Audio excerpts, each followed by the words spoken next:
discover stories with my virtual library empire, the Dragonborn preferred sitting comfortably in the automobile rather than walking the whole way to the Queen's region. After all, it would have taken them 10 times the time and effort.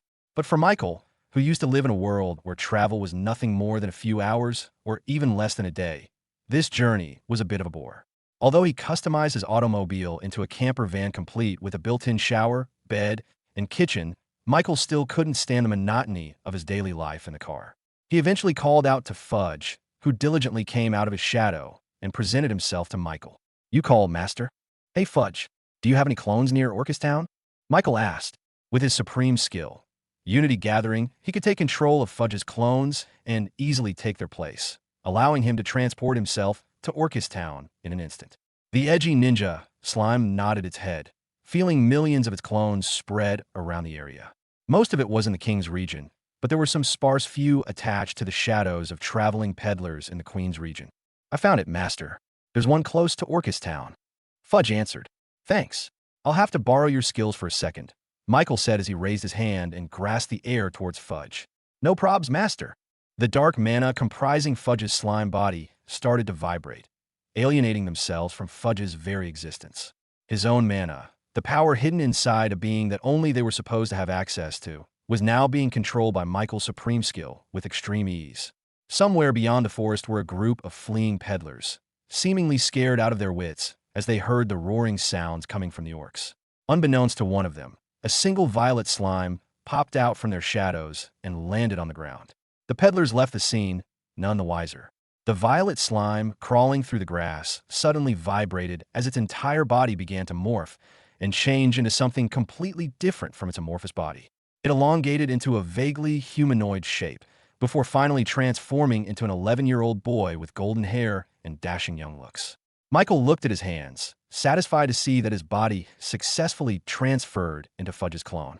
"Chat JK3, can you locate Orcustown and give me a direct route?" Acknowledged. Cross-referencing topography of the current surroundings to a well-established map of the Queen's region. Current location found. Creating a waypoint for the last known location of Orcustown complete. Michael suddenly saw a giant yellow arrow in the ground, pointing him due north. He began walking towards the direction it pointed at, and the arrow slightly changed its position to the right. As he continued following the arrow, Michael noticed that there were a lot of fissures and crevices on the ground, making for a very dangerous journey for normal people. One wrong step, and they could plummet into a chasm and get trapped with no way out. "I guess was right. This place is also prone to earthquakes," Michael thought to himself.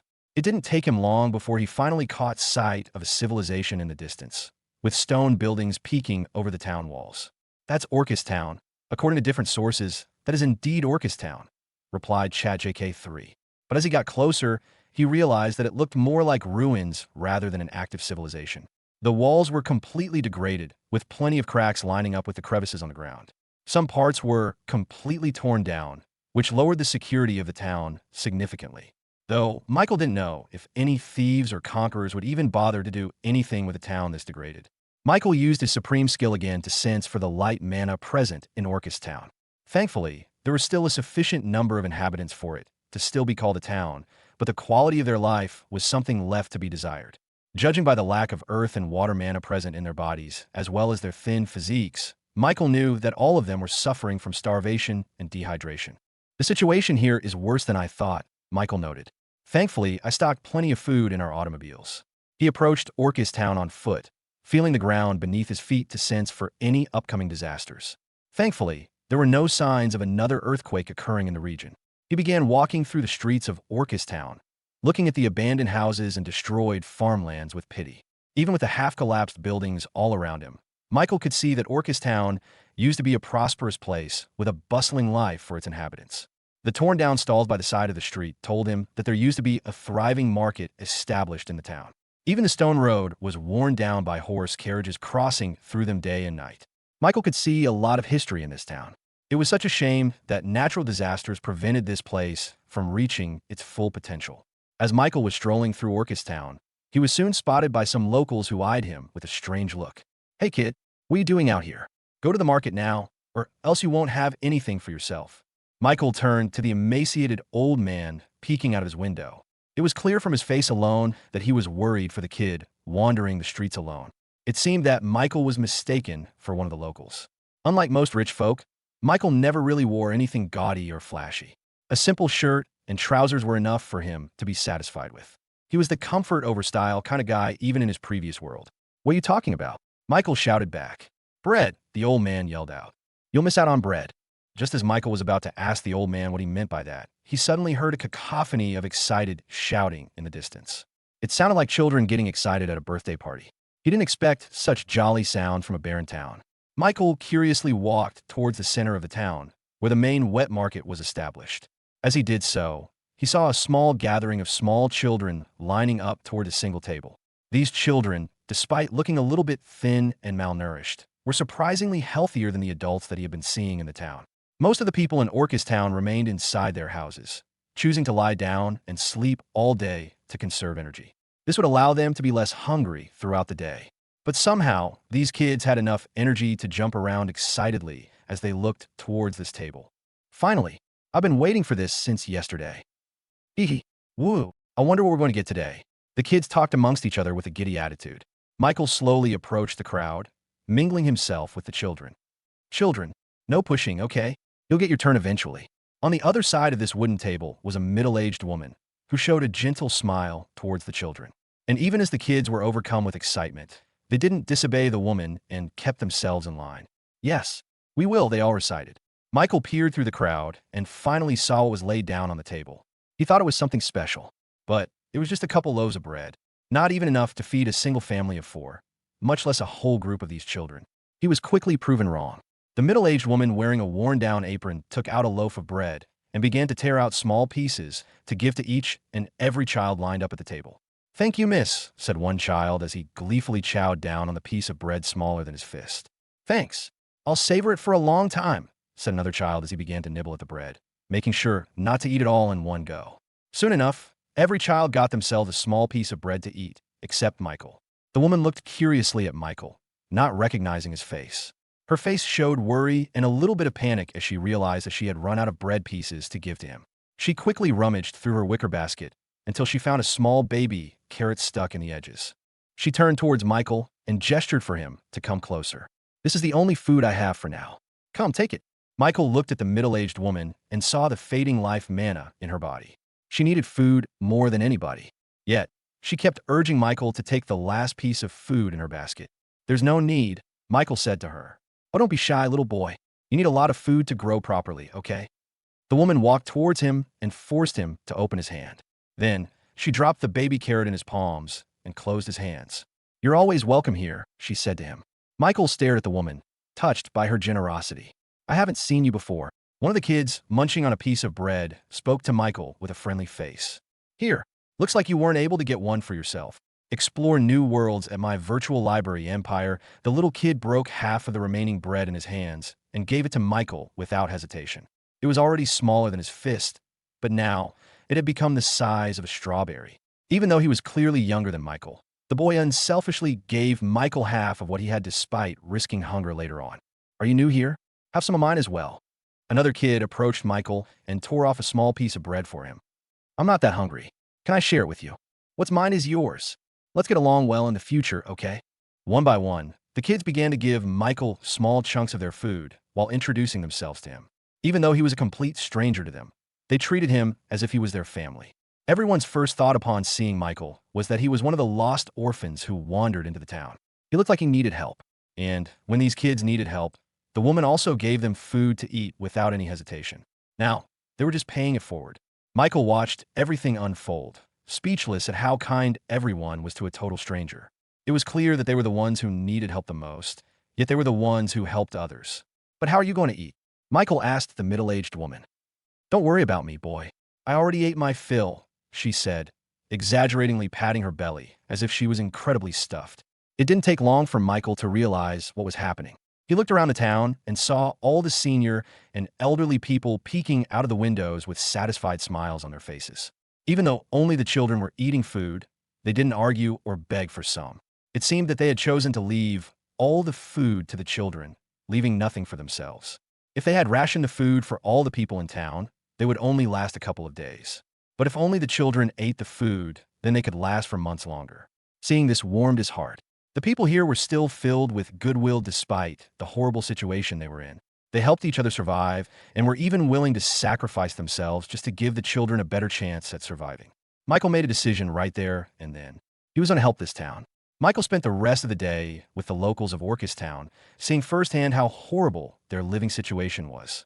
Most of the time, the kids and the adults journeyed out into the dangerous forest to try and find some fruits and berries they could eat. However, they couldn't gather enough sustenance to live satisfied day to day. Most fruit-bearing trees were either smashed into the ground or fallen into the crevices on the ground. The only water source they had came from the rain, which only comes once in a while.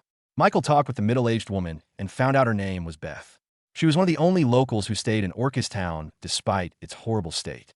He asked her how things deteriorated so badly for the town. We already asked for help from the neighboring towns, but they couldn't. Due to the dangerous terrain of the forest full of crevices and chasms, no one was able to send any large rations to the town. We also asked help from the order, but it would take them too long to get here. It came to a point where most people gave up and chose to move on to bigger and better things, she said with melancholy. But not us. Why not?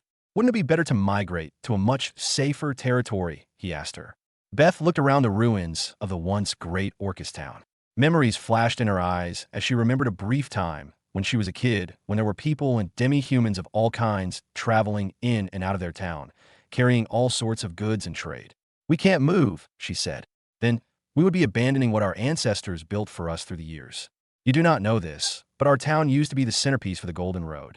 Michael's ears perked as he heard something new. Golden Road? He asked her, expectantly curious.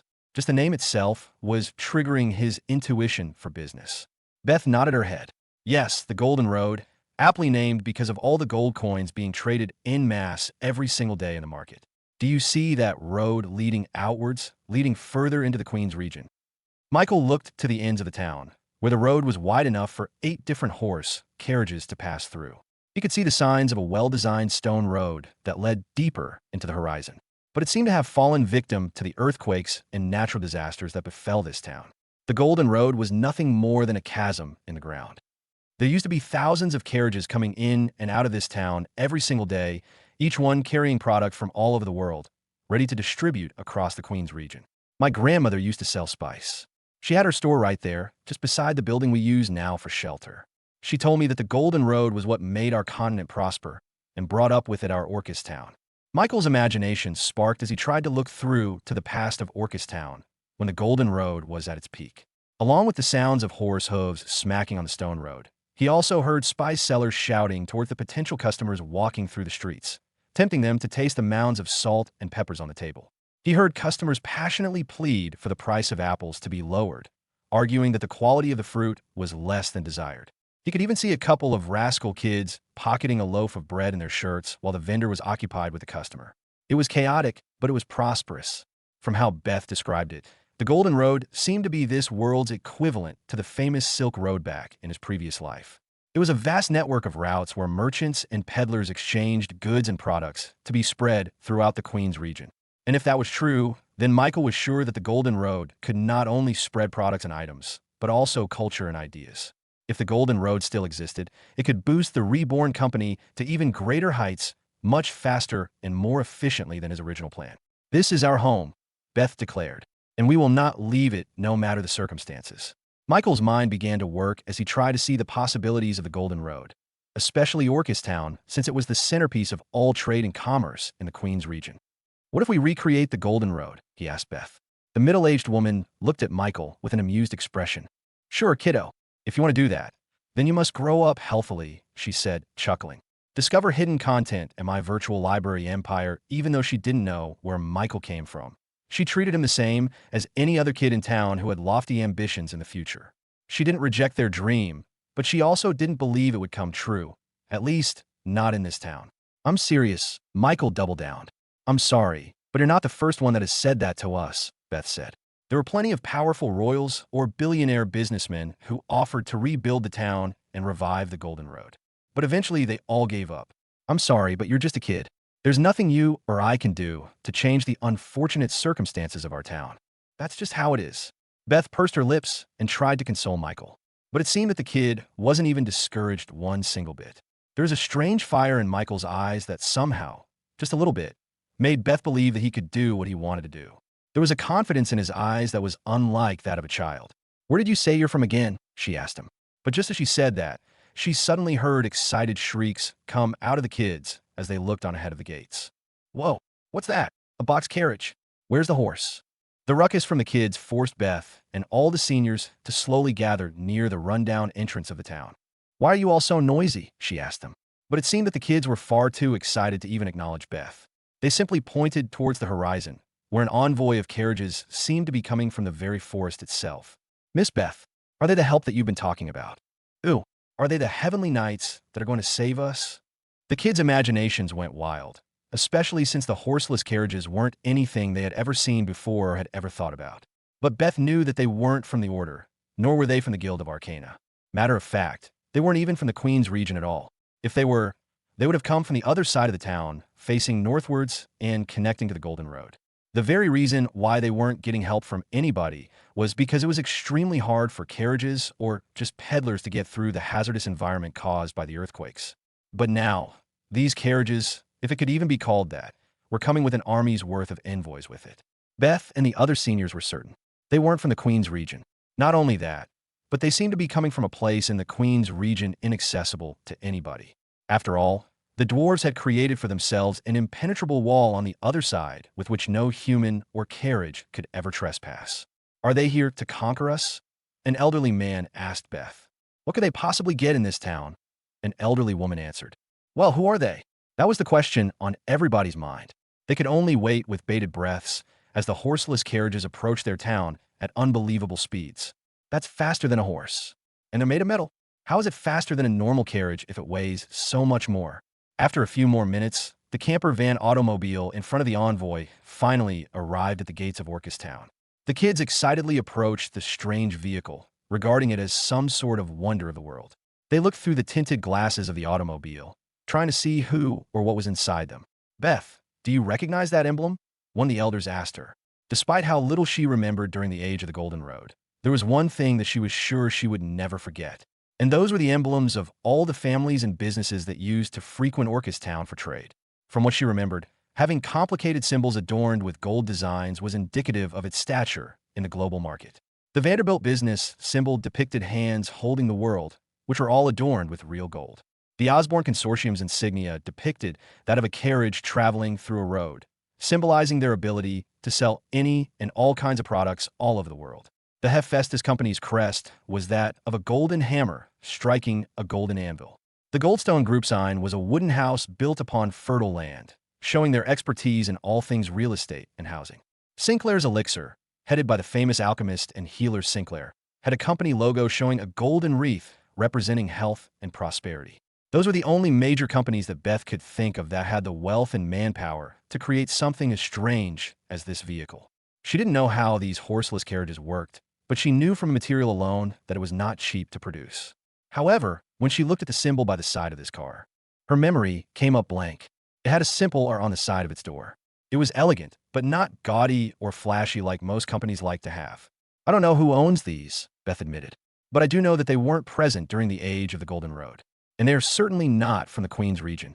If what she said was true, then there was only one possibility that they could think of. "Are they from overseas?" one elder asked. Beth could neither confirm nor deny their guess. But judging from the alien horseless carriages, it seemed to be the only possibility.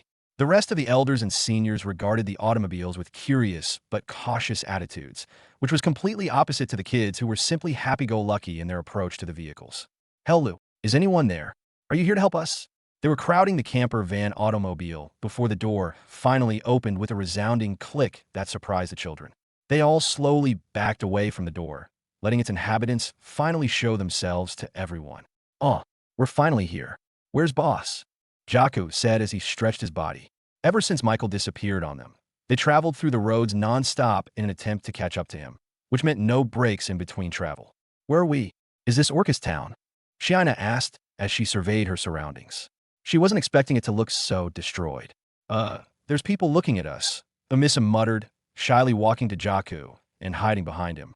The kids looked at the Dragonborns with wide eyes, amazed at their cool scales and curved horns at the top of their heads. They had never seen such cool-looking demi-humans before. "Whoa, that's really badass." Mister, what are you? One of the kids approached the red-scaled Zion and looked up at him in admiration. Me. I'm a mighty dragonborn, Zion said, flexing his muscles and performing a few jabs for the kids, which they seemed to love as they cheered for every punch he released in the air. Meanwhile, Beth and the rest of the seniors looked on at the Dragonborns and realized their similarity to the famous Draconian race, especially with their scaled bodies and the draconic frills on their heads. They could only come to one conclusion. They came from overseas. Orcus Town used to be a place frequented by mermen and draconians alike because of the Golden Road trade, so Beth and some of the elderly people in town recognized the presence of dragon blood in these strangers. With just one look, they knew that the Dragonborns were overflowing with magic and talent, which was indicative of their draconic lineage. "Excuse me, mighty beings," Beth said, respectfully approaching the Dragonborns. "Can we have the honor of knowing your name?" Among the Dragonborns, the only one who could answer her question was Shiina. Jaka was bored, stretching his body. Amissa was too scared to talk to anybody, and Zion was busy showing off his skills to his fellow children. "We represent the Reborn company," she answered proudly. Beth and the rest of the elderly looked at each other, realizing that they had never heard of this company before. "We are honored that you have chosen a land in our town, but I am afraid that we do not have the resources to properly welcome a party of your lineage. We hate to make your years-long voyage in vain, but our town isn't doing well at all." The rest of the locals in Orcus Town bowed their heads towards the Dragonborns, apologizing for their inadequacy. Welcoming an envoy from the Draconian race needed a week-long feast of sheep and cows at the very least. It was nothing. "Just a few days at most," Jaka said, casually leaning against the automobile. Beth tilted her head. "Just a few days? Forgive me for asking, but did you not come from overseas?" The Dragonborns shook their heads. Shiina then pointed behind them, towards the flat plains just beside the tall mountain regions splitting the continent. "We came from the King's region," Shiina answered. This made the locals even more confused. If the Dragonborns came from the King's region, then the only place they could have traveled through was the Dwarven Kingdom. But it was common knowledge that the Dwarven Kingdom refused any business, even from the mighty Draconian race. Has the Dragon Queen convinced the Dwarven King of an agreement? Beth muttered to herself. "Dragon Queen," Zion interjected. "Nah. It's our boss that made an agreement with the Dwarven King." Beth couldn't be more confused. A company was able to ally themselves with the Dwarven Kingdom? That would explain the metallic carriages. What is this Reborn company? Even in the peak of the Golden Road, she had never heard of any Dwarven representative participating in the trade. Even when profits could have surged in the millions of gold coins for the dwarves, they never budged in their closed-door policy. Now, a single company was able to change the minds of those stubborn dwarves? Not the entirety of the dragons, nor the elves, just a single company. If the Golden Road was still established, this news would have broken out and been spread all over the Queen's region. It would only take a few days at most before everyone would come knocking at the Reborn Company's doors to inquire about dwarven materials. Damascus steel, for example, would be an extremely hot commodity. Even in the Golden Road, there would be a bidding war whenever it was brought out into the market. The Hephaestus Company was famous for their ability to throw money in the wind just to buy out all the Damascus they could get their hands on. "A lot has changed in the market after the Golden Road disappeared," Beth commented. "But as we said, our town is not in good shape to welcome your party. Please relay our apologies to the Dragon Queen." "We don't serve the Dragon Queen," Shiina replied quickly. Beth looked at their faces full of draconic influence. If they weren't part of the dragon race, then what were they? "I believe I can solve this misunderstanding," a female voice said. Una and her ogre escort Agnes came out of the automobile behind Michael's camper van. Youngest daughter of the Montgomery family. Beth remembered. She remembered when the little girl visited them a few weeks back. Since she was a Montgomery, Beth and the locals treated Una with a lot of respect. After all, their family was famous for handling a lot of the conflicts and quarrels happening on the Golden Road every single day. They had the authority to decide the outcome of dispute cases, meaning that they held a lot of power in every territory of the Queen's region. "Lady Una," Beth curtsied, and Una curtsied back. "Can you please explain the Reborn Company to us?" As expected of Una, she quickly caught the locals of Orcus Town up to speed with what had been happening in the King's region in terms that they could understand. She told them all about the nation of Reborn and how water and food were abundant in every territory that harbors a Reborn market. Beth and the kids gasped each time Una told them each feat the Reborn Company was able to accomplish. From flat concrete roads to free-flowing water, everything seemed like a dream. "A city of stars? Whoa!" One kid uttered, his eyes glistening. "In that place, everyone can get to ride the metal carriage with just a few coins. I want to go there. I want to live there." Zion began telling all kinds of stories, some lies, some exaggerations, and some truths about his boss called Bro Mike. The kids ate them up, listening to his stories with amazed expressions. Meanwhile, Beth looked at Yuna with a disbelieving face. Are you affiliated with the Reborn company? Yuna nodded. I'm helping them out a little bit. Beth couldn't believe it. As a Montgomery and a diplomat, Yuna was supposed to be an unbiased judiciary that held no bias for or against any one party. The Montgomerys acted like judges. So, there were a lot of people who tried to curry favor with them in the hopes of having their backs whenever there was a case involving them. Some royals and rich businessmen tried and failed to get the favor of a Montgomery. But now, a single company from the King's region was able to gain the favor of the youngest daughter of Montgomery, the very girl poised to become the next successor of her grandmother. Yuna could become the supreme judge of the entire human race. And if Reborn Company had a person of her stature on their side, then it could easily put them into an extremely unfair advantage. The Reborn Company had extremely advanced technology. They had demi-humans comparable to the Draconian race. They had the help of a Montgomery. And most of all, they had the privilege of trading with the Dwarven Kingdom, something no one had ever done before. All of this made Beth wonder, who was the mastermind behind this company? Who was able to create a business this successful in just a matter of a few years? We are grateful for the Reborn Company to grace us with your presence, Beth said as respectfully as she could. She was in the presence of an esteemed company in the likes of the Osborne Consortium, the Goldstone Group, and even the Vanderbilt business. To what do we owe the pleasure? She asked them. First of all, we are here to see our boss. He should be here, Shiana said, scanning the surroundings with her eyes. Beth was alarmed upon hearing that. It made her nervous to think that a large dragon was somewhere above the skies, observing their every move. In her mind, the only creature that could create such a successful company was a dragon. We haven't met your boss, Beth said, bowing to the Dragonborns. Oh, he's here. Lord Michael. Shiana waved behind Beth as she caught sight of the familiar golden-haired boy in the background. It seemed that Michael was still too occupied with observing the ruins of the Golden Road. Only when Shiana waved to him did he finally react and wave back at them. Meanwhile, Beth looked at Shiana awkwardly. It took her a couple of seconds to realize that she wasn't waving towards her, but behind her. Your next chapter awaits on my virtual library empire. She turned around and saw no one there, but some of the kids and their newest recruit, Michael. Wait, Michael. The Dragonborns approached Michael and happily welcomed him back, as if he was gone for a long time. We're here, boss. Hello, Bro Mike. Can I also have that shadow ability? Please? Please. I want to teleport too. Michael chuckled and consoled the bratty Zion. Sorry, bro. You need a physical art skill for that. Once I get more spells, I'll modify it to fit your skill set. Yuna approached him too and pouted. Is there no +1 for that shadow jutsu? Meanwhile, Beth and the rest of the locals watched this scene with their jaws dropped. They would have never thought that the boss that they were talking about was the same Michael who had joined them just recently. Heck, no one would have ever thought that an 11-year-old boy was in charge of one of the fastest-growing businesses in the entire continent. Michael, is this real? Beth asked, disbelief written all over her face. You own all of these automobiles. You have your own nation with food and water. That must mean you earn thousands of gold coins. The kids crowded over him the same way they crowded over him when they were giving him a piece of their bread.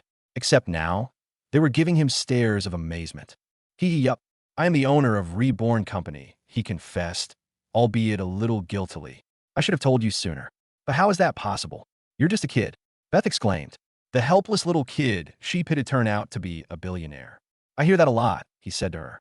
Though, the only way I can answer that is that I'm older than I look. But why? Michael faced her. I wanted to visit this place for myself. See with my own eyes. And what I saw blew me away. You didn't have to share your food with me, but you did, even though you all had so little to eat. Despite the harsh conditions this environment has brought, you didn't hesitate to help me. Now, I want to repay the bread you have all given me with a little gift for me. He then turned to Shiana and asked her, did our packages arrive in good condition? The white-scaled, eager Dragonborn nodded her head and presented Michael with the trucks they brought with them. With a single snap of her fingers, the truck's back doors slowly lifted for everyone to see. And the first thing Beth noticed was the smell. It felt familiar. It wasn't just one distinct scent, but a mixture of many that triggered her memories. She was immediately brought back to the time when she was a kid and she strolled through the Golden Road, seeing piles of fruits, vegetables, and all sorts of food on the stalls beside the streets. Beth slowly opened her eyes and saw the myriad of food stacked up to the very ceiling of the automobile truck. The rest of the children and even some of the seniors walked closer to the truck, trying to see if what they were seeing was true. Is that? I smell it. That smells good. Food. Finally food. One truck was full of leafy vegetables, still fresh and moist despite the long travel. The next truck was filled with cases of fruits, both exotic and common, with different colors and tastes. And lastly, one of the trucks seemed to be full of meat, which was frozen rock solid in the frosting container of the truck. Meat, Beth cried out. Even she was left flustered upon seeing the presence of food in such large quantities. She could literally swim in the cases of leafy cabbages, spinach, and much more. What is this? She asked Michael. He smiled and shrugged, a signature move. What else? This is my gift to all of you. Eat to your heart's content. There's no hunger and thirst while I'm here, he proclaimed. But none of them moved. It was too good to be true. They were afraid that if they moved, they would somehow wake up from this dream. Michael had enough and got up on the truck and began to throw apples, grapes, oranges, and every kind of fruit toward the starving locals of Orcustown. They caught as much as they could, not wanting any of it to be wasted. For the kids, this would be the first time they would fill their stomachs full. Michael and the Rebornians began to distribute all the food and resources they brought along to the starving locals of Orcustown. It didn't take long for them to crowd over the piles and piles of delicious fruits stacked up on the table. The kids, despite wanting to eat all they could at this very moment, didn't forget to repay the favor that the elderly gave them all this time. They began to go door to door in each house in town, waking up the seniors who were sleeping in their houses. Experience more on my virtual library empire. Wake up. There's food. Food. Come out. The Reborn Company gave us something to eat. The seniors woke up groggily, some even having difficulty standing due to how malnourished they were. What are you talking about? I'll show you. Look, the kids guided them outside, where there were tables scattered all around, stacked with enough food to feed at least 20 elephants. There were even pots getting heated with meat and vegetable soup, just enough to fight off the cold in their bodies. They thought they were still asleep and dreaming. Let's eat, Michael said as he began pouring the soup into bowls and distributing it to each and every one that lined up. Looking at the warm meat and vegetable soup in their hands, the elderly locals of Orcustown couldn't help but laugh and cry at the same time. The warmth of the soup as they brought it to their mouths was a sobering sensation that made them realize this was real. The kids weren't that emotional as they quickly downed the soup in one go, slurping every bit of it from the bowl. The Rebornians quickly refilled their soups, making the children extremely happy. Michael watched on with a satisfied smile. Orcustown finally had their hunger satiated. There was only one other thing they needed: water. He looked down and used his supreme skill, Unity, gathering to observe all the mana present underground. Of course, the majority of everything he saw was earth mana, but with his sharp eyes and extreme sensitivity to mana, he was able to locate a vein of underground water present deep below the floor. There was an aquifer. With the water in sight, Michael opened his hand and grasped the very water molecules present below the ground and beckoned them to come closer to him. The water began to rise in a straight line, slowly breaking through the layers of soil and rock in the crust. There is no obstacle hard enough to stop these water mana from following Michael's orders, eventually breaking through the very flooring and creating a giant geyser that almost reached the skies.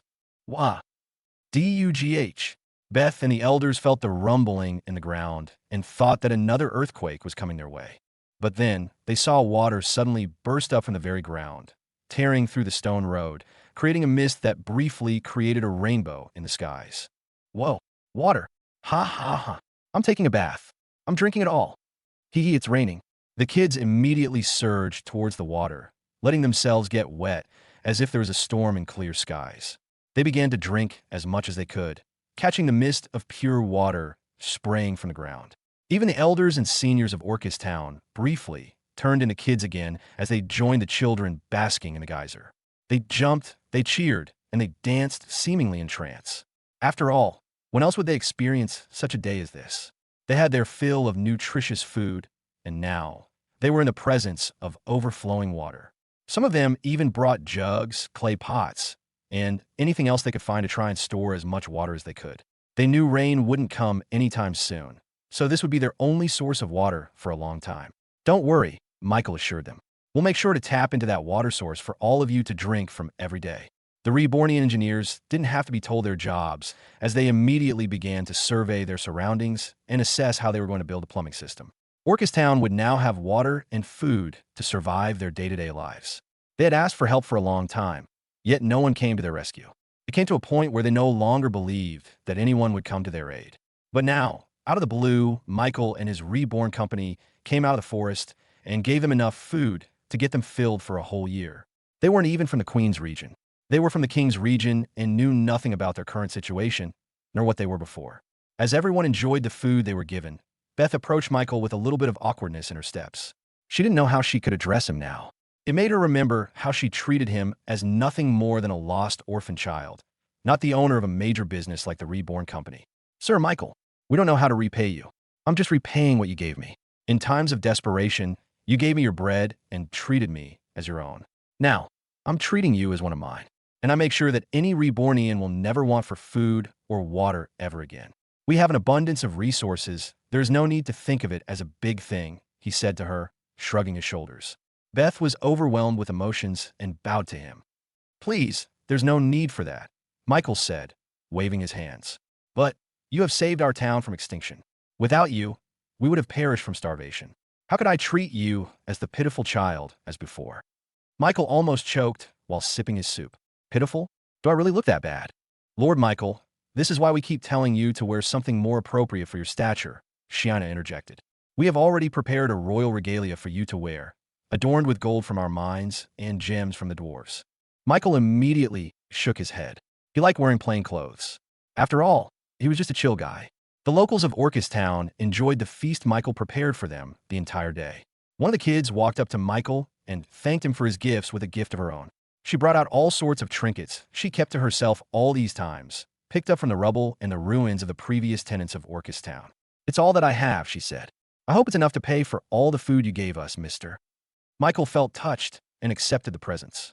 He was given rusted jewelry, dirted but colorful buttons from clothes, wooden charms of the goddess, combs, and other such bits and pieces that used to hold significant value during the time of the Golden Road. He appreciated them, even though they had no actual value. "Thank you," he said to her. "Stay connected with my virtual library empire." Seeing this, the other kids began taking out their belongings and giving Michael the payment for the food and water that he gave them. Of course, he accepted them. It would be insensitive and selfish of him if he didn't. After all, these trinkets showed their sincerity in thanking him. One such kid gave Michael a strange almond-shaped seed that they found in the forest. "It's quite bitter," the kid said. "We snack on it sometimes, but we can't eat too much because our tummy would hurt." Michael looked at the bean in his hands and felt as if it was familiar to him. It also had a combination of fruity and nutty scent, which made him think that he had seen this kind of seed before in his previous life.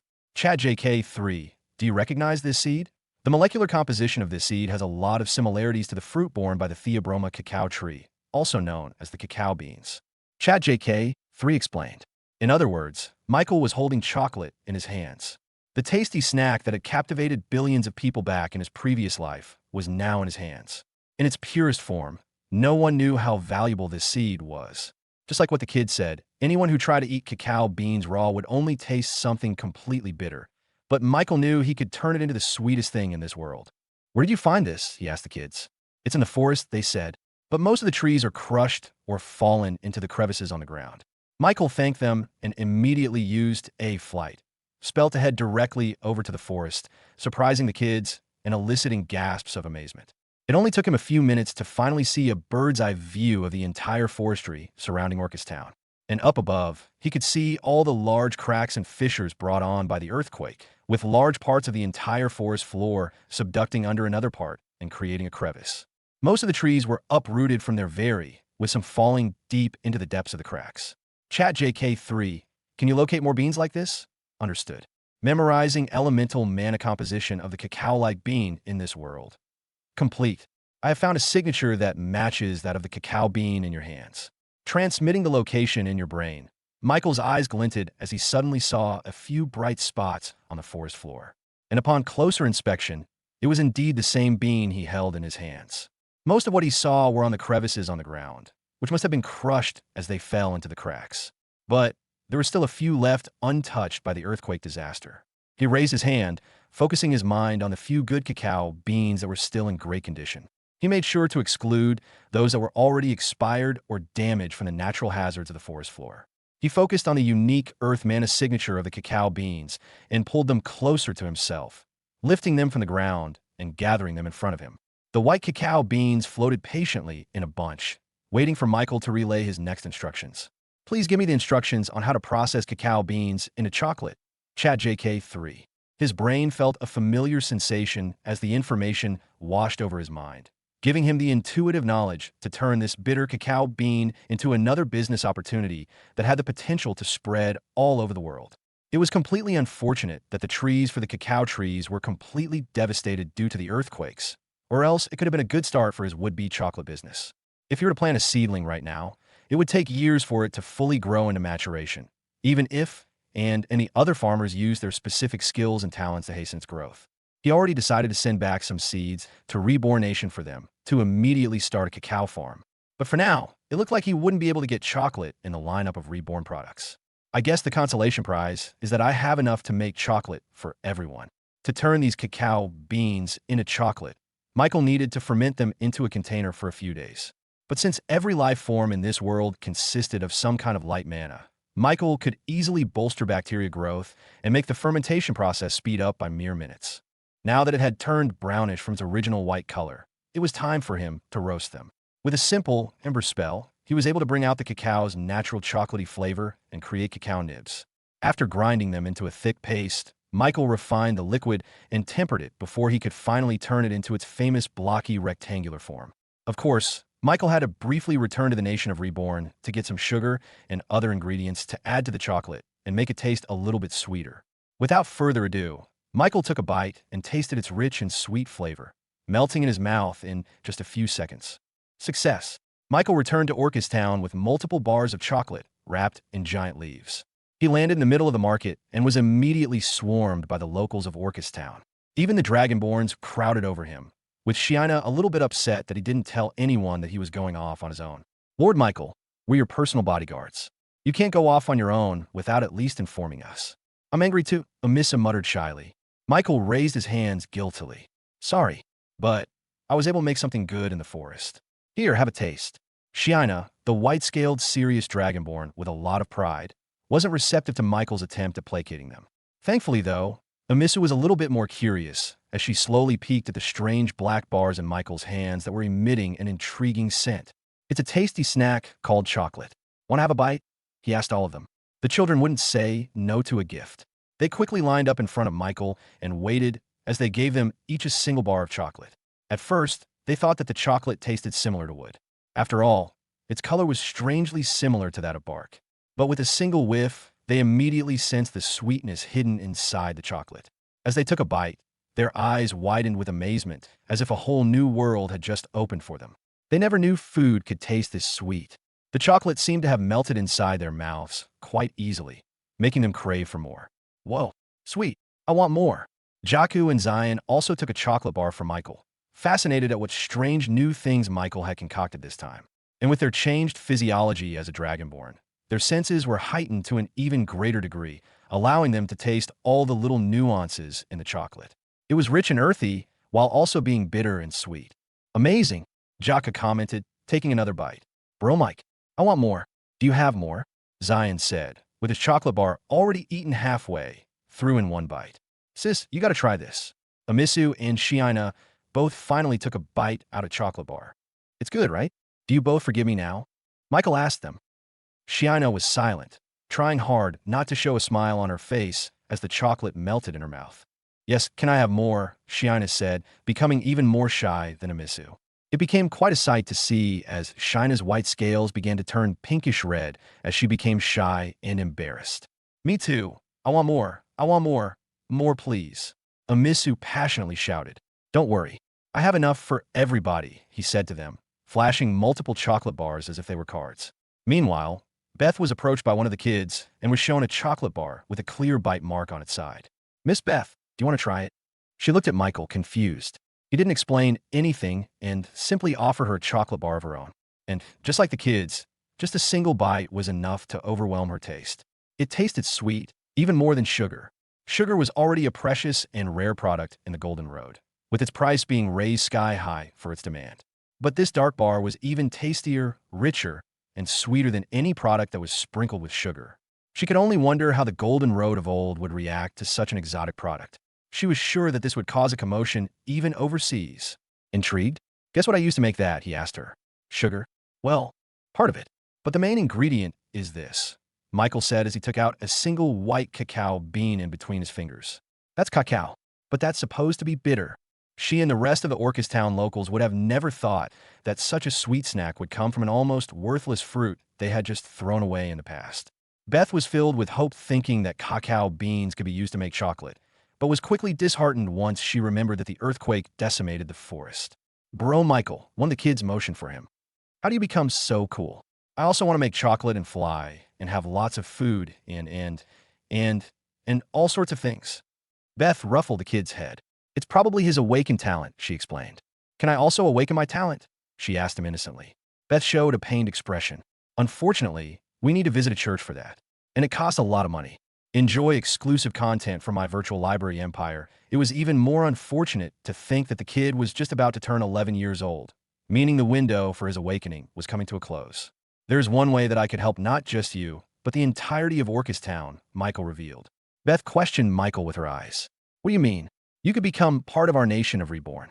If you join us, then we can help you renovate Orchistown into a bigger and better place. We will give you access to water and food so that you will never go hungry ever again.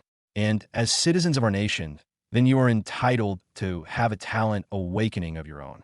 It doesn't matter if you've missed your chance. I can still help you reach your peak. If you would allow us, we would reconstruct all the broken buildings and structures to make them more resilient against earthquakes, where you no longer have to worry about the roof collapsing at night. And most of all, we can rebuild the glory days of Orchistown by recreating a new golden road. What do you say? Beth and the other locals of Orchistown looked at each other, and slowly, their eyes moistened with emotion. After experiencing everything that the Reborn Company could offer, they knew that joining their nation was everything they could have ever asked for. The answer to Michael's question was easy. Orchistown had been degrading for a long time, without anyone in the Queen's region stepping up to help them. In short, they were abandoned without even a chance to fight for themselves. Even though they were once beloved during the times of the Golden Road, no one seemed to have remembered that in the current times. Now, Michael was offering them the chance to be part of something greater, part of a nation that was doing something extremely different from what anyone had ever done before. This was a no-brainer. They would have said yes just from the food he gave them earlier that day.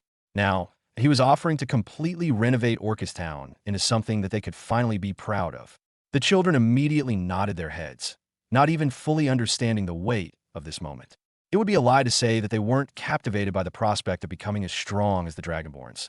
But the fact that they could have something to eat and drink every day was enough for them to be satisfied. Beth and a couple of the older locals of Orchistown had a little meeting amongst themselves where the unanimous decision between them was a resounding yes. They talked amongst themselves because they were the only ones who knew how monumental this decision was. Back in the glory days of the Golden Road, there were plenty of sovereign nations that tried to get Orchistown under their banner, either peacefully or through force. But in the end, Orchistown remained independent against any attempt. Their ancestors knew the power Orchistown held due to its vital position in the Golden Road. Allying or submitting to another nation would be tantamount to handing them the very keys of the treasury chest of the Golden Road. Back then, everyone knew the importance of Orchistown and tried to ensure that it would remain a neutral territory. Zir Montgomery, Yuna's grandmother, made sure of that. But now, everyone seemed to have forgotten it along with the importance of the Golden Road. This allowed Michael and his reborn nation to take Orchistown under their wings. The effects of this submission were not entirely clear as of yet, especially since Orchistown was still a rundown territory and the Golden Road was still a thing of the past. Only time will tell. Of course, Michael always liked to hurry things up, so he quickly officialized the agreement with Orchistown, signing papers and all that stuff. Thankfully, they had a professional in their midst. Yuna looked through every deed in Orchistown with a meticulous eye. Motivating her was Michael's promise to give her a large shipment of extra bitter dark chocolate to take home. She happily hummed one of her songs as she parsed through the papers, which Michael subconsciously copied as he double-checked her work.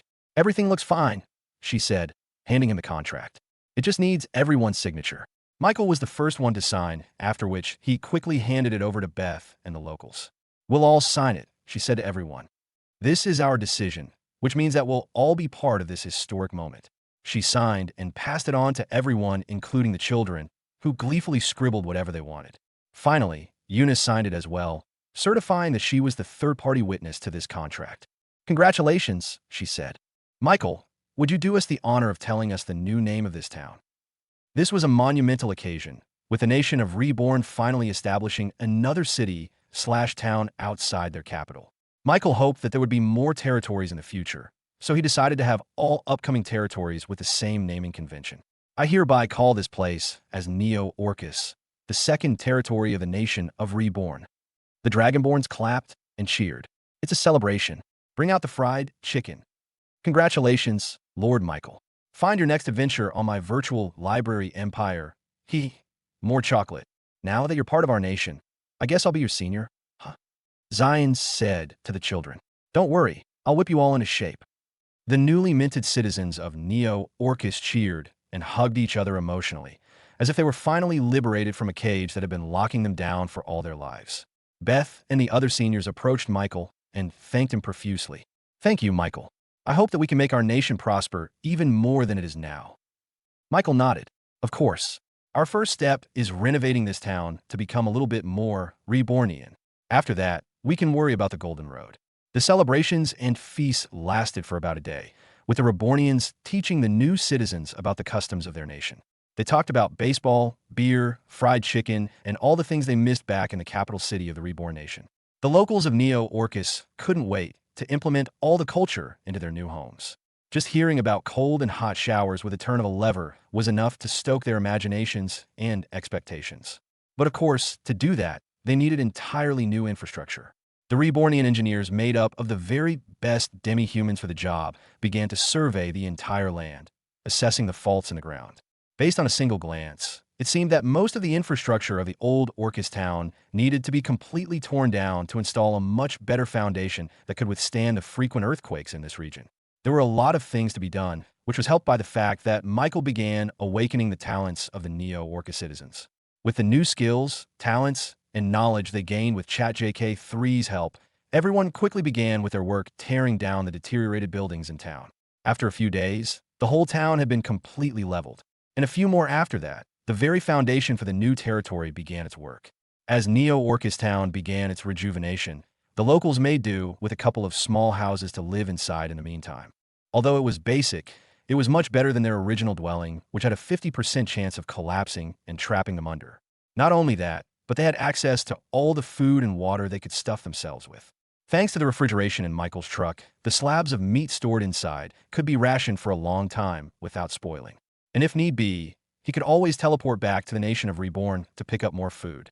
So, everyone was energized as they helped the Rebornian engineers in creating a bigger and better place for Neo-Orcus. Bread? Anybody? Beth awakened her talent as a baker and immediately used her skills to create energizing pastries for everyone to enjoy while working. Michael was even able to teach her how to create one of the most famous bread in his previous life, the croissant. She spent the majority of her hours in the makeshift bakery the engineers made for her and kept on creating amazingly scented goods that made everyone hungry for more. And like most people Michael awakened, the locals of Neo-Orcus found themselves looking at least 10 years younger. Their bodies no longer look emaciated and now look a lot healthier. Despite the sounds of ongoing constructions and buildings collapsing, this led to a period of peace for the inhabitants of Neo-Orcus. Meanwhile, somewhere deep in the forest surrounding Neo-Orcus was a wooden village made up of the Orcanine tribe. These orcs wore minimal armor, if any, and only had a loincloth that covered their private parts. Their fur, muscles, and fats were enough deterrents for any attacks that came their way. Subsequently, this became a point of pride for the orcs. Those who were able to take swords and spears only with their bare skin would be considered a lot more heroic than others and praised by all. Their wolf-like ears were decorated with rings and feathers symbolizing their feats and achievements. Performing a successful hunt, siring a child, or showing dominance against their rival tribe were examples of such. Those that had more ornaments were considered to be superior and were treated a lot better in their village. None was more superior than their chieftain, whose fur was thicker than all, fats bulkier than most, and a tusk sharper than any knife. The leader of the orc canine hybrid demi-humans sat on his throne decorated with the furs and quills of his enemies, for his ears were already decorated with too many ornaments. Have they surrendered? The Orcanine chieftain asked his servants, his tone showing his tiredness. They had been fighting in an ongoing civil war with the Orcupine tribe ever since the Earth Goddess showed her wrath and sent a tremor in the lands. They too were deeply affected by the earthquakes since their main source of food came from the very forest destroyed by the disaster. The two tribes had a rivalry since the very beginning, but it was more of a friendly banter rather than a serious grudge. However, the destruction of the forest and the degradation of the Golden Road led to fewer resources for both tribes, eventually leading to a civil war as both tribes wanted to monopolize the remaining resources in the territory. The forest became a place too small for two tribes. They knew that if both tribes continued to live in the same territory, then they would all perish from starvation. One of them would have to be cast out from their territory. But of course, each tribe felt themselves deserving of staying in their land rather than the other. The Orcanine tribe knew they were much stronger than the cowardly Orcupine tribe, while the Orcupine tribe knew the airhead Orcanine tribe would only destroy the land rather than nurture it. Each tribe had a claim to their territory, meaning none of them would back down in this fight. Chief, those spineless orcs refused to give way. They have shown no intent of leaving our land, an orc reported. The Orcanine chieftain scoffed. Typical, he said. Find more to read in my virtual library, Empire. The chieftain thought that it was quite ironic that the Occupine tribe with bodies full of spines and quills were being spineless and refusing to look for a different land for their tribe. Send more troops. Show them that we are the blessed ones, the chieftain ordered. Although their grudge ran deep, both orc tribes refused to settle their feud with violence. They were not savages, after all. Instead, they opted to show their dominance through worship. These orcs revere the earth goddess, as she was the one who gave them the sustenance to survive. And to show their thanks for all the gifts that she has given them, the orcs smacked their bodies and shouted to the top of their lungs. The orcs believed that whoever worshipped the goddess more was the one who was worthy of staying in her grace. The Orcanine and the Orcupine tribes both believed they were orcs superior in worship. We shall show them that the goddess favors us. The trees say so, the chieftain said as he got up from his throne and got out of his tent. The orcs slapped their thighs in respect as soon as they saw him, which also signaled to the others that they were in the presence of the chieftain. Take me to our sacred place, the chieftain said. Orc guards guided their chieftain deeper into the forest, where their sacred worshipping place was located.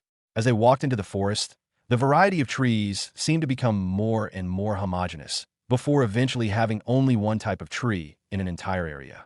This particular type of tree did not have thick trunks, wide leaf crowns, nor a tall stature. It was just enough for the orcs to walk up and pick up one of its fruits growing on the stems. The chieftain looked up at the nearest fruit in front of him. After a long time, it had finally turned brown, ready for harvest. I thank the goddess for bestowing upon us this cacao, he said as he pulled out one of its pods from the stem. The trees that the orcs were worshipping turned out to be cacao trees. The orcs treated cacao, locally known as cacao, as something sacred and deeply connected to the earth goddess. Because of that, their territory had thousands upon thousands of cacao trees surrounding it, each one mature and ready to bear fruit all year round. The Orcanine tribe and the Orcupine tribe both worshipped these trees and protected them from any harm.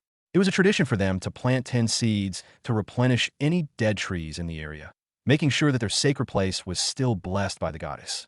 This was started by their ancestors and was continued by each chieftain in history. It was the reason why this place was so important to the orc tribes. By leaving, they would also leave the place blessed by the goddess. Even if they found fertile ground elsewhere, it would take them years and upon years to create a forest of cacao trees ready to bear fruit. None of them were willing to leave. But if it would help the cacao trees in the long run, then both orc tribes were willing to leave. However, each chieftain thought that their counterpart wasn't capable of protecting and nurturing the cacao trees. The Orcanine tribe excelled in strength and power, especially since their species was a hybrid of orcs and wolves. However, their defensive capabilities were something left to be desired. Their aggressive nature was good in attacking others, but they were quite useless in defending the holy cacao trees from any outside attack. Meanwhile, opposite them was the Orcupine tribe, who excelled in their defense. Since they were a hybrid of orcs and porcupines, they had protective spines and quills that allowed them to essentially shoot out spears in all directions, enough to pierce through any metal armor. They were great in defense, but they had little to no attacking capabilities. Their main strategy was to hunker themselves down in one place and shoot anyone that came close. But of course, that had a weakness of its own. Without any offensive abilities, their potential enemies would be free to attack and retreat without any consequences at all. They would be able to replenish their energies, while the Orcupines would be stuck in one place, unable to rest. Eventually, they would get worn down and allow the enemies to charge through. The Orcanine and the Orcupine tribe both had their strengths and weaknesses. The problem lay in the fact that none of them had the capability to fully defend their holy ground, which was why neither was willing to back down. Why can't he understand? The Orcanine chieftain muttered to himself. Overwhelming offense is the best defense, especially with the blessing of our goddess. The chieftain cracked open one of the cacao pods with his bare hands. He searched underneath its brown hard-shell exterior and came across a collection of luscious white seeds. He took one of the seeds and observed it curiously. It was hard for him to believe that such a little seed held so much blessing from the goddess. He then put it in between his teeth and crushed it into pieces before gulping it in one go. Bitter, he commented, with his face scrunching in displeasure. Even after eating cacao beans countless times, orcs still detested the taste of bitterness in their mouth. It was a taste that they hated the most. Find adventures on my virtual library empire if it weren't blessed by the goddess. Then they would spit out any cacao beans they ate. Despite how they hated the taste, they still ate it regardless. They treated it as the goddess test. If they couldn't even bear the taste of one of her most precious creations in nature, then they didn't deserve to have her blessing. The chieftain closed his eyes, ready to receive the blessing of the goddess. Suddenly, a visible red aura began to manifest around the chieftain's body, empowering him with energy and pure strength. His muscles bulged, veins popping out. The fur in his body stood on end, instinctively feeling the enormous physical strength boost that the cacao bean gave him. Just one bean allowed him to almost double the size of his muscle mass, allowing him to exhibit twice the physical strength of his normal body. This was the goddess' blessing to them. Of course, there was nothing special in the cacao beans themselves. It was no different from any other seed or fruit in the natural world. However, the chemical and mana composition inside the cacao beans created some sort of reaction within the orcs that allowed them to tap into the inherent strength and power hiding inside their very bodies. This was the reason why they treated cacao trees as their sacred ground. It was what gave them the strength to protect their territories from any harm. And if the taste of cacao beans were any less bitter, they would always be eating these as a snack, allowing them to be in a permanent state of strength and power. Unfortunately, these orcs hated its bitterness so much that they only ate it during emergencies or when they truly needed it. The chieftain closed his eyes and became thankful for the goddess' blessing. He squatted, with his thighs almost parallel to the ground. He slapped his thigh simultaneously, creating a rhythmic sound that reverberated throughout the forest of cacao trees. Boo! Two! Two! The chieftain screamed to the top of his lungs. He began to slap his body harder and harder, showing off how resilient his body became because of the transformation brought on by the cacao beans. Boo! Two! Two! And somehow, his voice began to resonate with the sounds created by his body. Each slap was supported and reinforced by earth mana coming out of the chieftain's body, before being transmitted out to the surroundings as sound waves. As the earth mana-infused sound waves passed through the cacao trees, their branches began to sway as if they were hit with a gust of wind. The chieftain's ritual intensified, with the sound creating more and more swaying in the branches until finally, the trees themselves began to rock side to side, as if they were dancing. This ritual was how the orcs preserved their holy grounds. It was the reason how these cacao trees remained unperturbed while earthquakes devastated the entire forest. As each cacao tree swayed on the ground, its roots untangled themselves from the ground and made the soil very loose, allowing them to become flexible as the ground shook. The orcs felt as if their purpose in life was to protect the holy grounds and give thanks to the goddess. The Orcanine tribe believed that their ritual was the best way to preserve the cacao trees from any harm. By harshly slapping their bodies and creating booming sounds that reverberated through every tree, every root, and every leaf, they were able to impart their holy grounds with their mana, thereby completing the circle of life. But of course, the Orcupine tribe thought differently. Their ritual was completely different from theirs, choosing instead to strum the quills and spines on their bodies to create a sharp and rhythmic melody that imparted vibration to the trees. The Orcanine chieftain disliked this. After all, the vibrations brought on by the Orcupine tribe's ritual were too rough on the trees, making the trees shed too many leaves. Their way was much more delicate, making the trees sway gently. But if you were to ask the Orcupine chieftain, then he would say that Orcanines were too gentle. Their way of vibrating the trees may cause some leaves to shed excessively, but it was a small price to pay to get rid of any pests that were destroying the trees from the inside. Of course, each chieftain tribe had their own opinions, which led to the civil war in the first place. To choose which one of them would get to stay and protect the holy grounds, each tribe tried to prove that their ritual was better than the other. This resulted in a standoff, with the Orcanine tribe on one side and the Orcupine tribe on the other, shouting and performing their rituals to try and overwhelm the other. It came to a point where their shouting competition became too much of a nuisance to those surrounding them, making birds fly outwards in search of somewhere quieter.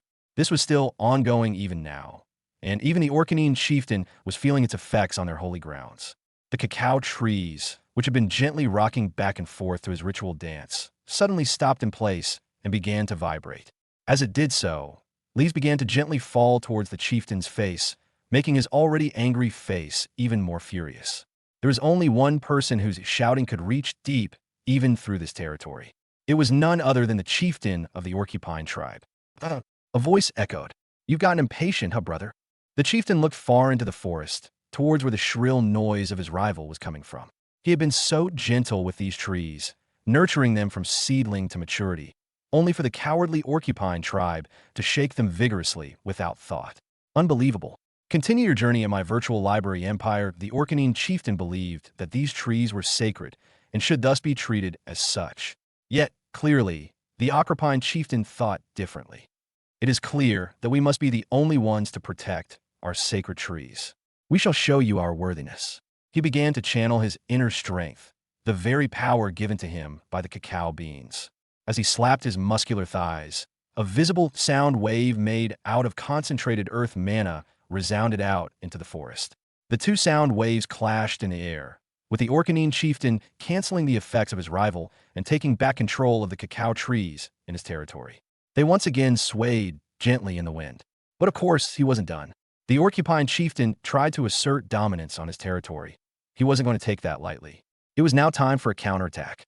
The Orcanine chief slapped his body even harder than before, shouting "Bu! Two! Two!" to transmit his ritual deep into his rival's territory. And somewhere on the other side of the forest, the Orcupine chieftain felt the cacao trees in his vicinity slowly sway in the wind, ceasing their vibration. "My brethren," he shouted to his fellow Orcupine orcs, "those foolish meatheads will not prevail in this war. We shall show them that our quills reign supreme." They began their counter-assault, strumming the spines on their body to fight off against the barbaric booming sounds of their rivals. This led to an escalation of the war, with both orc tribes shouting harder than ever to try and outbid the other. Their rituals resounded throughout the entire forest, as well as the neighboring territories beside it, including Neo-Orcus. Michael was watching the Rebornian engineers pour concrete into the pillars that would serve as the foundation for the structures, when all of a sudden, he felt a disturbance in the air. He looked around and saw two different earth mana signatures coming from the forest, clashing against each other and creating a furious storm of mana that was heading in their very direction. Since these were merely sound waves imbued with a little bit of mana, it wasn't dangerous or anything, but it was quite loud. The locals of Neo-Orcus suddenly heard a high-pitched and a low-pitched sound grating on their ears. They covered their ears quickly and ducked down. This was not the first time that they heard this annoying sound that came from the forest. Although harmless, the sound would usually last a day or more, making their lives extremely miserable after hearing nothing but that screech in their ears. Beth covered the ears of one of the kids right next to her, choosing instead to help him instead of herself. She was going to endure the sound, but then silence. She looked around and saw a prismatic bubble wrapped around her body, completely muting her ears from the outside world. Beth wasn't the only one. Everyone around her was protected by this all-encompassing shield. This was none other than their inherent skill lesser unity defense they gained after Michael awakened their talent. "What's that sound?" Michael asked as he approached Beth. "That's the orcs," she said gravely. Una and her ogre battle made Agnes both approach Michael. "I've heard the orcs shout, send reverberation to an entire battlefield. I realize now how loud it is." Even though Una and Agnes had no prismatic shield to protect them, they didn't seem to be too much affected by the deafening echoes of concentrated earth mana. Instead, Michael could see a concentration of fire mana gathering at the ears, essentially neutralizing the earth mana from the sound waves. Stay connected via my virtual library empire. What fascinated Michael was the fact that they didn't cast any spell to do that. It was a natural reaction from their bodies, the way a muscle tenses when hit by something hard. "I guess that's one of the perks of training your body for physical arts," Michael thought to himself. After being distracted a little bit, Michael shook his head and concentrated on the problem at hand. "Have the orcs always been like this?" he asked Beth. She nodded. remembering the sleepless nights they endured while the sounds of the orcs' shouts echoed through the forest. That was one of the reasons why most of the inhabitants of the old Orcus town left to settle in a different area. They couldn't stand the noise. Why? Michael asked, which Beth had no answer for. They never bothered to find out because it would do them no good at all. They had no power to change things. Thankfully, Yuna held a lot of knowledge about orcs brought about by her training as a diplomat. I've heard that the orcs tend to turn on each other in harsh times. The two different clashing shouts are evidence of that. My guess is that the two orcs are battling it out for possession of the last resources in the forest, she explained. Michael looked to the horizon, towards the orc territory. They were affected by the earthquake too, he muttered. Yuna nodded. Yes, but the degradation of the Golden Road was what truly led the orcs to fall in hard times. According to the history books I read, these orcs used to find employment in the Golden Road as bodyguards for hire.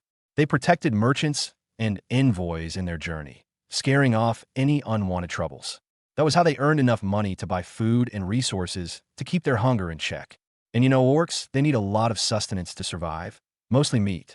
And with the loss of the Golden Road, the orcs lost their source of income. My guess is that they then resorted to hunting in the forest for food. But with the earthquakes destroying and disturbing the ecosystem, they must have had trouble feeding both tribes. Michael appreciated Yuna's insight into the whole situation. We can certainly help them, Michael said. Is there any way that I can meet with the orcs? You want to recruit them? Yuna guessed. Yep. With our help, they don't need to fight it out with each other any longer. They could become part of the nation of Reborn and have all the food they could ever want. We still have a lot of meat in the fridge ready to give out. Neo Orcus wouldn't be the paradise he was hoping for if there were suffering orcs just beside them. Not only that, but with their previous jobs as bodyguards and escorts, Michael felt that the orcs could serve as good protectors of Neo Orcus. Although he was planning on sending a few Rebornian security centaurs here in the future, it would be good if they had their own security to begin with. There's a way to meet with them, and that is through meat, literally, Eunice said. I remember about that too, Beth interjected. She could recall hearing about this method when she was younger, when she was surrounded by merchants and peddlers. It's through giving the orcs a slab of meat with a flag staked through it, right? That's right, Yuna nodded. Orcs are quite intimidating, so people would ask for the services of the orcs by gifting them a piece of meat with a flag on it. The orcs would know to return to that place tomorrow morning to meet with their potential employer. Michael nodded, already planning in his mind. Thanks for telling me, he said to Yuna. Without you, I would have had to rely on Fudge's investigative skills. And Fudge. His opinion could be quite skewed to fit his ninja view of the world, he joked. The adorable but edgy slime popped out of Michael's shadow in protest. Master, I always give you an unbiased opinion. Really? Why didn't you tell me that you met Yuna? Michael asked, staring at the guilty Fudge. That's beside the point.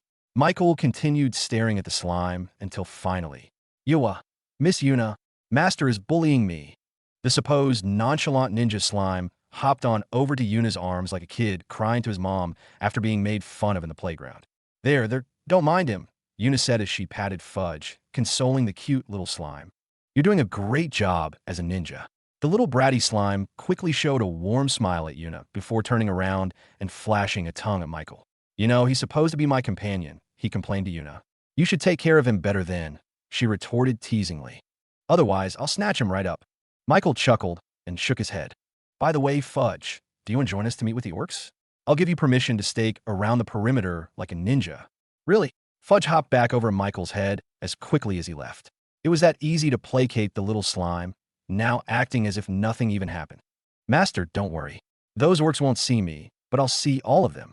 I'll protect you. He won't need that, Jockus said, holding the hilt of his sword. I alone am enough. Count me in, Zion shouted. Me too, Amissa muttered under her breath. Lord Michael, we are at your service, Shiina bowed, with a smile forming on her face. Meanwhile, deep in the forests, a couple of Orcanine tribe guards stood guarded near the entrance of their village. They were tasked to keep watch around their perimeter and make sure that those Orcupine orcs weren't anywhere near their territory. The two guards were busy having a great time slapping each other around as a sport, when all of a sudden, their noses perked up. There was a scent in the air, a scent they hadn't smelled in quite a long time. It was meat. It had been a few seasons ago since they caught a whiff of any deer or cows in the forest. The earthquakes caused a wide-scale migration from the forest, leading to a decrease in resources for the orcs whose main diet came from red meat. Yet now, they were smelling blood in the air. Fresh blood. Fueled by their curiosity and their insatiable hunger for red meat, The two orc guards left their post and followed the scent in the air. Enjoy exclusive adventures from my virtual library empire. It didn't take them long before they finally reached the edge of the forest, where a single slab of red meat was perfectly placed on top of a flat stone, altar-like surface, with blood still pooling beside it.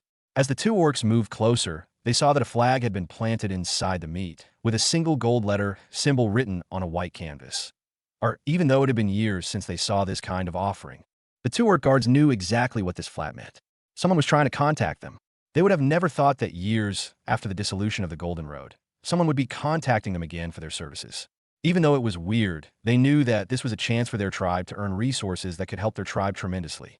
They took the slab of meat and quickly returned to their tribe, alerting the rest of the Orcanine orcs as the smell of blood and meat emanated in everyone's nose as soon as they entered.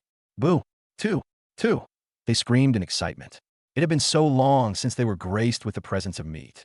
And this excitement boiled over to more and more orcs, each one slapping their thighs and chest the same way they worshipped the cacao trees.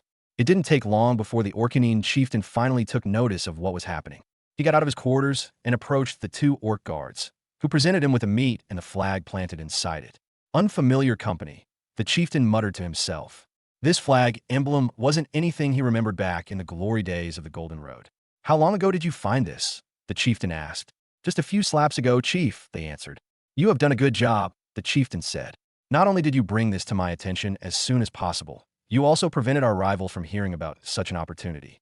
Good, good, he said. The Orcanines prided themselves in their sense of smells, which came from their half-wolf side. It would have taken the Orcupine tribe the whole day before they found the meat flag. But because of the fast action of his guards, the Orcupine would have no opportunity to learn about this business deal.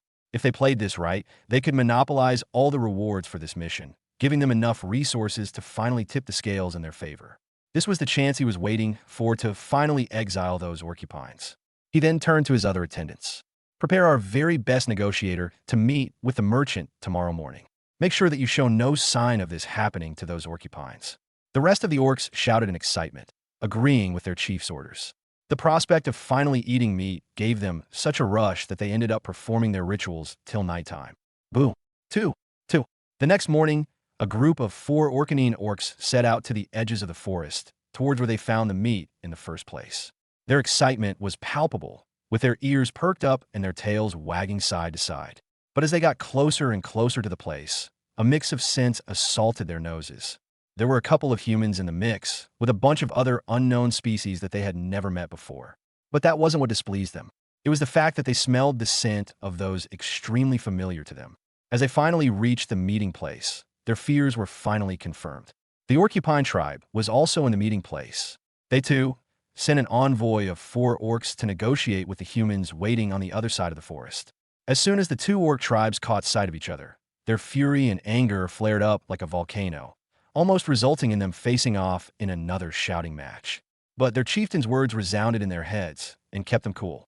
Their hatred for the Orcupine tribe had to wait. Right now, their main objective was to meet with their potential employers and vie for their favor. The 2 orc tribes approached Michael's group while eyeing each other carefully. We, the Orcanine tribe, meet with the human merchant. We offer you our unstoppable strength, they shouted in pride, looking over at their rival in provocation.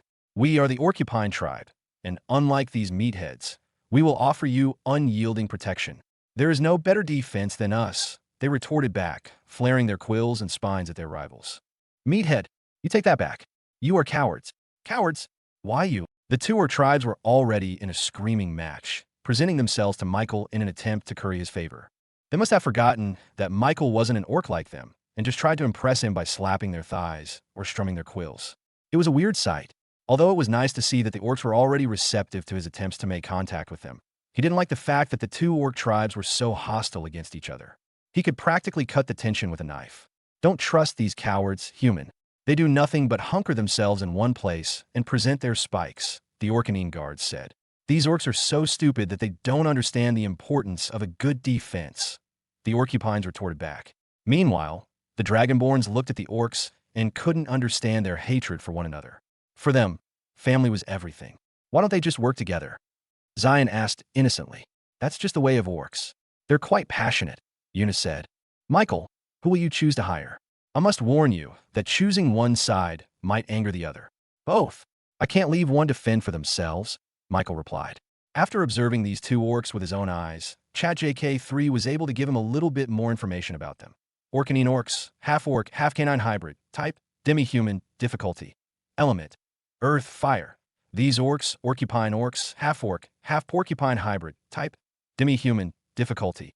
Element, earth, water. What do you think about these orcs? Michael asked ChatJK3. These orcs are extremely good at one thing, but bad at another. They would serve as a good addition to the nation if they worked together. It would be an extreme waste if Michael allied with only one tribe.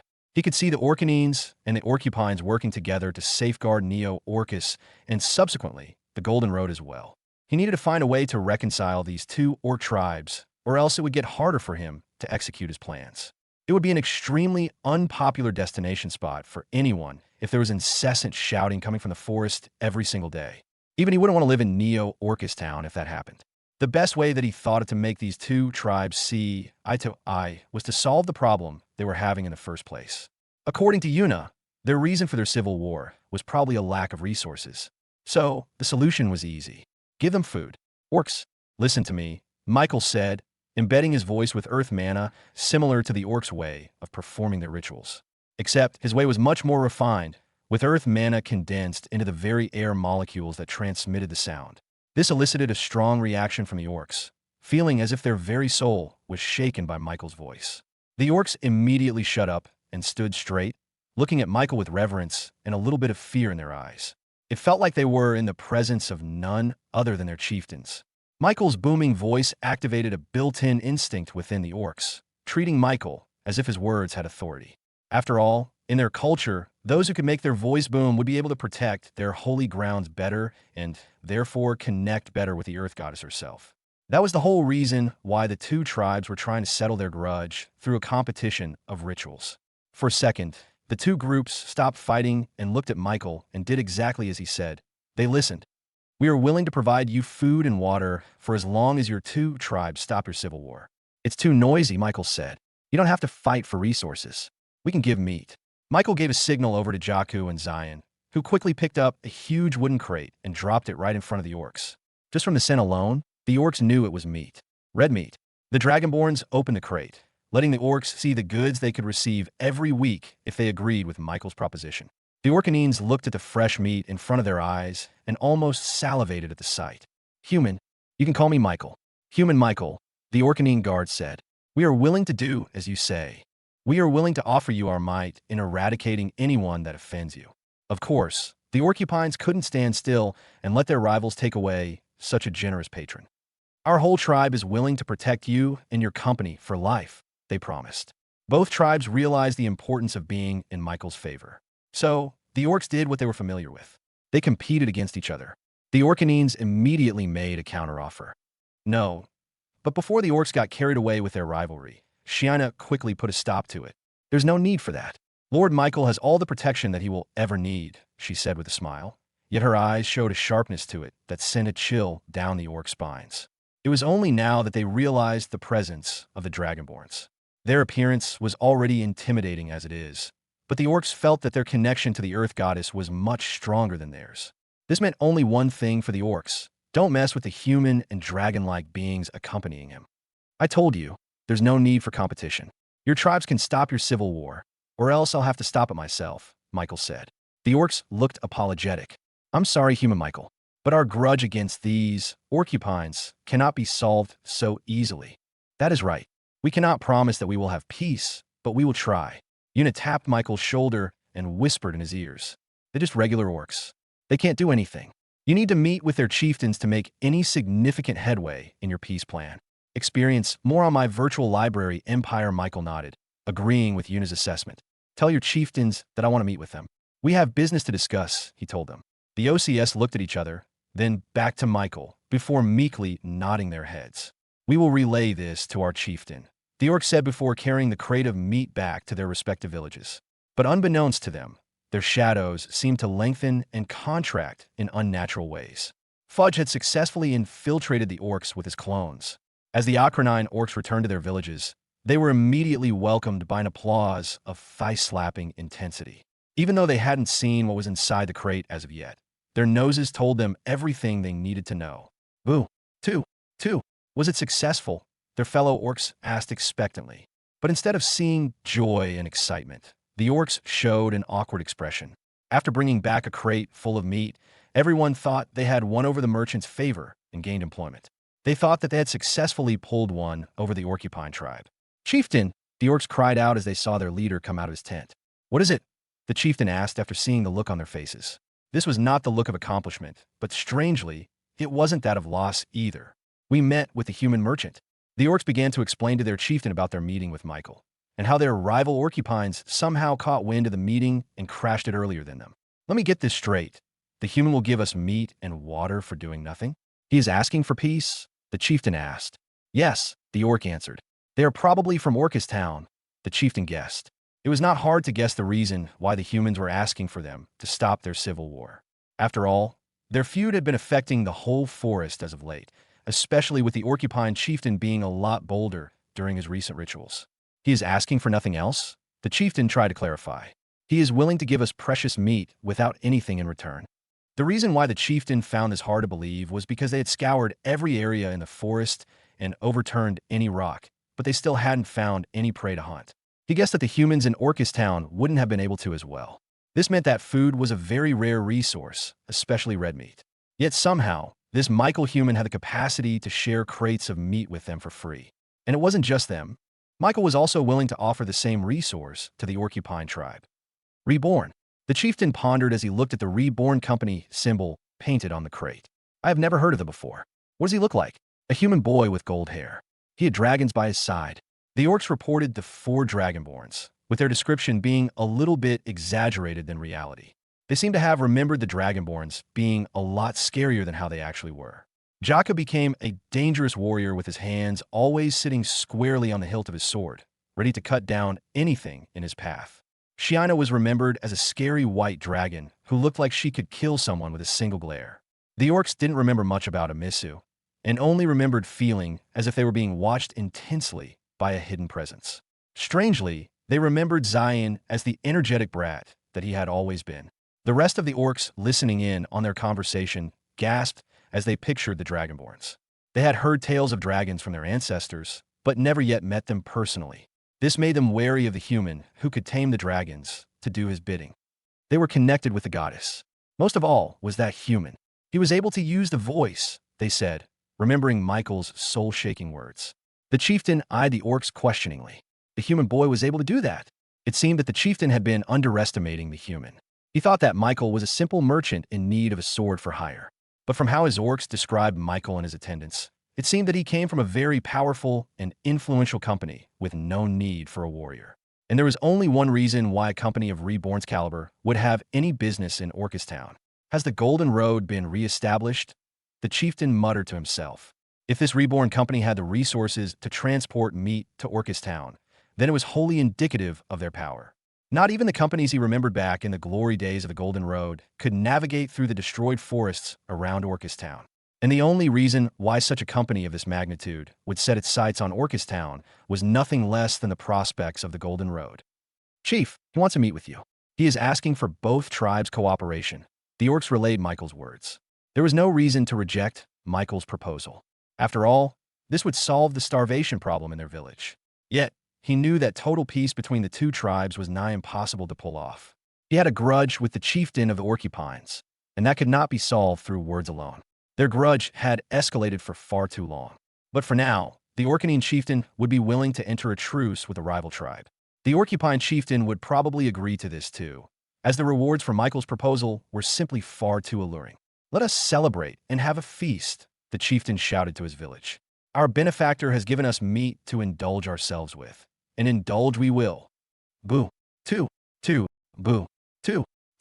Boo. Two. In their celebrations, the Orcanine orcs slapped their thighs and gave thanks to the goddess once again, directing their ritual towards their holy grounds. The cacao trees swayed back and forth to the celebrations of the Orcanine tribe as they began to grill and smoke all the meat from the crate. Meanwhile, a sneakily little shadow kept jumping from one orc to the other, spreading its clones throughout the whole Orcanine population. Discover more stories in my virtual library empire every time Michael met a new group or species. Fudge always liked to spread his clones to their shadows and survey their every move. After all, it was what a good ninja would do. And as he kept wandering from orc to orc, Fudge suddenly came across their holy grounds, the place filled with 1,000 pristine cacao trees, each one bearing mature fruit. That's chocolate. He, Miss Yuna, and Master will love this. Meanwhile, a large number of Rebornians finally arrived in Neo-Orcus with the express intent of helping reconstruct and rejuvenate the new territory of the nation of Reborn. They helped with the construction of houses, the installation of the sewer and plumbing system, as well as turning the whole road system into concrete.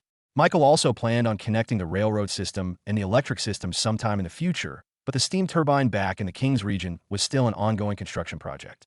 But he made sure to include electrical systems and outlets in the houses to prepare for the eventual connection of lines. Things slowed down in Neo-Orcus now that there were actual professional Rebornians on the projects. It also helped that everyone had been more productive with the clear absence of orcs shouting in the distance. This left Michael and the Dragonborns out of something to do in the meantime. So, the Dragonborns brought baseball into Neo-Orcus. A satisfying ding echoed into the forest as Zion knocked the ball right out of the park and into the forest.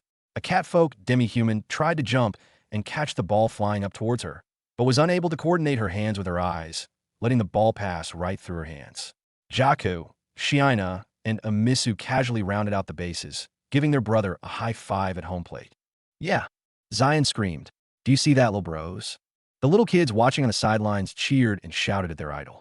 The children have taken quite a liking to the youngest Dragonborn because he acted like one himself. That chocolate's mine, Zion declared.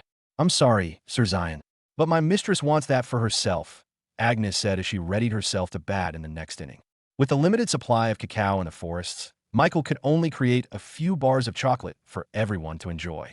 And since they had free time anyway, the Dragonborns, mostly Zion, suggested that they played baseball to determine which team would get the chocolates. It was Yuna and her demi-human escorts versus the Dragonborns and the Rebornians. Yuna already knew how to play baseball. Michael even remembered her going on a variety show to play a couple of games. With her and Agnes' talents in physical arts, they were able to quickly pick up the proper skills to go against the Dragonborns. It was as easy as slicing ahead, Agnes even said. There were also a couple of Neo-Orcus locals who came to watch, and they too were intrigued with the game of baseball. Unfortunately, Michael wasn't allowed to join their game. Something about it being too unfair or something, which was kind of true. After all, you didn't even have to hit the ball if you wanted to score a home run. He ended up enjoying the game on the sidelines, which was nice in and of itself.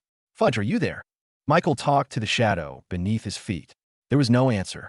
Usually, the cute little slime would be the first one to compete for a chance to have the last remaining chocolate bars, but he was strangely quiet recently. He wasn't even pestering Yuna for pets or anything. All of this started after they met with the orcs, which Michael found a bit suspicious. Where the hell is that slime? Meanwhile, the Orcanine chieftain visited the holy grounds once again to give his thanks to the goddess. Just as the Reborn company promised, they were given a shipment of red meat and other fresh resources in exchange for the temporary truce between the two tribes. There were still a few instances where the two tribes would encounter each other in the forest, but it would only end in little spats and wouldn't escalate into a full-blown shouting match like before. This led the tribe to become noticeably a lot happier. The lack of competition against the other tribes meant that they could focus on their own family and build more descendants. It would be ideal if this situation continued in the future, which was why their upcoming meeting with the owner of the Reborn company was a very important time for both tribes. The Orcanine chieftain wanted to communicate with the goddess and ask her for her guidance in the meeting. After all, the chieftain believed that it was her who pushed the Reborn company and their tribe to meet with each other, leading to this win-win conclusion for both parties. But unbeknownst to the Orcanine chieftain, there was a mischievous little shadow beneath his feet who was watching everything he was doing. So many cacao trees, so many chocolates, Fudge thought to himself. He had also infiltrated the Orcupine tribe and its chieftain and confirmed that they too were in possession of hundreds of viable cacao trees ready for the picking. Should I tell Master about this? Fudge was just about to return to Michael's side when he suddenly had an idea. What if I help Master? What if I'm the one who helps Master get all the cacao seeds he needs to make mountains of chocolate? Maybe he'll give me a lot. A vision of him swimming in a sea of chocolate bars flashed in Fudge's mind, eating all the chocolate that could fit in his mouth and getting tons of compliments from his masters. I'll give you thousands of pets. Yuna would say, "You're the best ninja," his master would say. With this idea in mind, the mischievous ninja, Slime, moved out of the shadows and inhabited one of the trees in front of the chieftain. Hiss! The chieftain was startled as he suddenly felt the presence of something unknown in their sacred lands. "Who's there?" he asked carefully. Find adventures at my virtual library empire. Out of the corner of his eyes, he suddenly saw something slithering across a branch. It was something thin and scaly. He turned his head and saw a single snake with red eyes and green scales like that of a dragon, staring back at him. There was only one conclusion the chieftain could come to. "An envoy from the goddess?" he proclaimed. The chieftain's ancestors believed that their sacred grounds were sacred for a reason. It was a place that only the goddess could touch, and they, as its protectors, were the only ones granted access to this place. The fact that no one had ever seen a single animal inside their sacred grounds in the entire history of the Orcanine tribe was proof of that. No bird made its nest in the cacao trees, and no squirrels burrowed in the trees. The only living beings in this forest were those who were a part of the life cycle of the cacao trees themselves. There weren't supposed to be any snakes in this area. The goddess wouldn't permit it. Therefore, the chieftain could only conclude that this was not a normal snake. Its intelligent red eyes showed consciousness unlike that of a wild animal. The fact that this snake appeared in perfect timing just as he was about to ask the goddess for her input and guidance made him think that this was made by divine intervention. It all made sense for the chieftain. He was beginning to think that the Reborn company was an envoy from the earth goddess herself, treating the meat and resources they gave as literal heaven sent. Therefore, the only conclusion he could come to was that this snake was an agent from heaven itself. "I bow in the presence of the divine," the chieftain said as he kneeled towards the green snake. Meanwhile, Fudge was relishing the fact that his illusion had gone so smoothly that he didn't even need any effort to convince the orc of anything. Yeah, bow he," Fudge said smugly, with his snake tongue hissing in happiness. "The goddess must have sensed my worries and sent you to alleviate my concerns. Am I right?" the chieftain asked expectantly. "Humu, that is right. Tell this good ninja, I mean snake, about your problems." The Orcanine chieftain breathed a sigh of relief and began to spill his thoughts on the upcoming meeting with the human owner of the Reborn company. After all, it was more than probable that the chieftain of the Orcupine tribe would also be present in the meeting, seeing as the Reborn company also made an agreement with them. "I am simply worried that my grudge against my old rival will prevail against my better judgment. I want to preserve our good graces with the humans, but I am afraid that I will want to bring up old grudges once I meet with my enemy face to face." The rivalry between the two chieftains was personal and ran deep in their history. Humu, Fudge muttered, nodding his snake head. "I think that competition and rivalry are healthy and needed." The chieftain looked up at the snake. "Is that so?" "Yes, absolutely. You need to compete against the Orcupine tribe to see which one of you is the best at showing your love for the Reborn company." "Channeling my hate for my rival into gifts," the chieftain muttered, his eyes flickering as he thought of many scenarios. "In your meeting with the awesome leader of the Reborn company and the good ninja by his side, you should try your best to be friends with them. That way, you can be sure that your tribe will be blessed rather than your rivals." The chieftain's eyes widened as if he had just realized something. "You're right. If the Earth Goddess had planned for our tribe and the Reborn company to meet, then it must mean that whoever gains their support will also be blessed by the goddess." But he remembered that their tribe had nothing to offer. "We have no gifts to give except our service," the chieftain said. Fudge's eyes glimmered. "Well, you do have something. This." The snake slithered up towards one of the trees and wrapped its tail towards one of the mature cacao fruits hanging on the branch. "You can give them chocolate beans." "Chocolate? I mean cacao beans." Fudge quickly corrected himself. A doubtful look passed on the chieftain's face. "I do not think humans would appreciate cacao beans. They serve no effect for them other than bitterness." "Don't worry about that," Fudge assured. "Just make sure to stock a lot of cacao beans and present them as a gift." The Orcanine chieftain, though a little bit skeptical, was willing to try it out. After all, they had quite an abundance of cacao beans that would only spoil in their warehouses if not used. "All right, we shall prove to the goddess that only we deserve her blessings. I thank you for giving me this advantage," the chieftain said, determined to beat the Orcupine tribe using the gift method. Of course. Enjoy exclusive content from my virtual library empire." Unknown to the Orcanine chieftain, his very rival was also being visited by a stranger who presented himself as a snake envoy from the Earth Goddess. "Cacao beans, you say? Then I shall do as you guide me. If it will help me best my rival, Then I will give the Reborn Company as much cacao beans as we can give, the Orcupine chieftain said, flaring his quills in excitement. Both chieftains instructed their attendants to harvest as many beans from their sacred ground in preparation. They smiled, thinking that they were the only ones given knowledge from the envoy of the goddess. They didn't know they were getting playing right in the hands of the mischievous slime, who was already imagining himself eating hundreds of chocolate bars by himself, with the Dragonborns looking on enviously at him. Fudge popped up right in front of Michael's shadow and acted like nothing happened. "Where'd you go?" Michael asked. It had been a few days since the usually talkative slime disappeared. "Hey, Master, I want 100 chocolate bars, okay?" Fudge said, giggling and unable to hide his excitement. "What are you talking about?" Just then, Michael heard a knock on his door. Shiana entered the room and bowed towards Michael. "The orcs have arrived, sir, and they seem to be carrying something with them."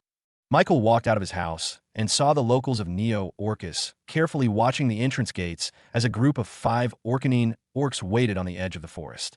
This would be the first time they would set their sights on the orcs that had been giving them tinnitus for quite a while.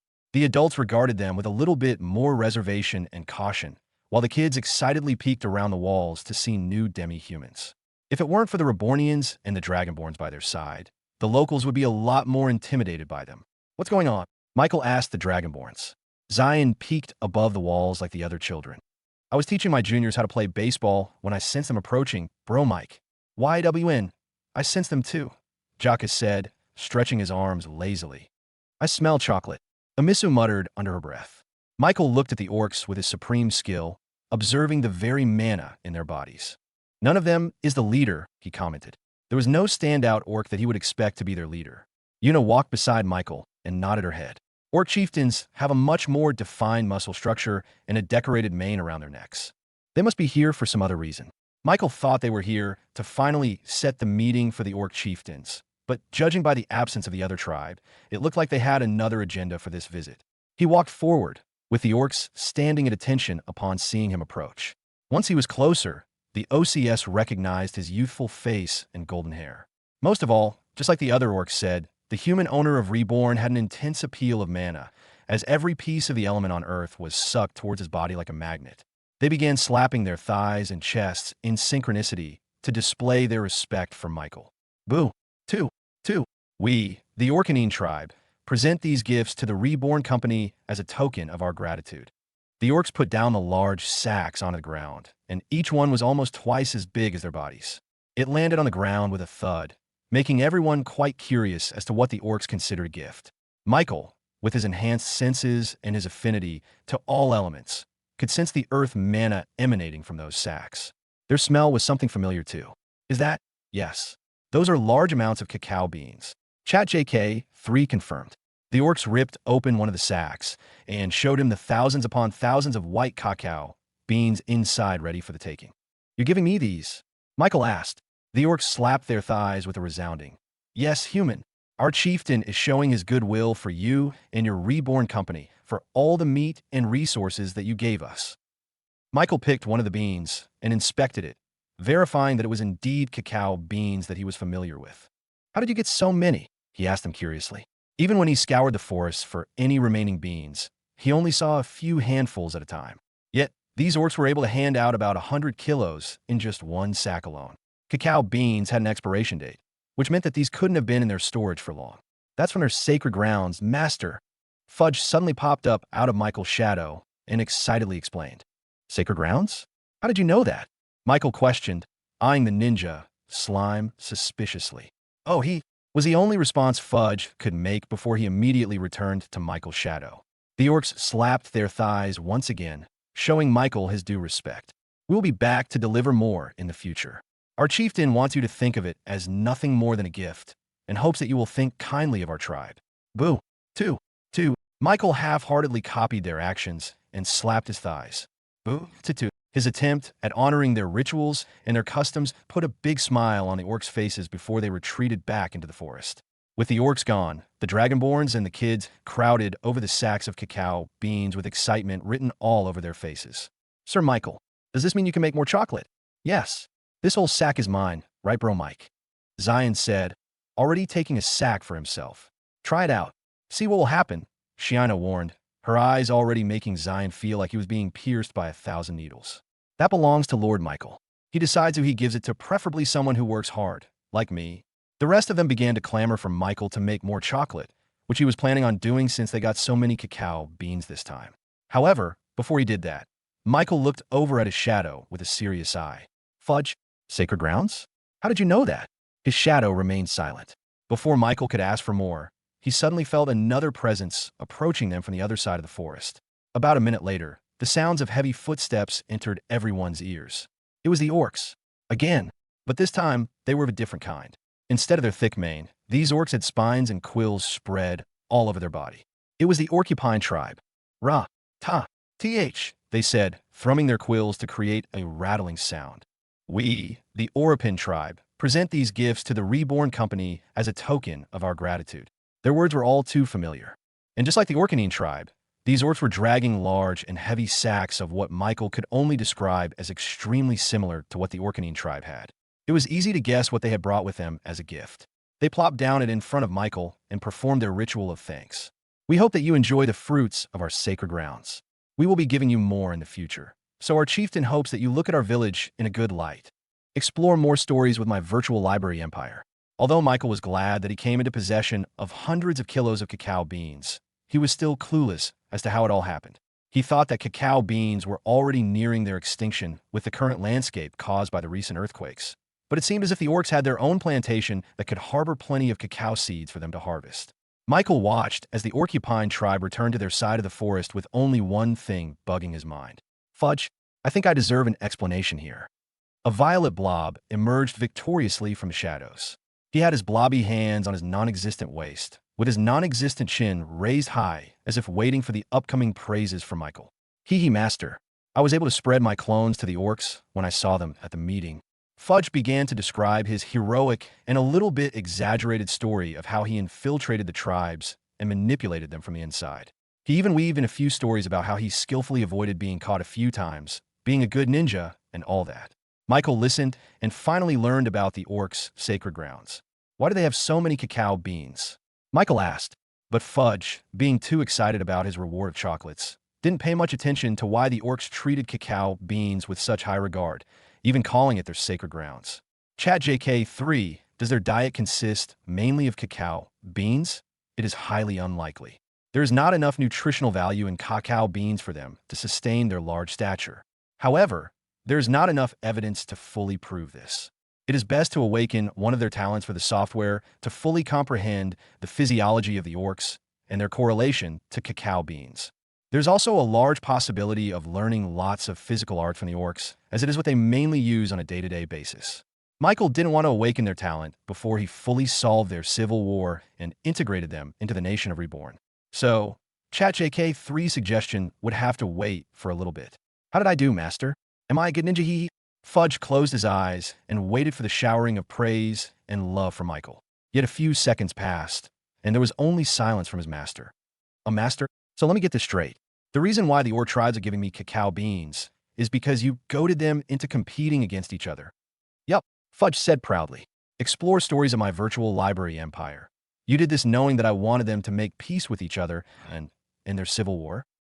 Nope. The ninja slime, upon realizing that he may have inadvertently made the two tribes hostile against each other again, looked depressed. Did Fudge do bad? A large gust of air puffed out of Fudge, slowly deflating into a puddle of violet water. Michael chuckled and patted the little guy. How could he get mad at his cute pet? Nah, you did fine, he consoled Fudge. You helped me out a ton by giving us more cacao beans to make chocolate with. Your method is a little bit shady, but either way, good job, buddy. Fudge slowly gained shape again, being filled solely from Michael's praises. Really? Yup. And now that you've gained the trust of the orcs, I want you to spy on them and find out why they have such a huge grudge against each other. You're the only one who can do this, so I'm counting on you, okay? The violet slime jumped up and quickly transformed into his ninja outfit in midair. Of course, master. Thy will be done, Fudge said hoarsely, creating a serious atmosphere for himself. His turnaround was so quick that many would think his previous depressed state was nothing more than a lie for pity points. Fudge quickly returned to Michael's shadow and continued his ninja missions. Meanwhile, Michael had the Dragonborns move the cacao beans inside Neo Orcus, where he could process the cacao beans into chocolate. Many locals and Rebornians gathered at the center of their town to watch Michael process the bitter cacao beans into the sugary sweetness of chocolate. Michael did this publicly because he wanted to teach the locals of Neo Orcus how to make chocolate of their own in the future. After all, he was planning on making this the primary exported product from this town. It would give Beth and others a chance for their talents to shine. After all, chocolate was a flexible ingredient that could be added to any food, either cake, bread, or even water. The business possibilities of chocolate were endless. Meanwhile, on the outskirts of the forest, deeper into the Queen's region, there was a gathering of a few peddlers carrying large rucksacks on their backs. These were the very same peddlers who had run away at the sound of the orcs' ritual shouting against each other. Although they were scared to death from the potential threat of the orcs, as well as the dangerous terrain ahead of them, these peddlers decided to come back and risk their lives to help the poor inhabitants of Orcus Town from starvation. As peddlers, they were the only ones who could supply Orcus Town with enough food to last for at least another month. If they didn't come back, then they would be leaving Orcus Town to die on their own. They couldn't leave that on their conscience. So they came back. And miraculously, the shouting from the orcs seemed to have stopped. Even as they traveled deeper into the forest, there was no sign of shrieking and taunting echoing in their ears. They are gone. This is our chance. We must help Orcus Town. This gave them the courage to go deeper into the forest until finally they came across the territory known as Orcus Town. Yet, as they came closer, they noticed that something was wrong. Orcus Town was too busy. Michael raised his hand and levitated the cacao beans from the sack before using an ember spell to roast them right in front of everyone's eyes. Stay tuned for updates on my virtual library empire. The children's eyes glazed with amazement as Michael then cracked these beans to reveal a dark nib with a similar smell to the chocolate they were all so familiar with. And with the cacao nibs gathered in one place, Michael destroyed their very chemical structure and turned them into a liquid with a smooth texture and flavor. It didn't take long before the liquid ball of pure chocolate hardened into bite-sized pieces for everyone to enjoy. Yee, gimme, so good. Zion and the children jumped up to try and catch the chocolate raining from the sky. But Jaku simply opened his palm and let one fall right into his palms. Meanwhile, Amisu and Shiina sharply snatched pieces from the air without anyone noticing. Yuna and her demi-human escorts were given one as well, and they enjoyed it more than any other royal candy or snack famous in the Queen's region. Michael had distributed the chocolate pieces equally, but left a few for himself. He had other plans for these. While everyone snacked on the pure and sweet chocolatey goodness of the processed cacao beans, Michael walked over to Beth and requested her help. "There's a recipe that I want you to try out. Can you make it?" he asked her. Beth's talent was baking, and Michael knew that there were a lot of recipes from his old world that were only enhanced by the addition of chocolate. The best example of that was none other than chocolate chip cookies. Michael whispered the recipe he got from ChatJK3, with Beth slowly nodding her head as she began to realize the potential of such a product. "Leave it to me, Michael," she said, putting on her apron. "I will make cookies." She returned to her bakery and began preparations.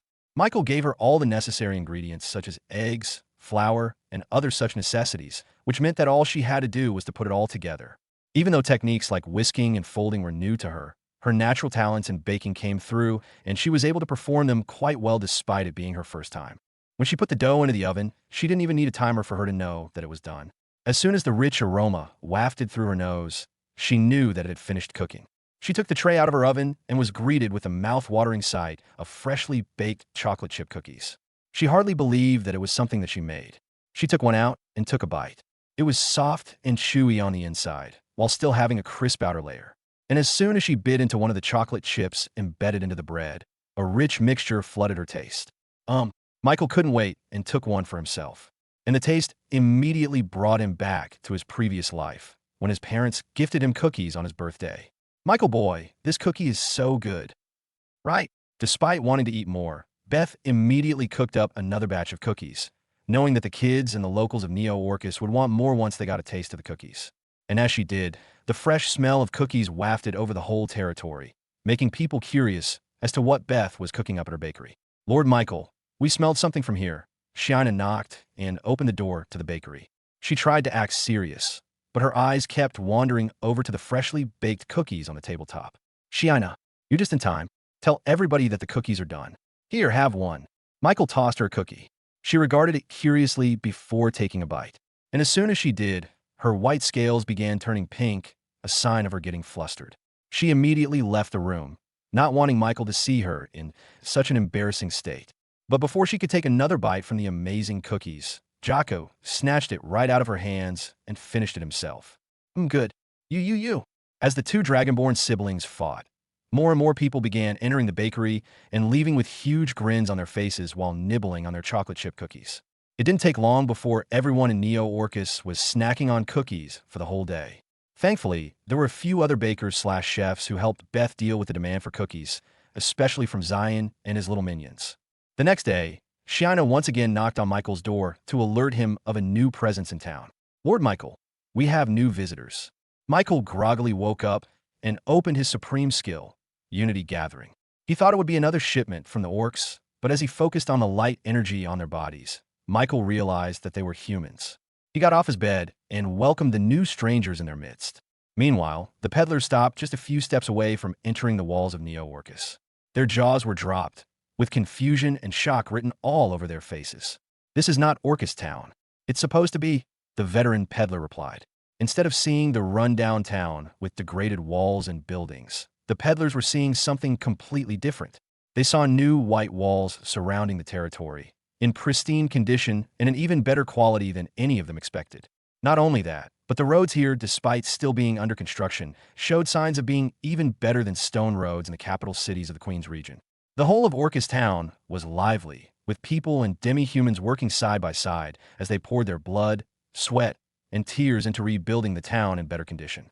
In their dazedness, they saw a strange dragon-like demi-human approach them with a brown circular thing in his hands. Yo, want a cookie? Excuse me, is this Orcus Town? They asked the demi-human cautiously. Zion pondered. No, this place is called Neo Orcus. Ah, so we were wrong. No, wait. That's right. Neo Orcus used to be called Orcus Town before we arrived here, Zion said, nibbling on his cookie casually, not knowing he almost caused a huge misunderstanding. The peddlers whispered to themselves, shocked at the revelation. They couldn't believe it. Literally. Are you sure? This looks completely different from what I remember, the veteran peddler said. He was part of the elder generation that still remembered the good old days of the Golden Road. This was not the Orcus Town he remembered. You guys want to see for yourself, Zion said in a dare, inviting them in to prove them wrong. The peddlers looked at each other and slowly walked forward. They stepped foot onto the half-finished concrete road, surprised at its solidness despite it being so flat. It looked like they had used a really big slab of stone. The streets, although still under construction, were designed with brilliant architecture, complete drains, and curbs. There was even a weird pole at the end of every street that looked like it had green, orange, and red glasses on the top. What's that? They asked Zion. That's a stoplight. But you won't understand that yet. They continued to walk through the streets until they saw large metal pipes getting levitated by demi-humans and being installed inside houses under construction. As they connected underground, these pipes suddenly burst out with a spray of blue clear water before the demi-humans twisted a lever and stopped the flow. Water? I thought Orcus Town only got theirs from rain. This is weird. Just then, a human came over to the demi-human workers and gave them a box containing meat and vegetables still smoking just a few minutes after being cooked. Here's your food, the human said, and the demi-humans thanked her in turn. One of the peddlers finally couldn't hide his curiosity any longer and confronted the woman. Excuse me, but how does this place have food and water? Orcus Town was supposed to be under starvation and dehydration, but it looks like everyone here is well-fed and healthy. The woman nodded and sighed in relief. We were supposed to, but thankfully, the Reborn Company saved us from that terrible fate. Reborn Company, the peddlers muttered under their breaths. Business was supposed to be their bread and butter, their specialty. Yet, they couldn't remember anything about a company with these kinds of resources. An overseas company? The veteran peddler pondered. Why does everybody think that? No, our boss is a human. My bro is the richest human in the King's region. Zion bragged.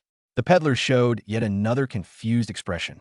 It had only been a few years before they came back from the King's region, and they hadn't ever heard of this company before.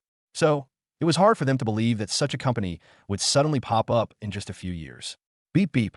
As the peddlers tried to make sense of what they were currently witnessing in Neo Orcus, they suddenly heard a blaring sound coming from behind them. When they turned around, they saw these metallic box monstrosities that looked as huge as a boulder, coming towards them at a pace even faster than horses. They were stunned, unable to move away from the incoming horde of reborn automobile trucks coming from the highway roads. Zion had to pull them aside to the curb, letting the peddlers fall to their butts with horrified expressions on their faces. What was that? The truck stopped just on the other side of the street. A few seconds later, The front door opened, and the driver climbed down off the truck, revealing his short and stocky nature. A dwarf? They all screamed. Yeah, got a problem with that? The dwarf screamed back at them, annoyed. Don't stand still in the middle of the road next time. Discover exclusive tales on my virtual library empire. The dwarf shook his head and began to unload the tons of metal pipes from the truck, ignoring the shocked stares from the peddlers. But that's how? Zion flashed a smug smile. Believe me now? Haha. Everyone is always surprised when they find out Bro Mike was able to ally with the dwarves. All their questions were answered by Zion's bragging, but the peddlers simply couldn't believe the truth. Nobody in the Queen's region would believe it. Yet, the fact that a dwarf was right in front of their eyes was proof enough. They stayed silent for a few seconds, digesting everything they learned just a few minutes after entering Neo-Orcus. All in all, everything came down to the Reborn company. They never knew that a sleeping dragon was hiding in the countryside. Everyone in the Queen's region was clueless that such a company was even able to be friends with the notoriously unfriendly dwarves. Are you guys okay? Just then, a human boy with golden hair walked up to them and offered them his hand. We're okay, kid. Just trying to figure out how this Reborn company was able to do all of this. Well, just ask, the boy replied to them casually. No, the veteran peddler denied. It will be hard to get an audience with the owner of this Reborn company. They must be on the same level as eyes and his likes. Shiina smiled and approached the peddlers. You have been given an invitation by Lord Michael. There is no other greater authority in the Reborn company other than him. The peddlers hurriedly stood up and fixed their attire. That would be great. Where can we meet him? Shiina smiled and gently guided their gazes toward the young boy with the golden hair. This is Lord Michael. He is who you're looking for. The peddlers were once again slack-jawed upon finding out that this boy was more than what meets the eye. Come, Michael said. We have some business to discuss. It's my understanding that you are peddlers navigating the Queen's region. Am I right? Well, it just so happens that we have a few products we'd like to spread over there. The peddlers followed Michael over to his house, with the Dragonborns and the elderly locals of Neo-Orcus following closely behind. And the whole time, the peddlers couldn't help but stare at the small stature of Michael, their minds still undecided if what they were seeing was an illusion or not. Once they were inside, Michael invited them to lay down their rucksacks and sit on his couch. Forgive my rudeness, but are you really the owner of the Reborn company? How old are you? Did you perchance find a rejuvenating potion that turned you back into a child? Because I simply cannot understand. The veteran peddler let out all of his questions at once. He had been holding on to his curiosity for far too long. Michael chuckled. Please, I'm only turning 12 years old. But yes, I am the owner of the Reborn company. The peddlers would have questioned the authenticity of his words, but the mere fact that 5 dragon-like demi-humans were standing at his sides was much better than any authenticity paper that he could present to them.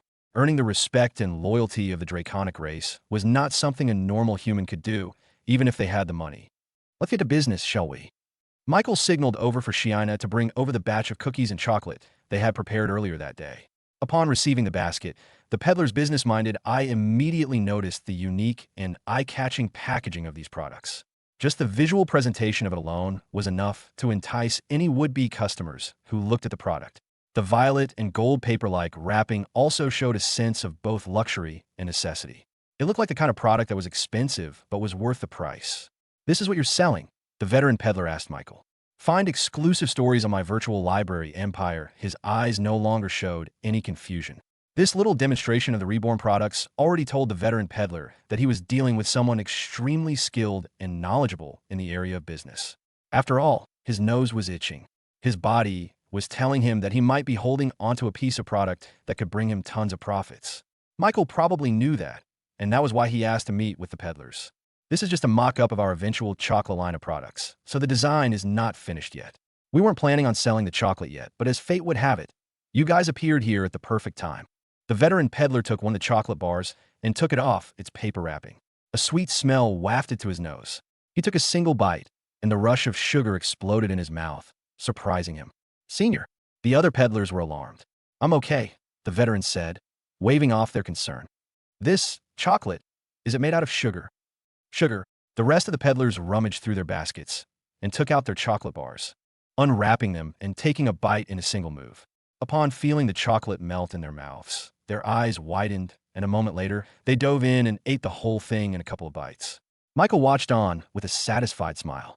Try the other one. We called it the chocolate chip cookie. They began to unwrap the cylindrical wrapper, showing a few stacks of freshly baked chocolate chip cookies. They tasted it too, and liked it even better than just pure chocolate. These cookies could be eaten for breakfast, lunch, or dinner without the taste getting bland. I'm sure that as peddlers, you know the proper market to sell this kind of snack, right? The veteran peddler nodded. These will be popular in the big cities, where the population is on the younger side. It will probably do great in the capital cities. Michael thought so as well. If he played the marketing of his products right, then he could replicate the culture of chocolate giving during times of anniversaries or birthdays. Back in his old world, Valentine's Day was celebrated globally, with the selling of flowers and chocolates spiking up. What do you think? Do you want to become chocolate merchants? Michael's question made the peddlers look at their veteran leader. Whatever he decided, they would decide too. The veteran looked at the golden R stamped onto the very chocolate itself, clearly showing the name of the Reborn company and letting it imprint on anyone's mind every time they bit into the chocolate. It was brilliant. That was how the veteran peddler described the Reborn company's ideas. And it wasn't just their chocolates. It was everything else in this town as well. The free-flowing water, the flat roads, and the monstrous horseless carriages as well. The Reborn company was ahead of the game, and it would only be a matter of time until their waves washed over to the Queen's region. And by that point, it would already be too late for a small-time peddler like him to join. This was the only time he could join. He could still ride the wave, and it will take them to the top. This was a life-changing decision. Yes, please. We would like to sell these chocolates, the veteran proudly accepted. Michael stood up and faced the peddlers, shaking their hands one by one. Now, here's my proposal. I want you to sell these products everywhere in the Queen's region, with a certain percentage of the sales going to you as commission. Michael began to elaborate on their arrangement for this business. He told them how much the chocolates were going to be sold for, which was just above the average price of a normal pastry. It was on the expensive end, but still affordable. A fraction of that price would be their earnings, which surprised the peddlers as it was a much better deal than they were even hoping for. After all, they didn't even have to buy the chocolates. They would just have to sell them. Oh, and if you have any more merchant friends, make sure to tell them about this opportunity. Maybe they want to become chocolate merchants too. The Rebornians were quite accommodating as they quickly arranged for the peddlers to have their own lodging for the night, which they sorely needed because it had been quite a whirlwind of events for the peddlers. They would not be weirded out if they woke up the next day and found that everything had just been a dream. Yet the next day, after they finalized their agreement with Michael and the Reborn company, they were still here, standing on the newly constructed flat roads with horseless carriages crossing the streets. This was real, and even though it had only been a day, they saw that some parts of the town suddenly had flat concrete roads magically out of nowhere. They knew nothing about construction, but they knew that this kind of speed was insane. From what they heard from the Rebornians, it seemed that this was still considered slow for them. Compared to the manpower they had in the King's region, the speed of production in Neo Orcus was like comparing a single drop from a bucketful. Last night, they chatted with some of the locals and the Dragonborns about their experiences in the King's region. They heard all kinds of stories about stars landing on the ground, exciting baseball games, booming music, and something about an air conditioning unit of some kind. They didn't understand anything, but their curiosity for the King's region and the nation of Reborn piqued from the description alone. What more if they experienced it firsthand? If they didn't have a job to do in the Queen's region, then the peddlers would have wanted to visit the King's region and try out the automobile taxi in Kingsbridge. They heard that a week's worth of travel was slashed down to only one day. Read exclusive chapters of my virtual library empire as peddlers. They were incredibly fascinated with the thought of owning an automobile. It's decided. I'll save up for a car, the rookie peddler announced. The locals of Neo Orcus toasted to the new guy, as they too wanted to buy an automobile of their own. The peddlers had to stay in Neo Orcus for a couple more days as they waited for the production of the chocolate and cookie products they were going to sell. To pass the time, they frequently roamed around Neo Orcus, familiarizing themselves with the new structures and design of the town. They were amazed at how complex and beautiful everything was despite how fast they were building it. One particular day, they came across Michael and his Dragonborn attendants looking over the remnants of the northern gate of Neo Orcus. Usually, it was just the Rebornian engineers overseeing the construction, but this time, it looked like even the big boss was involved. I wonder what they're building over there, the rookie peddler asked out loud. The veteran stopped in his tracks as he realized where he was. This used to be the Genesis, the first step towards the Golden Road, he muttered under his breath. Even though the structures and the old architecture were gone, the veteran peddler still recognized the vastness and grandiosity of the road on the horizon. It used to symbolize a literal road to wealth for most aspiring merchants, including him. The other peddlers knew about the Golden Road, but were born too late to witness its prime, only its decline. Excuse me, Sir Michael, but are you doing what I think you're doing? The veteran peddler saw the very beginnings of road construction on the gates. Metal rebars were ready to be installed underground, with only the liquid concrete needed to finally start its construction. Yes, you've guessed right, Michael replied. I'm trying to rebuild the Golden Road. Just hearing those words come out of Michael's mouth almost made the veteran peddler shiver. He didn't know if he was afraid or excited. Probably a mix of both. Are you really undertaking this task? Are you not worried? Is it even possible? Yes. Even if it isn't, Michael replied confidently. The Dragonborns beside him smiled, showing their complete faith and devotion to Michael. There was a fire in their eyes that showed their desire to fulfill his wishes, with no option for failure. They weren't the only ones. Practically every Rebornian shared the same passion for furthering Michael's goals. Yeah, I'll punch anyone that gets in our way, Zion said, punching the air excitedly. Lord Michael doesn't have to do anything. We will be enough, Shiana said casually. Seeing this, the veteran peddler had a premonition that they would be the one to finally re-establish the Golden Road to its prime condition. It must be said that this new Golden Road would be completely different from the old one. There was a distinct difference between the two, and it was the fact that the Reborn company was able to plant their flag into Neo-Orcus before anyone else. This was a crucial point that would give them the edge over anyone else from the very start. If Michael was able to restart the popularity of the Golden Road, then the Reborn company would also be taken up with it. The two names would practically be synonymous with each other. Once that happened, nobody would be able to refute it. It was written in a binding contract. The Reborn company secured its spot in one of the most crucial points in the Queen's region without anyone even knowing about it. Even if others knew it beforehand, they would disregard it as nothing important. In their eyes, Orcus Town had already degraded past its usefulness. They would think that only a fool would sink so much time and money into making Orcus Town functional as a society. But they didn't know what the nation of Reborn could do as a whole. Michael had the help of the dwarves. He had Dragonborns whose power was comparable to the top adventurers in the Queen's region. And most of all, he had amazing products that could sweep the entire continent in one fell swoop. If there was anyone who could do this nigh impossible task, then it was none other than Michael and his Reborn company. A few days later, the peddlers finally took off from Neo-Orcus and began their journey to the Queen's region. Their rucksacks had been emptied out and replaced with Reborn products such as soap, shampoo, and most of all, chocolates and cookies. Their targeted destination would be the capital city of Angora, with a population of about 100,000 humans and demi-humans alike. The cookies would only last for 2 to 3 weeks, which was good since their trip would last about a week at the most. It would have taken only a few days if they were traveling through the old Golden Road, but because there was still a large crack in the middle of the path, they had to go through the long way, trekking mountains, and all that stuff. As experienced travelers, they were already used to these long trips, so the days went by in a flash. In the blink of an eye, they stood on top of a cliff overlooking the capital city Angora, just on the horizon. They saw horse carriages coming in and out of the city even from a distance, which only showed how bustling the market was over there. It remained as busy as they remembered. Discover hidden stories of my virtual library empire. The magic tower in the distance still towered over everything, with almost invisible magic particles emanating off of the very structure itself and protecting the city from unwanted weather effects.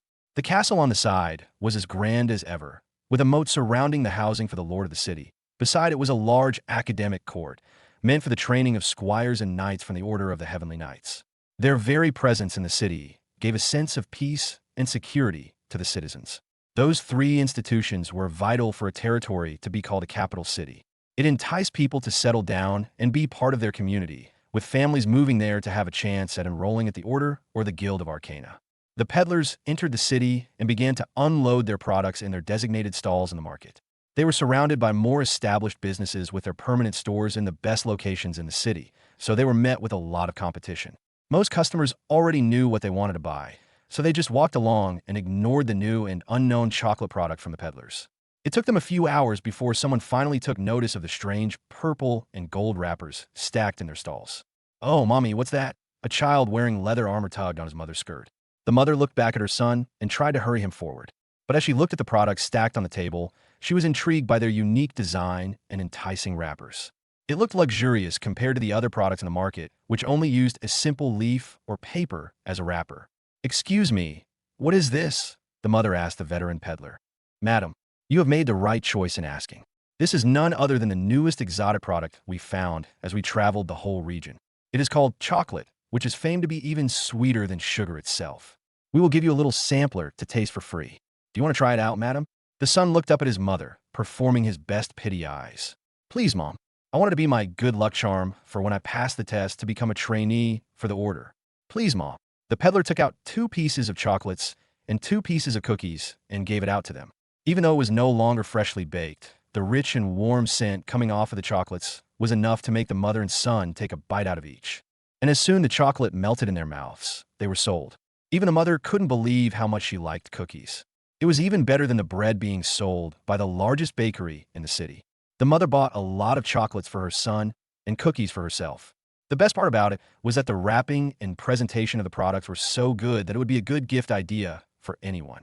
There were a couple more people who bought chocolate throughout the day, but as expected, not a lot of people bought their products on the first day. However, those who bought one yesterday ended up buying more the next day, which slowly built up their customer base each day. It was slow at first, but as the days rolled on, more and more people found out about its unique sweet flavor that couldn't be found anywhere else. Coincidentally, the boy who had bought chocolates on the first day ended up getting accepted into the Order of the Heavenly Knights as a trainee. His mother eventually ended up buying lots of chocolate for her son as a congratulatory gift, which caught the attention of the other parents in her circle of friends. One such parent approached the mother of the boy and congratulated them for this achievement. Hey, my compliments to your son for passing the physical exam. Any tips or secrets I should know about for my son to pass his exam? I'm sure your son will pass it too. They both trained at the same time, right? The mother assured them. But the curious parent was unconvinced. There was something that changed with that boy when he went to take his entrance exam. Any advice will help, the parent pleaded. Maybe there's one thing that can help your kid. What is it? There's this thing that my son bought during the day of his exam. When he ate it, he seemed to be a lot more active, a lot more energetic than usual. Oh, what is it? Maybe I'll buy one for my son, too. There was something strange going on with the current selection of trainees from the Order of the Heavenly Knights. Usually, these kids would be exhausted beyond belief at the end of their training sessions, with some ending up being carried back to their dorms from the intense muscle spasms they incurred throughout the day. However, some of the instructors realized that these days, the new trainees had been quite energetic, even after making them run laps around the grounds 2 times the normal amount. They even looked more excited as the 8th candle had been extinguished, signaling their time for rest. Usually, the instructors wouldn't care about the dealings of the children after training, but they realized that those who had been showing strange behaviors were the ones who were performing quite well in the physical tests. For example, some of the students who were stuck at the 1-star physical arts core were showing signs of having a breakthrough, even though they showed no talent for this a couple of days ago. This coincided perfectly when the students suddenly exhibited this strange behavior at the end of the day. Finally, the instructors had enough. They decided to follow the children and see what they were up to. Okay, trainees, wipe off your sweats and go straight to your dorms. We'll have our monthly exam tomorrow to gauge your current levels, a burly man said to his students, returning the wooden sword to its scabbard. Yes, sire, the kids replied, saluting to him. And as their instructor left the training grounds, the kids huddled up to each other with excitement bubbling up to their faces. Guys, we have to hurry. We can't be late or else it'll be sold out when we get there, one kid said. I'm gonna need to stock up more for tomorrow. I need it or else I think I'll fail. Just remember, don't tell anyone or else we'll have more competition. The rest of the trainees nodded their heads. Then they put their hands together and cheered silently. 1, 2, 3 chocolates. Chocolates, they whispered to themselves. As it turned out, the reason why these kids had been acting weird was because of none other than chocolate itself. After a rumor spread that one of the trainees got accepted after eating chocolates, eventually every trainee wanted to eat one for themselves too. The results were evident, as they felt themselves with more energy to spend after eating a whole bar of chocolate for a single day. So, at the end of their training sessions, the trainees rushed out to the market to seek out the peddlers selling chocolate and cookies. However, as the days passed, more and more people found the amazing taste of chocolate and cookies and began buying them en masse. It was unfortunate for the kids, as their training only ended by sunset, so by the time they visited the market, the chocolate stocks were almost emptied out. And as they reached the peddler's stalls, they were delighted to see that there were still some stacks of chocolate on display. Excuse me, sir. We would like to buy a chocolate bar for each of us, the trainees shouted. The veteran peddler recognized the kids and immediately packed a stack for them. Will you be buying 8 chocolate bars this time? The peddler asked. The trainees shook their heads. Only 7, mister. There's only 7 of us. Then who is he? The veteran peddler then pointed to the large, burly man behind the kids. So this is what you've been buying. That strict voice made the trainees jump in fear. They turned around and were horrified to see their instructor looking down at them with his arms crossed on his chest. He was mad. That was the look he gave them whenever he would make them do 10 more laps. They eventually had to tell him everything and explain why they sneaked out of their dorms to visit the market. Chocolates, huh? The instructor felt intrigued after hearing about the effects of chocolate on the trainees. If the kids were to be believed, then chocolates almost had the same effects as cultivation pills and elixirs for a fraction of the price. Are we in trouble, sire? The instructor eyed the trainees. Yes, you are. You shouldn't have kept this to yourselves. It could have helped the other trainees become stronger as well. Next time, buy more for the rest of the class. Instead of getting lectured for sneaking out of the dorms, the instructor actually encouraged them to go out and buy more chocolates for other trainees so that they could enjoy the benefits as well. So, for the next few days, everyone visiting the market would see trainees, squires, and even some knights lining up in a queue. It was a curious sight, with other people finally taking notice of the chocolate bars and cookies that the traveling peddlers sold on the market. After all, if people from the Order of the Heavenly Knights were interested in these products, then it must be something good. And sure enough, once they tasted the sweetness of the Reborn chocolate products, they were hooked just like the trainees. It took a couple of days, but the sales finally picked up for the chocolate merchants, with most of their stock getting emptied out by midday. Of course, this kind of sensation was quickly spread throughout Angora City. It even reached the lord of the city's ears, who had his attendants secretly buy chocolate for him and his family to try out. Because of this, the newspaper companies finally took notice. They sent out a rookie journalist to find out more about these chocolate and cookie products that everybody had been raving about. Enjoy exclusive content from my virtual library empire, but they didn't send out a veteran. They didn't think it could become front-page news. At most, it would be a good anecdote in their newspaper. But in truth, who knew what would happen if they dug a little deeper and found out more about the Reborn Company? The rookie journalist's first mission was to interview the peddlers who introduced the exotic chocolate products to the city. He left his house early and went to the market. The funny thing was that he didn't even have to know where the peddlers were located. All he had to do was follow the large queue in the street, and they would lead him to the chocolate merchants located in a very obscure part of the market. Usually, this place wasn't visited much by customers. But as the chocolate products got more popular, this part of the market ended up becoming more crowded than the main street. Excuse me.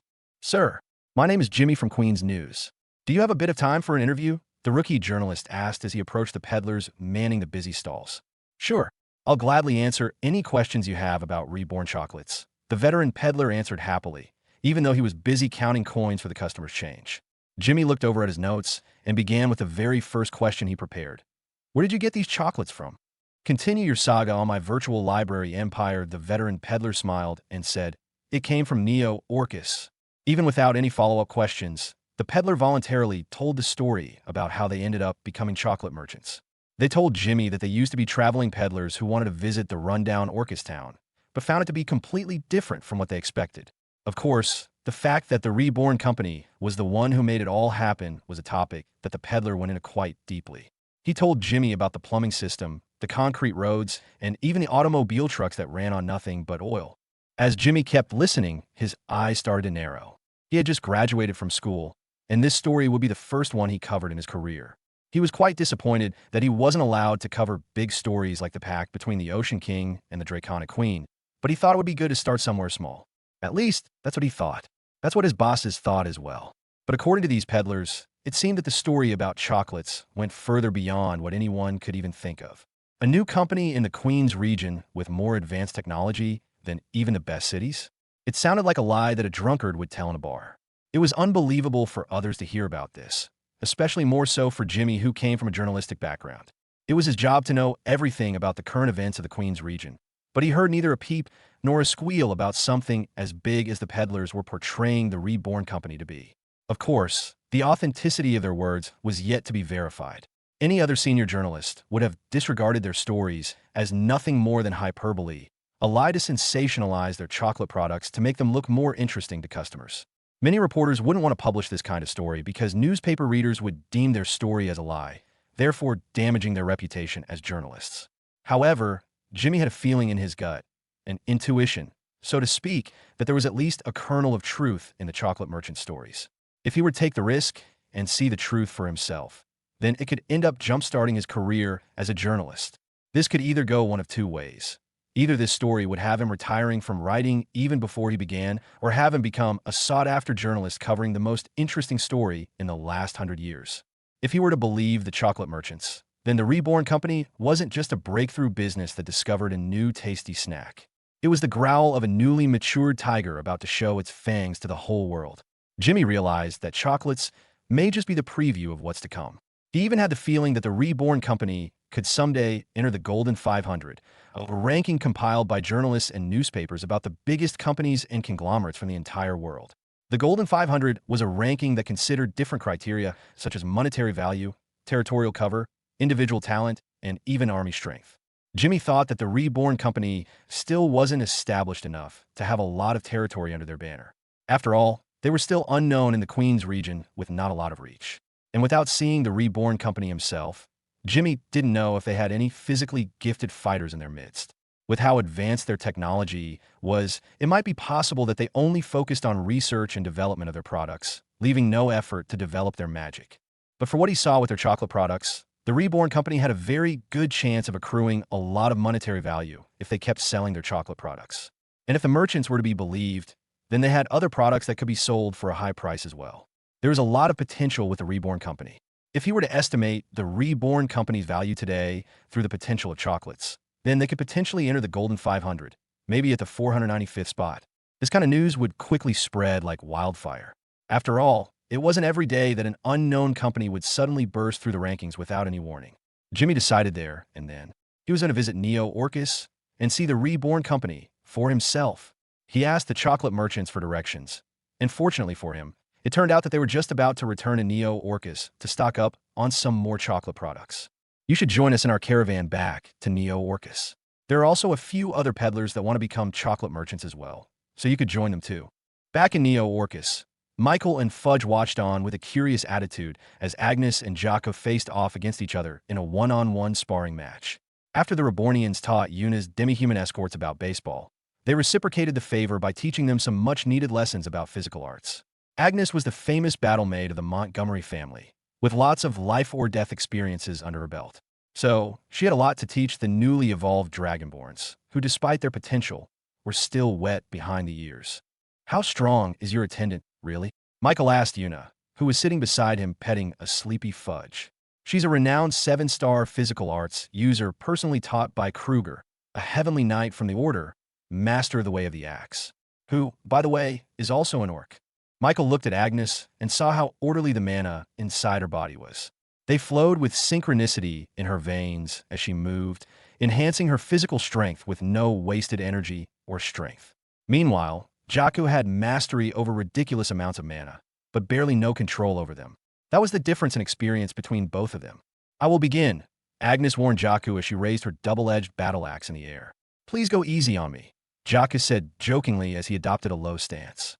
But he kept his right hand on the hilt of his sword, ready for any sudden movements. Agnes took a step forward and swung her axe. In a split second, Agnes' body blurred and disappeared from her original spot, reappearing just in front of Jakku with her battle axe ready to swing down towards his body. Jakku was caught off guard for a moment before he drew out his sword, letting its blade meet with the axe in the air. The two weapons clashed, with sparks flying off at the moment of impact. If it weren't for his skill, 1,000 bolts, which allowed him to have reaction times as fast as lightning, then he wouldn't have been able to defend himself against Agnes. The ogre battle maid raised her eyebrows, impressed that Jakku was able to take on one of her attacks. She lowered her strength to the point of being barely stronger than Jakku, yet he showed a surprising quickness that was able to deflect her attack. I'll take it up a notch," she warned the Dragonborn. Michael saw the tiniest bit of fire mana erupt from her body, which directly translated to a great boost in every physical aspect of her body. She retracted her axe and swung it wide, intending to separate Jakku's lower half from his upper half. Jakku tried to parry the axe, but found it to be too heavy to slow down. Her sword continued to swing unimpeded toward his waist, forcing him to take a step back. But with a single step, Agnes caught up to him and continued to batter him with heavy swings that broke any sort of posture or stance that he had been preparing. Unable to defend, much less attack, Jakku was forced to run away. Well, at least tried to. Meanwhile, Michael leaned towards the fight as he observed the mana flow in Agnes' body. Chat JK3. Are you seeing this? Analyzing magic flow. Adding newfound knowledge to the memory bank, he found a lot of differences between physical art spells and the mystical art spells that he had been so familiar with. The most glaring difference would be their mana cores. For example, his mana core and the mana cores of someone like Cerberus Augendor were positioned near the abdomen. This was what mages called the dantian. And because it was a source of mana for casting mystical arts, the mana cores were freely floating in their own spaces, completely avoiding any other organ of the body. This was because mana cores were filled with mana and were therefore overflowing with energy. Having it close to vital organs was tantamount to exposing it to an open campfire. In other words, they would burn. And quickly too. Mana cores can be thought of as the cartridge of a gun, with mana being the actual bullets. Mystical arts users cast spells with a magic theory, which would act like an actual gun. This gun would be accessing the cartridge and taking a bullet so that they could fire out of the body. Read latest stories on my virtual library empire now. As long as the mage points the gun away from their body, then they wouldn't be affected by the explosive power of the bullet in any way. But for physical arts users, that was exactly the opposite of what they were doing. They were essentially pointing the gun toward their body and firing the bullet at themselves. But somehow, physical arts users were able to wire themselves in such a way that they would get empowered by that bullet instead of getting destroyed by it. The way they did it was by spreading out their mana throughout their body evenly, as opposed to the mages who concentrated their mana as dense as possible to make the energy burst out and create a bigger spell. By spreading out the mana, their body would be able to endure its volatile energy and transform it into overwhelming physical power. And because of this, Agnes' internal body changed drastically over time.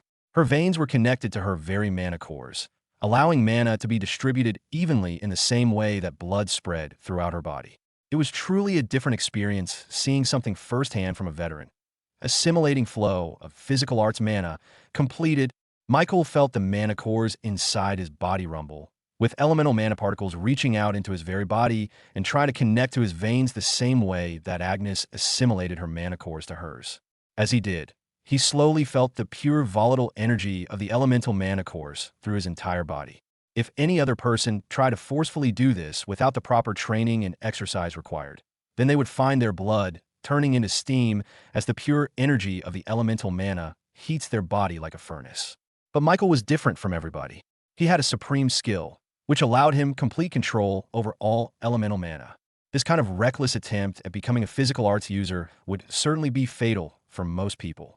This was especially so because Michael's cores contained all elements, which when combined would create unity, a very explosive combination that could level an entire city to the ground. But for Michael, the unity flowing in his veins felt reminiscent of the bathhouses he constructed in the Vanderbilt estate. It was warm at most. He was able to bear through it just like how he was able to pass through the ball of fire from the Godforge.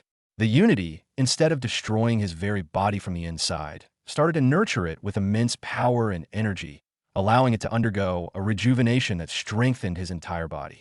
His bones cracked under the pressure and were immediately repaired. His muscles tore from the bulging of the veins but were quickly sewn back together. His tendons, his ligaments, and his cartilage were worn down before being replaced by something more resilient. This was all possible because of the increased energy received by his body from the Unity mana.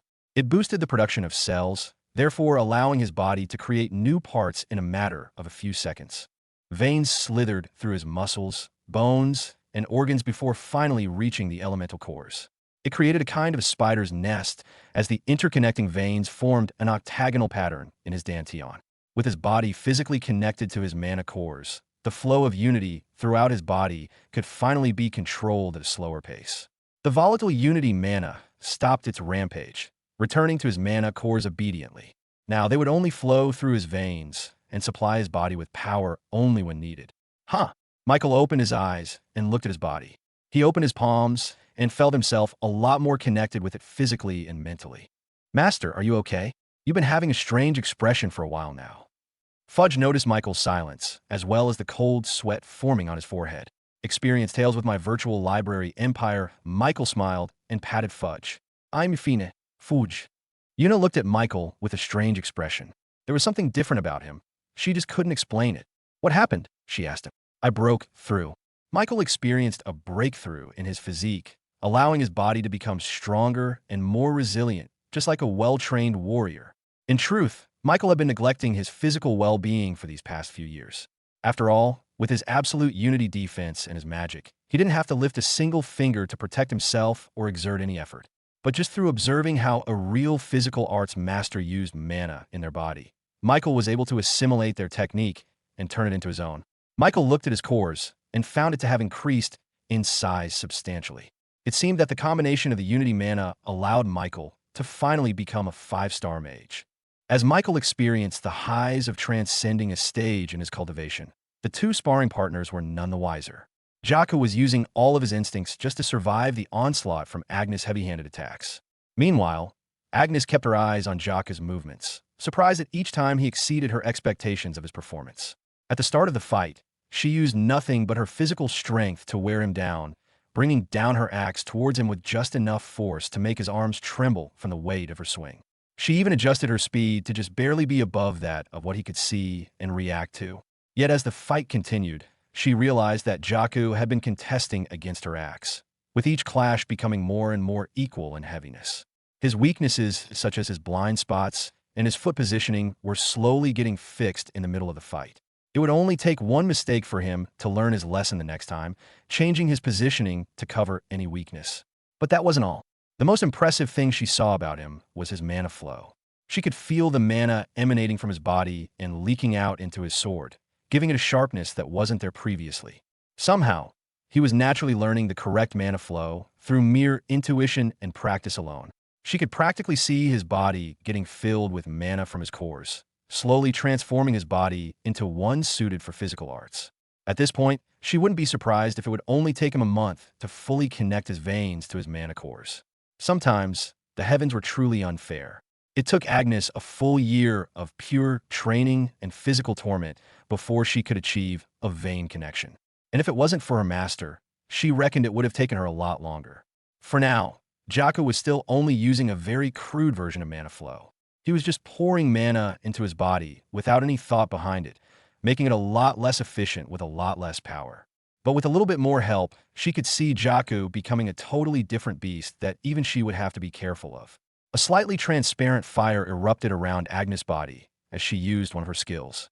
She changed her stance to a one-handed axe and swung it toward Jaku. He seemed to have expected this and redirected its course by letting it slide across his sword backward. Jaku thought this would be his chance to finally create a counterattack. As soon as the axe missed his chest, he turned around and used the momentum to stab his sword towards Agnes' weak spot just below her hand carrying her axe. But he was surprised to see Agnes already close up in front of him, with her other hand balled up into a fist, ready to strike his stomach in point-blank range. "It's over," Agnes said as she punched with the power of fire, sending Jaku flying through the air and colliding with a tree. After assessing Jaku's talents, Agnes fought against the other Dragonborn siblings one by one. Each of them posed a very distinct lack of knowledge and foundation that a normal physical arts user would have learned during their early years as a kid. They had a good base for their physical stats, which they inherently obtained from their bloodline as Dragonborns. But the way they used their physical advantage was something left to be desired. Agnes wiped the sweat off her forehead as she knocked down Zion with a takedown leg sweep. Zion groaned. "I lost." It looked like the youngest Dragonborn was still disappointed that he couldn't defeat a 7-star physical arts master. "Don't worry, bro. I lost too," Amissa whispered, consoling her little brother. Meanwhile, Shiina bowed to Agnes and thanked her for the lessons. This was the first time that the Dragonborn sparred with someone as experienced as her, and it gave them valuable lessons that they sorely needed. "We appreciate you for teaching us our faults. We will reflect upon them and be better next time."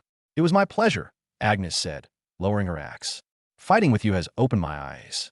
Agnes looked at Shiina and the rest of the Dragonborns in a completely new light. Before the sparring session, they were merely novices who barely knew how to wield their weapons. But after just a few minutes of fighting with her, they were able to improve leaps and bounds just by themselves, even without her teaching them anything. They learned it on their own. Their talents were quite frightening. If her master saw these Dragonborns, he would immediately want to take them under his wings. All of them had a certain quality that transcended even those of normal genius levels. Jaku had terrifying speed and reaction times, which Agnes felt could even surpass her own. He would even give a young Mrs. Yuna a run for her money. Agnes had the most trouble dealing with Shiina. Her all-encompassing vision of the battlefield was a natural weakness to her slow and heavy fighting style with the axe. Whenever she would charge towards Shiina, the Dragonborn would shoot arrows towards her line of movement, stopping her in her tracks. By the time she deflected the arrows, Shiina would have already repositioned herself in a different location. As for Amisu, Agnes thought she was the weakest out of the bunch at first. Even though she used a spear, her speed and movements were far too slow to take advantage of the light and sharp nature of the spear. But as the fight went on, Agnes was surprised to see Amisu gaining both speed and power with each thrust. Instead of losing energy as the fight went on, she actually gained more power. Near the end of the fight, Agnes actually felt herself losing by a little bit. But of course, she outmaneuvered Amisu through skill and experience, throwing her off her balance and stopping her momentum. Those three Dragonborns showed great promise, which already surprised Agnes. But as she went on to fight Zion, she realized that he was the one most talented out of them all. The youngest Dragonborn was a very different kind of beast entirely. His jabs and punches were sharp and heavy, with his footwork perfectly allowing him to dance in and out of range at his discretion. His only weakness was his tendency to be reckless and impulsive, which he couldn't get rid of during the entire fight. "What realm are you guys in right now?" Agnes asked. Shiina looked deep within herself and answered, "We are all at the 2-star level, Miss Agnes." The ogre battle maid chuckled and shook her head. They were only at the 2-star realm, yet were exhibiting strength at the 3-star realm. It was quite absurd to experience such an overwhelming talent from these siblings. And they weren't even using mithril artifacts. Agnes saw how the Rebornians increased their magical power by wielding a mithril artifact. If they did wield it, by her estimation, it wouldn't be surprising for the Dragonborns to exhibit strength similar to a 4-star level warrior while still being in the 2-star realm. She could only sigh at the unfairness of the world. The Rebornians were truly a different breed of their own. Your physical talents are good, but it will only take you so far. If you want to improve your powers, then I suggest you practice these physical art spells in the meantime. Agnes approached Jaco first, showing him firsthand how to cast the 2-star spells such as Lightning Steps, Thunderous Slash, and Electric Touch. All of those spells increased in power the faster it was performed, so it would make use of Jaku's natural quickness into a viable weapon. Shrouded Critical Strike, Misty Step, and Silent Shot were perfect spells for the sharpshooter Shiina. It would allow her to increase her arrow's penetrating power, while also allowing her to easily obscure herself from her enemies. As for Amisu, the kinds of spells that would enhance her fighting capabilities were those that would allow her to cover for her slow starting point. Whirlwind Sweep, Turtle Defense Thrust, and Standing Shallon Stick would allow her to push, defend, and evade her attackers while she gathered up momentum. And lastly for Zion, Agnes didn't really know what to give him. His natural skill, Spacebreaker Punch, was already a devastating attack that didn't need any additional support from a normal physical art spell. The only thing she could help him with was teaching him the basics of fighting, the techniques, the tricks, and all that. It only took the Dragonborns a few hours before they fully learned the magic theory of the spells. Using Agnes' training regimen of constant sparring, they started practicing their skills with the Montgomery escorts, who were all quite adept at fighting. Meanwhile, Michael returned to his house to consolidate all that he'd learned after observing physical arts the whole day. Find exclusive content at my virtual library empire. Progress to next update, 9%. The realizations from his breakthrough allowed him to have a more intimate sense of physical arts, which gave him a good idea for improving the design of his mithril artifacts. When he first created mithril, he had nothing to draw inspiration from other than his own experience as a mystical arts user. He inputted the mana into the Damascus steel the same way that he stored mana in his cores. He concentrated his mana core to be as little as possible so that drawing mana from it would result in a stronger release in the spell. Because of this, when a fire mage wielded a mithril artifact wand with pure fire mana, then he would find the potency of his fire spells increased by almost 30%. However, the downside of this was that he couldn't wield any other mithril artifact, or else it would interfere with the effects of the first artifact. For example, if a mage used a fire mithril wand and a water mithril wand at the same time to increase the power of his steam-related spells, then the two mithril artifacts would only cancel each other out. Now for normal people, this would be fine. After all, most only had one elemental mastery. However, Rebornians who were awakened with the inherent talent to master all elemental mana would be forced to stick to only one mana for their mithril artifact. It was very limiting. Michael thought he would have to find more Godforge pieces before he was able to solve this particular problem, but as it turned out, all he needed to do was learn more about physical arts. By transferring what he learned from seeing Agnes use physical arts to create a mithril artifact, then he could change the limit of what mithrils could do. Imitating the mana flow of physical arts users into mithril would allow the resulting artifact to become less potent and less concentrated, allowing the mixing of different elemental mana without it canceling each other out. To explain this better, the previously condensed mithril artifact could be thought of as a solid block of metal. If one solid block of fire element tried to pass through another solid block of water element, then they would collide and prevent each other from advancing further. But if you were to make those elements a lot less condensed and turn them into a gaseous form, then they would be able to coexist together in a single space. Chat JK3, is my thinking correct? Find adventures on my virtual library empire. There is viability in your theory, but the full effects of such change are hard to predict. It is best to test it out on your own. Michael didn't wait any longer and jumped into his own shadow, arriving in the nation of Reborn within just a single second. He ascended behind Thrain, who was startled and ended up missing a hammer strike. Sorry for coming up unannounced, Michael apologized. No, Boss Michael. It is our pleasure to have you here in our forge. Thrain put down his mithril hammer and wiped the grime off his hands. Michael looked around and saw multiple furnaces spewing fire and molten slag as dwarves worked on their projects nonstop. They hammered glowing metal in a rhythm, only stopping to greet Michael as they realized his presence. This was the Reborn Forge, where every metal product needed by the nation was made. Specifically, this place was where the ancient dwarves like Thrain worked to create mithril artifacts to supply for the growing population of Rebornians. The rate of production wasn't that fast since only a few of them were able to evolve as ancient dwarves. What can we do for you, boss? I'm going to need a few Damascus steel samples to make into mithril. I think I'm on the verge of discovering something new, he said to Thrain. The dwarf's eyes widened before he quickly scrambled to the chest by his side, which was fully stacked with unprocessed mithril ores. Is there a particular shape you're looking for? Make a full set of armor for me and the Dragonborns, Michael requested. Thrain already knew the measurement for them and quickly went to work. And since Michael was quite excited at the thought of putting his new theory to the test, he couldn't just sit still. He looked for an empty workstation and helped Thrain create the Damascus steel armor they were going to create into mithril artifacts. Meanwhile, on the very outskirts of the forest, an Orcanine orc dragged a full sack of cacao seeds towards Neo-Orcus. He was one of the guards specifically tasked by his chieftain to give the Rebornians their sacred cacao fruits. As he walked closer to Neo-Orcus, his wolf-like ears suddenly twitched as they picked up a metallic ding echoing in the forest. Now, this sound was already quite strange to hear in the usual silence of the environment, but then this sound was followed by raucous shouting. The direction this sound came from was none other than the new territory of Neo-Orcus. Are they worshipping something like us? The Orcanine orc thought to himself. He thought they were the only ones who shouted and banged their chests as a form of prayer for the goddess. But as it turned out, they weren't the only ones. Curious as to what the Rebornians considered their sacred grounds, the orc made a slight detour and followed the cheering in the distance. It didn't take long before he saw a metal fence separating the forest and a large open field on the horizon.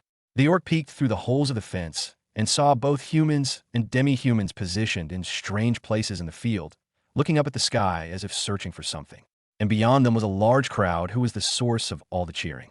His eyes narrowed as he saw a demi-human with dragon-like scales and a tail behind them. He recognized her as one of the attendants of the young reborn chieftain.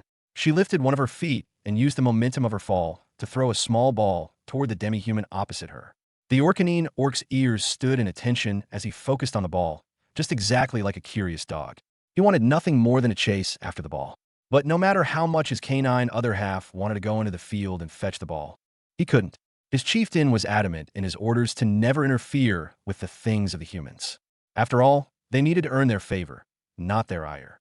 So, the Orcanine orc stayed his hand and allowed himself to simply watch the strange ritual of the Rebornians. The Dragonborn once again threw the ball towards the one opposite her, and just like before, the demi-human swing missed by just a hair's width, landing on the mitt cleanly. Arg, the Orcanine groaned. He felt like he could have done better if he was in the position of the catfolk holding the bat. But of course, he had to let go of his urges and simply watch as it unfolded. Through observation, the orc rightly assumed that this was some kind of competition between the two teams, and it seemed that whoever hit the ball with their bat would end up winning the rivalry between the two. As he listened closer, he heard the crowd chant towards the demi-humans, cheering them on. Come on, you can hit a home run. You can do it. Go, go, go. Through context alone, the Orcanine figured out that scoring a home run must mean hitting the ball so far away from the opposition that they couldn't catch it any longer. This must be their way of worshipping the earth goddess. It must be, the Orcanine exclaimed. After all, it was only when the ball was hit by the metal bat did the crowd cheered and shouted, just like how their tribe shouted at their sacred grounds to show thanks to the goddess. Figuring this out led the Orcanine orc to become a lot more intrigued with this little competition within the Rebornians. Not only did he like the fact that they were worshipping the goddess, but he also liked the rivalry aspect between the two teams. It gave him the same feeling as when he was facing their very own rival, the Orcupine tribe. He watched for hours and hours, figuring out how the game was played and the rules that bound it. He completely forgot about the fact that he had to give the sack of cacao beans to Neo-Orcus.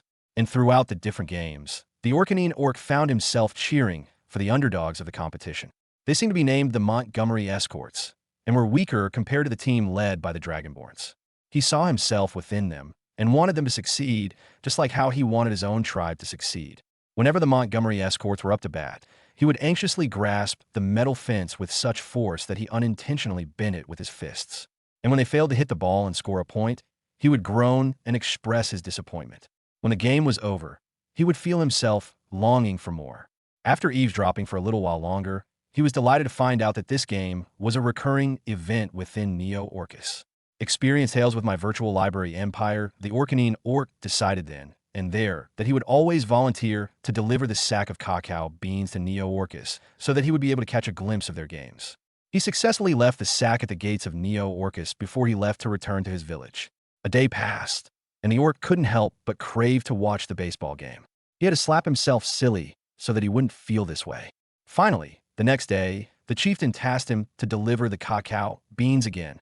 "Why do you look so excited?" the chieftain asked. I just want to gain the favor of the Reborn company," he replied, tapping his foot in nervousness. "Good. We must never let the Orcupine tribe earn their favor first. They will always be our rival until we can oust them from this forest." The orc slapped his chest for the chieftain before leaving to deliver the cacao beans. But of course, after reaching the forest, he made a slight detour and found himself behind the baseball fence once again. His joy and excitement were palpable as he saw the players take their positions on the field. It looked like he made it just in time for the start of the game. It was the Rebornians versus the Montgomerys once more. But this time, it seemed that his favorite team had a new addition to their lineup. There was a young girl within their midst who regarded her metal bat with suspiciously good movement. She did some light swings in the air, which was sharp enough to send a whipping sound reverberating throughout the field.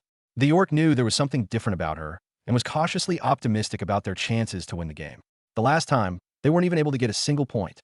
Finally, the game started with the Montgomerys up at bat. Unfortunately, their main opponent this time was once again the female Dragonborn with white scales. She was the one who never missed a single strike in the last game. A true scary opponent indeed. And just like before, the first two players were quickly struck out, leaving the Montgomerys just one last chance before the inning ended. The orc thought they were going to lose once again, but this time, it seemed that the new girl was finally up to bat. She took her position and waited for the ball to come to her position. Then, within the first pitch, she took a large swing. A very euphoric ding resounded throughout the field before the ball was sent flying through the air. A home run. The crowd cheered and shouted, praising the young girl for her strength and skill. The Orcanine orc grasped the metal fence and bent it from his excitement. Seeing this was exhilarating. He couldn't help himself and finally shouted in triumph along with the crowd. "Yeah, all right." The Orcanine orc was suddenly startled as he heard another shout just beside him. He quickly turned around and saw the last person he wanted to see. It was an Orcupine orc who seemed to have also stopped his celebration as he realized the Orcanine orc's presence. The two orcs stared at each other, not knowing what to do. Seeing his most hated rival right in front of him made the Orcanine orc's attitude do a complete 180 turn. His face turned into a snarl, treating the Orcupine orc as if he was the bane of his life. And it seemed as if the reaction was reciprocated. The Orcupine orc frowned into one of anger as soon as he saw the furry body of the Orcanine orc.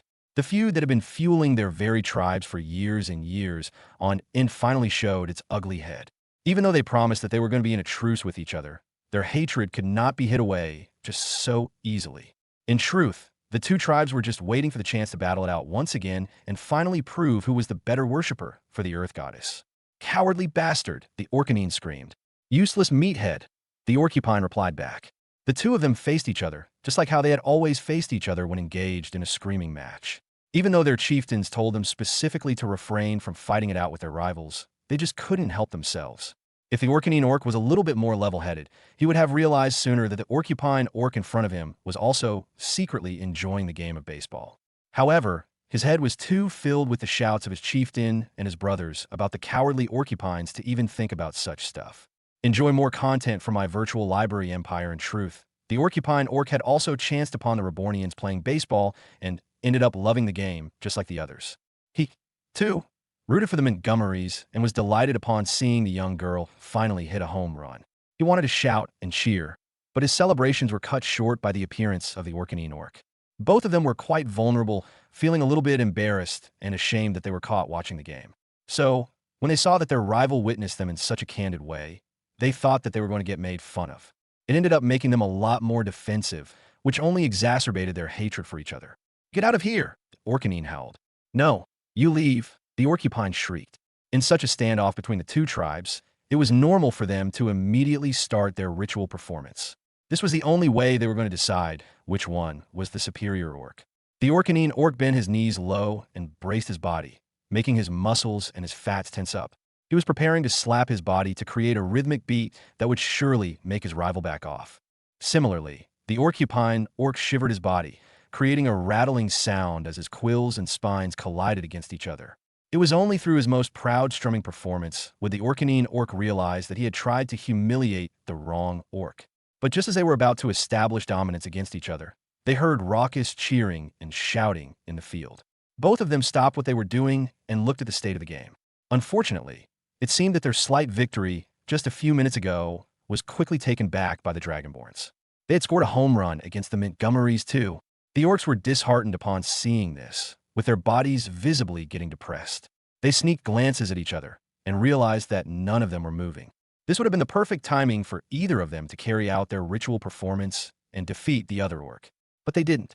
This meant only one thing. None of them wanted to destroy the secrecy of this place. If they banged their chests or strummed their quills, then the sound would travel far out into the forest, letting everyone know about this little spot in the field. And they didn't want that to happen.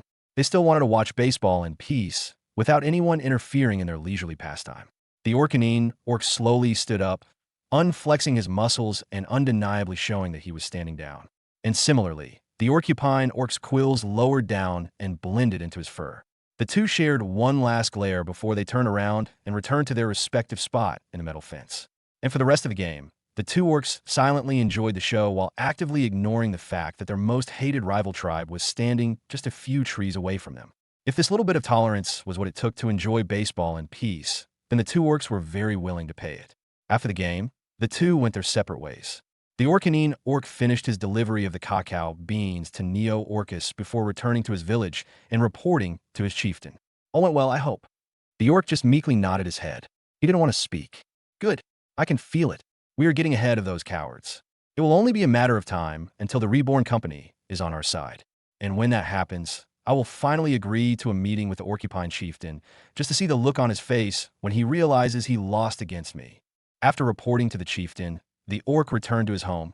Then, 2 days later, the chieftain asked for his services again to deliver the sacred cacao beans. Of course, the orc accepted it and went to the forest. He made a slight detour into the familiar metal fence and chanced upon the Orcupine orc already watching the warm-ups of the baseball players. The two shared an almost imperceptible nod of acknowledgement.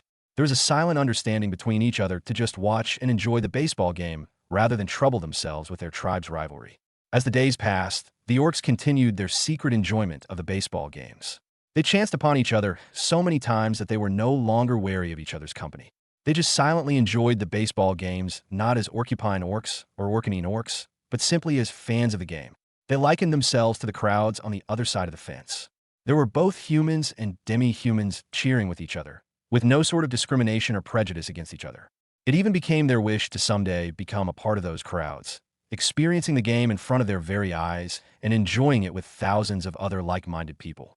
It made them crave that kind of culture. "It's that young lady again," said the Orcupine orc to himself, but loud enough for the Orcanine to hear it as well. "She's good. Maybe she's what we need to finally win a game." The Orcanine orc thought to himself, but said it loud enough that even a deaf bird could hear it. In all the games that they had watched, the Montgomerys always lost against the Rebornians. Only a young lady called Yuna was the one who could stand a chance against them. But even then, she could not fully carry her team to victory.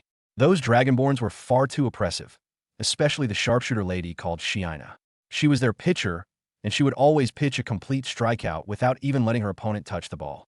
Not only that, but her dark blue-colored brother was a very annoying opponent to deal with as well. His quickness would always allow him to steal the bases before their opponent could even react. Case in point, once the game started, the two Dragonborns once again dominated the game. They led the game up by 5 points by the third inning. They shouldn't let Jaka score bases so easily, the Orcanine analyzed. I agree, they should also have the players move up the field so that they could catch more stray balls, the Orcupine answered. In these past few games, the two orcs learned more and more about the game and were knowledgeable enough to point out the mistakes of the Montgomery players. It became quite frustrating for them, as they felt that if they were in their position, they could have done things better. Perhaps they could have also won against the Dragonborns at this point. They both expressed their distress upon seeing their favorite team get absolutely decimated by the Dragonborns. Those siblings were far too strong. However, they still held out hope. Thankfully, the young lady Yuna still showed off her accurate hits as she sent balls out to the field, with the Rebornians unable to catch them before they landed on the ground. Yeah, go Yuna! Both orcs wanted to celebrate and shout to the top of their lungs, but were afraid that the Rebornians would catch them peeking around the fences. After all, one of the balls landed very close to their location, with one of the demi-humans looking in their general direction for a few seconds before deeming it as nothing more than a little rodent. Once the coast was clear, the two orcs returned to the fences and watched with expectant faces as slowly but surely the Montgomerys started to crawl back up the scoreboard. And surprisingly, the game reached the top of the 9th inning with the score in a very close 7-7. As long as the Montgomerys successfully defended this last play and outed the last Rebornian player, they could end the inning and give their team a chance to score and finally win a game. Come on, team, you can do it. The two orcs resisted the urge to perform their rituals in an attempt to tip the balance of favor against the Rebornians. The one up at bat right now was the unpredictable Zion, who showed moments of brilliance and unprecedented batting power, but was largely inconsistent, leading to some missed opportunities. Zion's brothers and sisters tried to talk to him and warn him not to get too overexcited at hitting the ball, but it seemed that the boy was barely listening to them. Finally, he was up at bat, and at the very first pitch, the young Dragonborn swung hard and made contact with the ball. Before the ball even left the baseball bat, a very fast Jocko tried to run a home plate and score a point against the Montgomerys. But unfortunately for them, the ball ended up fouling out. Please defend against Jocko. He's going to score. Don't let him have a lead. And miraculously, it seemed that their prayers were heard. The players all moved up the field and prepared themselves to catch the flying ball the next time it came in their direction. A very excited Zion quickly repositioned and asked for the pitcher to give him a fastball. The pitcher delivered on the request and sent a curveball, which Zion happily hit with his bat. The ball flew up in the air before quickly descending into the ground. Fortunately, because they changed their positioning earlier, one of the demi-humans was just in the perfect place to make a catch. He raised his glove and let the ball land on his hand, with the referee counting it as out. The Montgomerys celebrated, while Zion complained to his siblings about how it wasn't fair that he couldn't use his real strength in the game. With the last and final inning, this was their last chance to win. They just needed 1 point, and they would finally beat the Rebornians for once. And luckily, it looked like it was time for Yuna to be up at bat. She wasn't like the others and swung her bat on the first pitch, making clean contact with the ball and sending it flying in the air. As expected, it was a home run. Everybody celebrated, even the Rebornians. After practicing for a while, the Montgomerys finally won a game. The crowd went wild, chanting some kind of song to dedicate to the winners. Yeah, we did it. The two orcs celebrated as well, even getting caught up in the crowd celebration. Read exclusive content in my virtual library empire as they chanted. The orcs couldn't help but subconsciously want to supplement it with a beat of their own. The Orcanine orc tapped his chest to create a beat, while the Orcupine orc strummed his quills to create a rhythm. The resulting sound created a surprising resonance that spread out to the field, alerting the attention of the sharp-eyed Shiina. Now, the two orcs quickly realized their mistake and immediately stopped what they were doing. This brief blunder wouldn't have mattered much if they were simply performing their rituals separately and with the same hostility against each other. However, their unexpected camaraderie led their rituals to coincide with each other into a strange resonance never before seen in the current world. It created an effect that made anyone who listened make their intake of earth mana increase drastically. Instead of it simply trickling slowly from the ground, their rituals seemed to have made their bodies into a giant magnet that siphoned the very earth from underneath their feet. This effect might have been brief and didn't last for very long, but there was one sharp-eyed dragonborn who quickly noticed the effects the resonance had on her body. Shiina felt the earth mana course through her veins before going to her cores, supplying it with a sufficient amount to finally break through to the next level.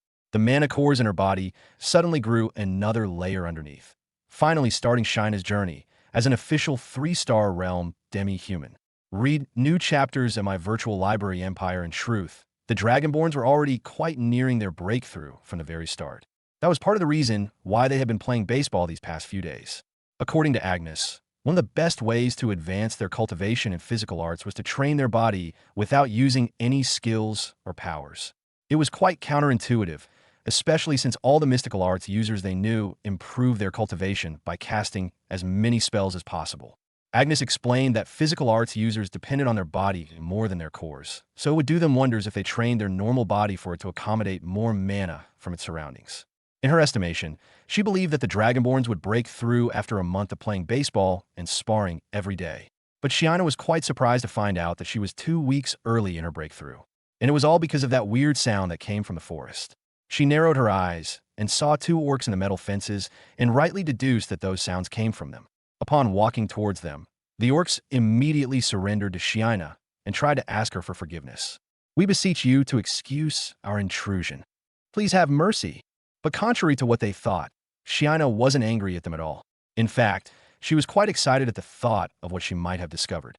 Her boss would surely like to hear how the orcs were able to increase her cultivation tremendously.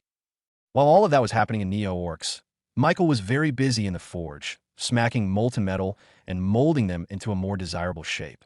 He had been experimenting with the mithril artifacts, changing the properties of the mana to imitate the way his new mana flow operated. It was hard at first. After all, the Damascus steel was hardwired to store mana in only one place at its very core. It wasn't like his own body, which could grow veins and new flesh to accommodate a different mana flow. In order to change it, he had to manipulate the very chemical composition of the material itself, which was quite a hard task to accomplish without the proper tools and equipment. Thankfully enough, Michael had just broken through to the 5-star realm and finally had access to the 5-star spells hidden inside ChatJK3's memory banks. The spell, Metal Transmutation, allowed Michael to temporarily turn the solid mithril or into a very malleable and very liquidy material that was so much easier to work with. A combination of dark, poison, heat, and light energy flowed out of his very cores and started to break down the very molecular bond within mithril. With his complete control over all mana, he was able to create almost microscopical tubes within the material, which acted sort of as veins of body. Although it was possible, it took Michael quite a while before he was able to successfully manipulate a fist-sized mithril or into its newest version. Michael wiped the sweat off his forehead and raised the finished product in the air. "Boss, that looks magnificent." Thrain and the rest of the ancient dwarves marveled at the new mithril artifact upon Michael's palms. The complexity of the piece itself was so unattainable for the dwarves that they could only compare it to a futuristic type of invention. "What does it do?" Thrain asked. Michael wanted to find that out for himself and injected it with fire and water mana. Now, usually, the combination of such contrasting elemental mana would result in a lesser effect for the wearer. This would have only improved their water and fire spells, leaving other spells unaffected by the stat boost. It was incredibly inefficient, which was why most Rebornians simply chose one element for their mithril artifact, since they could use it in a more varied selection of spells. This new version of the mithril artifact was meant to change that. As the fire and water mana was injected into the mithril, everyone saw glowing blue and red particles enter the different veins of the artifact. They started to infiltrate deeper, spreading more mana into the different areas of the mithril, or as if 2 territories were trying to race on which would conquer more land. And soon enough, the 2 elements finally met at the core and center of the piece. The dwarves prematurely squinted their eyes, expecting a bright flash from the mithril. They already learned their lesson a year ago about looking straight into the piece right before the fire and water mana collided. If they didn't want to be temporarily blinded for a few seconds, then it would be best to turn their heads away. But surprisingly enough, the mithril artifact didn't produce any bright flashes. Instead, they saw both blue and red glowing particles being mixed together, creating a visual illusion of the color violet. Michael looked at the new mithril artifact in his hands. Then he snapped his fingers and created a fire that was as big as a basketball and bellowed out into a huge flame. That was supposed to be a simple one-star spell called Ember. It was supposed to only create a simple fire on top of his fingers, yet its strength was even enough to melt through leather armor.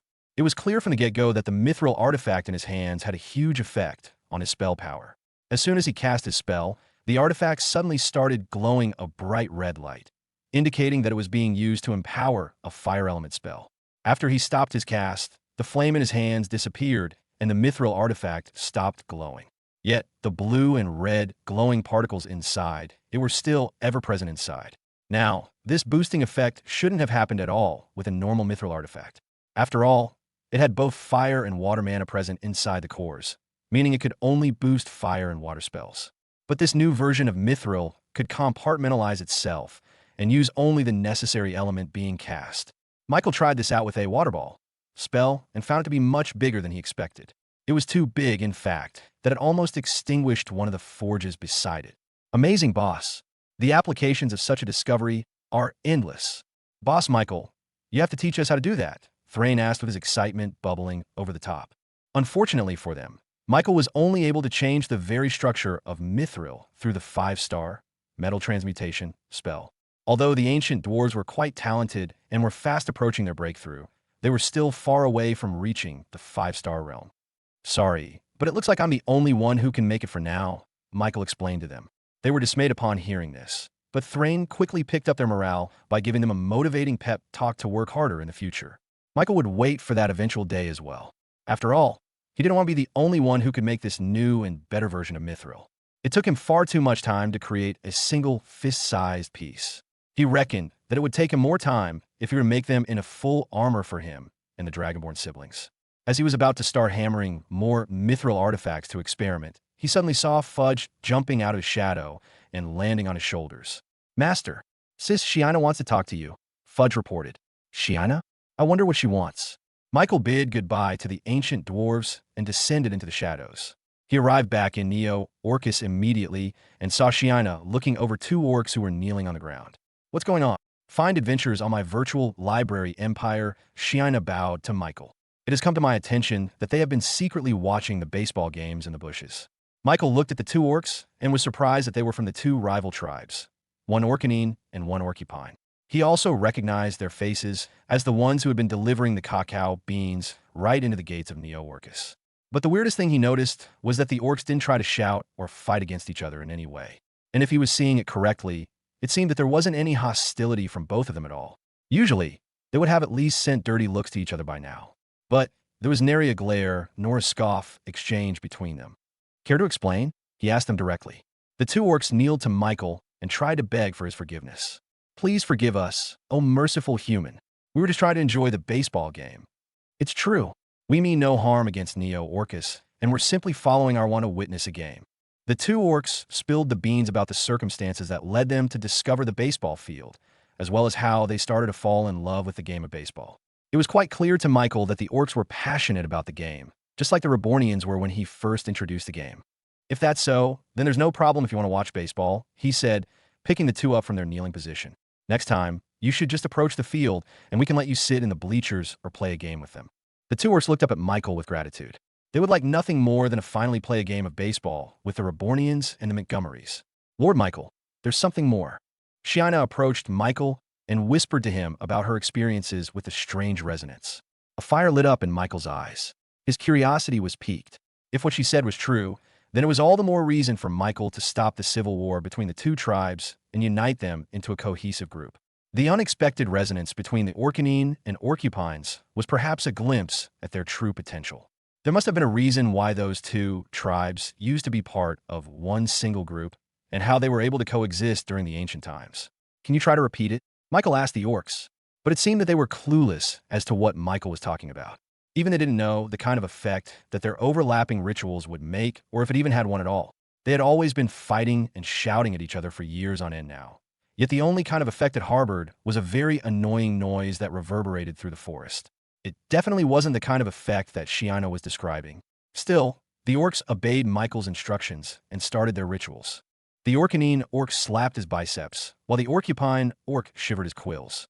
The resulting sound was a very pleasant rhythm that resulted in an unexpected notification from ChatJK3. Your Earth mana cultivation speed has increased by 100%. Michael looked at the notification in his eyes and was expectantly delighted.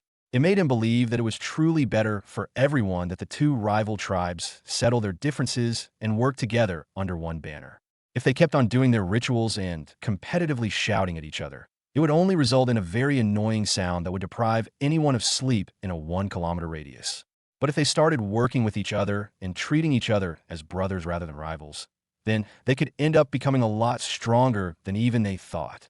After all, increasing the intake of mana directly impacted their overall strength individually, as well as overall. Right now, the resonance between the two orcs only resulted in the increase of Earth mana. Michael guessed that the reason for this was because their species as a whole were naturally talented with it, and was probably brought about by their passionate devotion to the Earth goddess that they had been worshipping. Now, this was already a great boon for the orcs as well as the Rebornians. But if they were to join Michael and become part of the nation, then they would have the chance to evolve their bloodlines and increase their mastery over the elements, becoming proficient in all of them.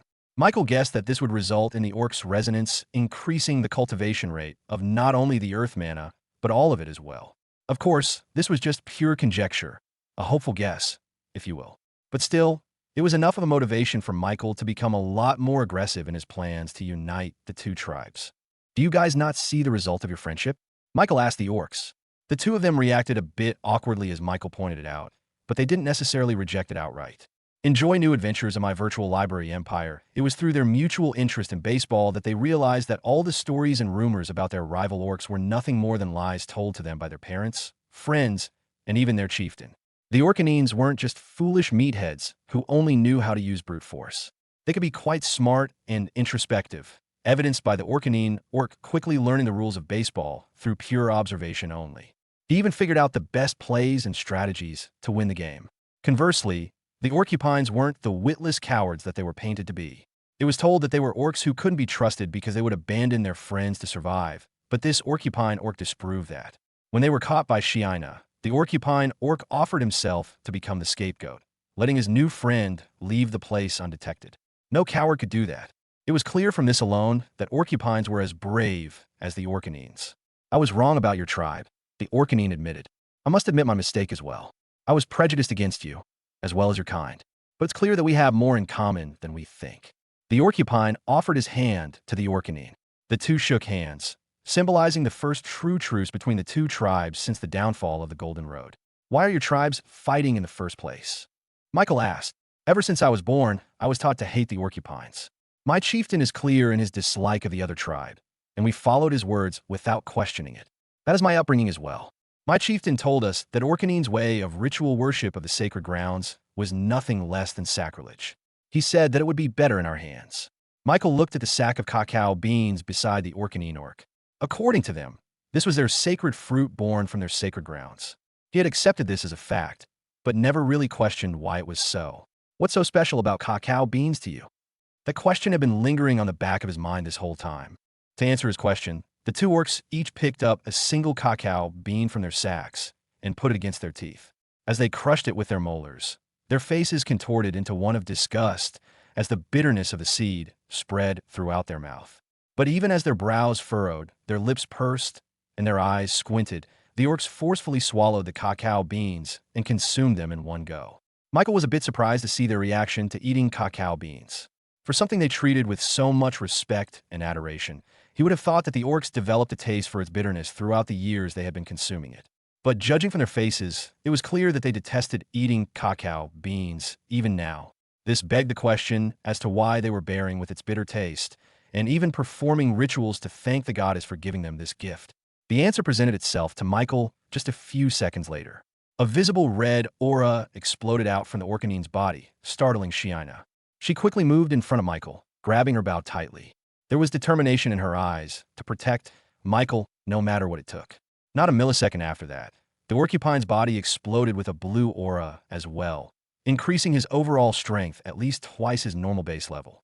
Shiina eyed the orcs with a glare, treating them as temporarily hostile. It was only when Michael gently put his hand on her shoulders did she finally be at ease. Michael knew that this was not an attack on him. This was merely a demonstration of the effects the cacao beans had on their bodies. The Orcanine orc grew a few inches taller, with his muscles increasing in mass in a matter of a few seconds. His increased size made him a lot more intimidating, especially with the perceived increase in strength that came with the enlargement. Meanwhile, the Orcupine orc had the opposite transformation. He became a lot thinner, with his quills becoming smaller. He looked a lot closer to a human than an orc. But despite his smaller stature, Michael could tell that it came with a great boost in speed and control. Those quills reminded Michael of surgical-level needles, with their penetrating power becoming a lot more devastating despite looking so thin. Chat JK3, what am I seeing? His personal AI assistant sent out a beam of light mana toward the two orcs. Those mana then interacted with the light mana inside the orcs' bodies, which bounced back towards Michael. Those light mana contained all the necessary information needed to fully examine the orc's physiology. Analyzing complete. Orc. Species. Orcanine. Orcupine. Type. Demi-human. Enjoy new tales from my virtual library empire. Difficulty. Element. Earth. Fire skill. Sugar rush. This skill allows the user to transform the energy he consumes from cacao beans into pure earth power. Their overall strength in the earth element will temporarily increase one level upwards. The orc's difficulty level was only 4 stars when Michael first met them. But with the new knowledge of their enhanced state, ChatJK3 then rated them an entire star higher. Michael could only marvel at the new power he saw from the orcs. It was hard to believe that they gained this power only from consuming a single piece of cacao bean. This is what helped us survive all these times, Sir Human. The gift of the goddess gives us the power to triumph over any adversity, the Orcanine said, slapping his newly enlarged body. It created a much louder smack that reverberated throughout the forest. We would be ungrateful if we did not appreciate cacao trees. Our rituals allow us to protect our sacred ground, as well as revere the earth goddess, the Orcupine said, strumming his new quills. It now sounded like percussion chimes that rang out pleasantly to everyone's ears. Michael observed them for a few seconds before finally asking them a lot of questions back to back. How long does it last? It does not last long. In human terms, then it would only last a quarter of candlelight, the Orcanine answered. In other words, their transformation only lasted about 10 minutes. Although it might seem a little short, it was more than enough in a fight. Does it have any limitations? Can you eat cacao beans consecutively? Can you eat 2 cacao beans at the same time? Michael's eyes were full of curiosity, and it was even more evident with his questions. We can eat it many times, the Orcupine said, but it would not affect our transformation in any way. It wouldn't increase our strength, nor will it increase our time. So does that mean that theoretically, you could always be in your enhanced state if you just ate cacao beans all the time? The two orcs awkwardly nodded their heads. So then why don't you? Michael asked them. They could certainly make their enhanced state become permanent if they wanted to. After all, they must have an almost unlimited amount of cacao beans at their disposal, given that they were so generous in their gifts to the Reborn company. We dislike its taste, the Orcanine confessed. If there is no need for it, then we would rather not eat it at all, even if we are starving. The Orcupine agreed. We believe that this is a test from the Earth Goddess. She made the cacao beans hard to consume so that we wouldn't get caught up in the power it gave us. Michael went silent for a few seconds, just looking at the orcs and the cacao beans. You hate it because it's bitter. Well then, why don't you try this? He reached down deep into his shadows and took out a single bar of chocolate from a bakery. It was still in its packaging wrapper, so the orcs didn't recognize it at first. But as Michael unraveled the paper, the faint but familiar scent of cacao beans wafted over their senses. It confused them. That thing looked nothing like the cacao beans they had known their whole life. Yet they knew instinctively that it contained a lot of cacao beans. Sir Human, why does that smell like our sacred fruit? That's because it is, Michael replied. Try it out. He broke off the bar evenly and gave it to the orcs, who eyed it with confused looks. They felt it with their hands and smelled it with their nose. It was clear that the influence of the Earth Goddess was strong, evidence that it was indeed as Michael said it was. They took a bite, with their bodies already clenched as they anticipated the bitterness of the cacao beans. But as the chocolate melted in their mouths, a new sensation filled their senses. It was sweet. It was pleasant. It was something that they wouldn't mind eating for their whole lives. The original taste of the cacao beans was still there, but the bitterness was almost gone. Somehow, chocolate was able to turn that bitterness into something extremely satisfying for the orcs. What is this? This is delicious. The orcs couldn't help themselves as they devoured the chocolate in a matter of a few seconds. As people who had been so accustomed to the bitterness of the cacao beans, this was a very welcome change of taste. It felt like they had finally found the treasure of the earth goddess hidden inside the chocolate. It wasn't supposed to be bitter, it was supposed to be sweet all this time. Michael was glad that they were enjoying their snack. Seeing them react so positively to the chocolate meant that there was a chance that Michael could leverage chocolate into something that would push a change into the two orc tribes. He hoped that chocolate could unite the two. Of course, Michael wasn't doing this without any ulterior motives. If he was going to be honest with himself, then he would admit that he wanted to assimilate their sugar rush skill for his own. His desire for assimilating the orc tribes into his nation grew stronger as Michael envisioned the possibilities this could entail. If they became his citizens, he could awaken their talents and subsequently upgrade their skills and their affinity to mana. Right now, their sugar rush skill only increased the strength of their earth element spells. But if he were to get his hands on it, then Michael was sure that he could upgrade that into a greater version of it, where it could boost all elements.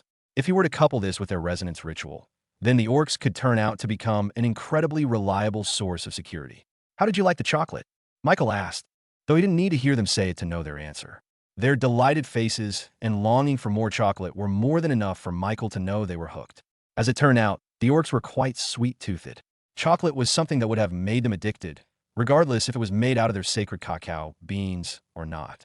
It was just a very fortunate coincidence that, as it turned out, their favorite food could also activate the hidden strength within their bodies. Enjoy more content from my virtual library empire. Every orc hated eating raw cacao beans, with some even foregoing consuming it entirely, choosing to not boost their strength even when they needed it. But with this chocolate, the orcs knew that their tribes would immediately consume all the chocolate they could see. "You are truly the blessed son of the earth goddess," the Orcanine orc said to Michael, with his eyes glazing with amazement. Michael was a little bit surprised with his sudden show of devotion. "What?" "Our chieftain said that the owner of Reborn is a blessed son of the earth. Her disciple said so." The shadow underneath Michael's feet flinched upon hearing this. Of course, Michael caught wind of this and immediately guessed that this was one of Fudge's shenanigans. "Anyway, if you want to eat chocolate and play baseball, then I have just one favor to ask of you." The orcs looked at Michael and kneeled, showing their readiness to do whatever he asked of them. "Can you hold my dragonborns?" The two orcs looked at each other, not knowing what Michael was talking about. A couple of minutes later, everyone had gathered back into the designated open field sparring gymnasium in Neo-Orcus. This was where Agnes trained the Dragonborns and the Rebornians about physical art spells. "Sir Human, what would you like us to do?" Michael then pointed at the Dragonborns, who had changed out of their baseball attire and into their fighting outfits. Opposite them were the Montgomery escorts, who had also changed into something a lot more appropriate. "I want you to perform your resonance ritual for as long as they are practicing their skills," he said to them. "If you do that, then I will compensate you for your efforts with more chocolate and a free pass to any of Neo-Orcus amenities available. That means you can play as much baseball as you want." The orcs looked at Michael, speechless. "Will that be hard?" he asked them. Training sessions lasted for a few hours, so he didn't know if the orcs had that much stamina to perform their rituals. No, Sir Human. The Earth Goddess created our bodies to have enough energy to give thanks to her for a full week non-stop. But is it really this easy?" They would have thought that precious chocolates would cost a little more effort from them. "If it's easy for you, yeah." "Oh, and you should wear these while you work," Michael said as he clipped a set of portable mics on their bodies. This was directly connected to the speakers on the side. The speaker loudly copied the Orcanine's voice, which startled the both of them. Michael told them that there was nothing to be afraid of, and that these were just mithril artifact speakers meant to increase the effects of their resonance ritual.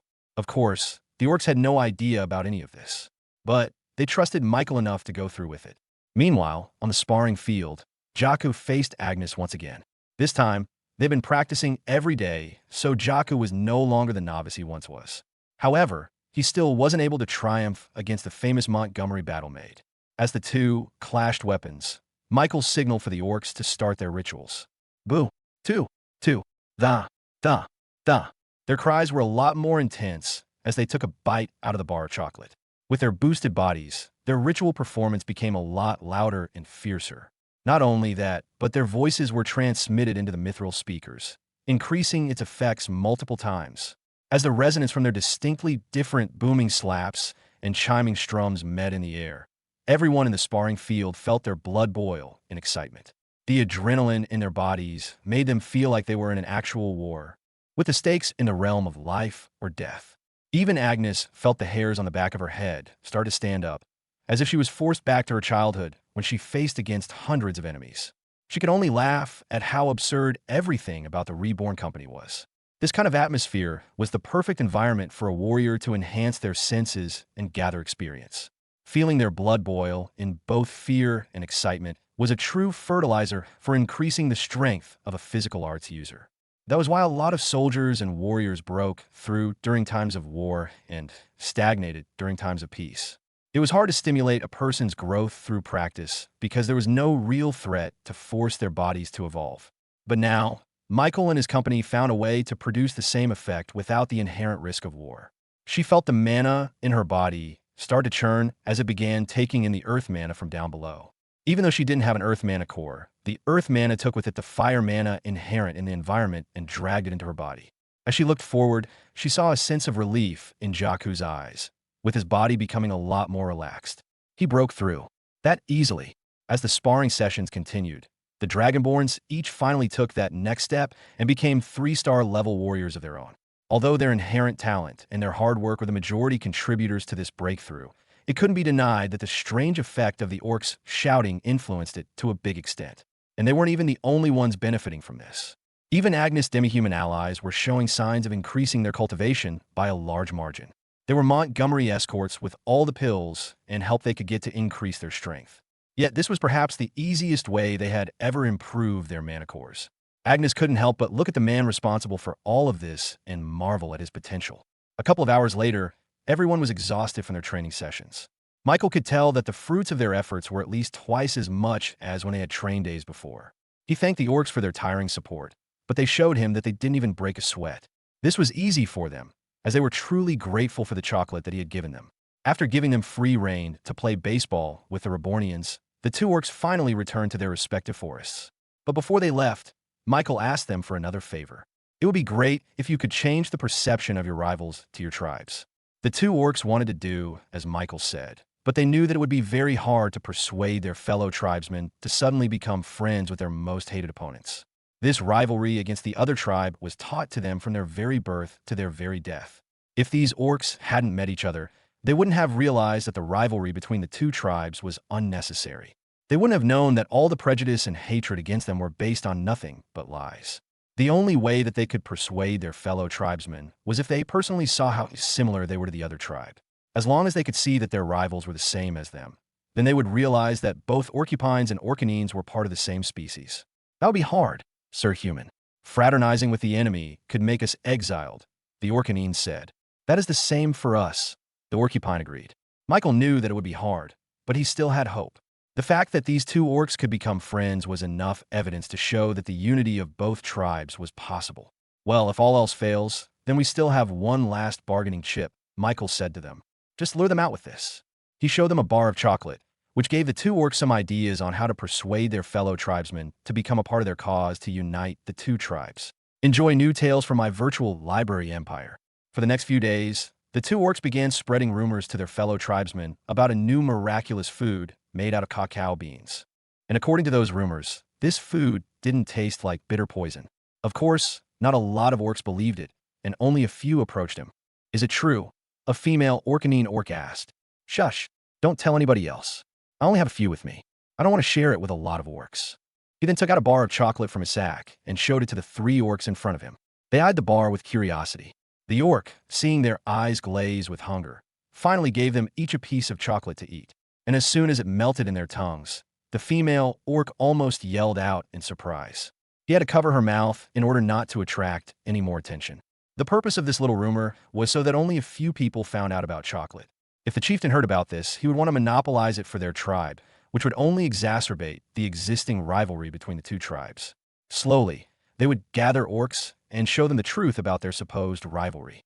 Once the majority of orcs realized the stupidity of their conflict with each other, then the chieftains would be forced to reconsider their hatred against the other tribe. Where did you get this? The Orcanines asked him. Join me tomorrow. I'll show you where I got it from. The next day, the Orcanine orc was now accompanied by 3 more orcs to deliver cacao beans to Neo-Orcus. Are you saying that this chocolate is made by those humans? Is he truly blessed by the earth goddess, as the chieftain said? Shush, we're here, the Orcanine said. But for what the others could see, They weren't even near the gates of Neo Orcus at all. They were right in front of a metal fence overlooking a large field full of humans and demi-humans. "What are we doing here?" they asked him. "It's just a little detour. Just watch the game," he said to them. Ding! Seeing a home run stirred something deep within the Orcanines. It made them feel excited. And so, that was how more orcs became fans of baseball. Meanwhile, just a couple of trees away from them was another group, now made out of orcupines. They too were starting to get hooked on this strange new game called baseball. It didn't take long before they were wholly engrossed in the game. The two orcs who orchestrated this whole thing made eye contact and imperceptibly nodded to each other. The next stage of their plan was set. On the other side of Neo Orcus, there was a caravan of carriages strolling through an unkempt road. Jimmy, the reporter and aspiring journalist, looked out the window and peered through the horizon, seeing something completely out of his expectations. "What is that?" he asked the chocolate merchants. "That is Neo Orcus." The construction period for Neo Orcus had finally come to pass. All the buildings and structures had finally been finished, with just the decorating and finishing touches left to be filled. The locals of Neo Orcus now had a place to call their home. They considered themselves extremely lucky as their quality of life exceeded even that of royals and billionaires in the Queen's region. After all, Neo Orcus had been built with the standards of the nation of Reborn, with all of its useful amenities and architecture. Not only that, but the railway system had also finished its construction, officially connecting the Queen's region to the King's region. Of course, if one wanted to go through this train system, then they would have to avail the tollway in the Dwarven Kingdom for a reasonable price. This meant that the Rebornians in Neo Orcus could finally return to their nation in just a single day of travel, and vice versa. With this connection established, the flow of products became a lot smoother. All the goods in the King's region were made readily available to the locals of Neo Orcus. And hopefully, in the future, the rest of the Queen's region would also avail of these products from this commerce hub. Michael thanked the engineers and construction workers for their hard work and offered them a holiday. But they declined. "Don't worry, boss. We still have a lot of energy to start the Golden Road project you've been envisioning," the sadder engineer said, with the rest of his comrades agreeing with his words. Now that the basics of Neo Orcus were finished, it was time for Michael to start his venture into the Queen's region. To do that, he needed to reconstruct the Golden Road, which connected all the territories into one interconnected path of roads. Read latest stories on my virtual library empire. This was quite a big undertaking, so it would be better to start it as soon as possible. After all, the engineers had to make sure that the roads were earthquake-proof, given this location's propensity to give out natural disasters like it was nothing. "All right, let's get to work then," Michael said as he looked at the big road leading towards the horizon. Right now, this road was split in half like a bread scoring. But soon, it would become the famous Golden Road, both wide and flat, ready to be inhabited by merchants and businesses of all kinds. As Michael oversaw the work of the engineers, he suddenly saw something come towards them on the horizon. With his enhanced eyesight, Michael saw a huge caravan of horse carriages, about 10 of them in total. And if he were to focus on the light element signatures on their bodies, then he recognized a few of them to be the peddlers who had gone off to sell chocolates to the Queen's region. It seemed that business went well, seeing that they had come back so early to restock. Not only that, but they also had a few other guests with them. He could even see a few of them marvel at the newly constructed buildings of Neo Orcus, with surprise completely visible on their faces. That was the face of someone who was proven wrong, meaning they had probably disregarded the chocolate merchant's words as nothing more than hyperbole. But seeing the refurbished Neo Orcus for themselves was an eye-opener. Michael waited by the entrance of the under-construction Golden Road until the caravan of merchants reached the gates. "Sir Michael, it's good to see you again." The veteran peddler came out of the carriage and greeted Michael fondly. How could they not? Their coffers were filled to the brim with gold coins, all because of Michael's products. "Resupplying your stock, I hope." Yes, yes. We also have a few friends of ours who want to become chocolate merchants of their own." The other merchants greeted Michael with a curt bow, with their eyes clearly in disbelief as they looked at Michael's youth. One by one, they introduced themselves and asked for his permission to become chocolate merchants. "Let's talk inside," he said as he invited them to Neo Orcus. The whole caravan of merchants followed Michael inside. The veteran peddler caught up to Michael and pointed back at a youthful man in their midst. "Oh, Sir Michael, I hope you don't mind, but we have also brought with us a journalist from Angora City." Michael looked back at the young man and noticed the gleam in his eyes. He held a small notebook and a pencil, ready to write down everything he was seeing as soon as the shock and awe subsided. He approached the journalist. "Whoa, OH, hi. The journalist said impulsively. Greetings, my name is Jimmy, and I am an aspiring journalist who yearns to write papers that are read all around the world. Michael offered his hand, which Jimmy shook awkwardly. The veteran peddler explained to him how they met Jimmy. You're a journalist? Interesting. What would a journalist want to learn about our Reborn company? Jimmy snapped out of his flusteredness and looked at Michael with all seriousness. Of course, it's to find out the truth. Hearing such stories about the Reborn company was too exaggerated to believe. Michael chuckled. So you believed all the rumors? Jimmy looked around Neo Orcus and saw glimpses of its advanced technology. Just through this simple glance, he knew that he was on the right track. No other journalist would. But I have a feeling that I am on to something big. So please let me see the Reborn company with my own eyes. Jimmy said, bowing at a 90-degree angle towards Michael. And what would you do with that information? Jimmy stood straight. I want to write about it, sir. Without any publicity, your company will not be able to spread its influence wide enough in the Queen's region. But if I can write about all your exploits and accomplishments as a business, then I am pretty sure that you can someday join the prestigious Golden 500. Michael was intrigued by those last words. Golden 500? Elaborate. Jimmy went on to explain to Michael that there was a ranking between companies all over the world.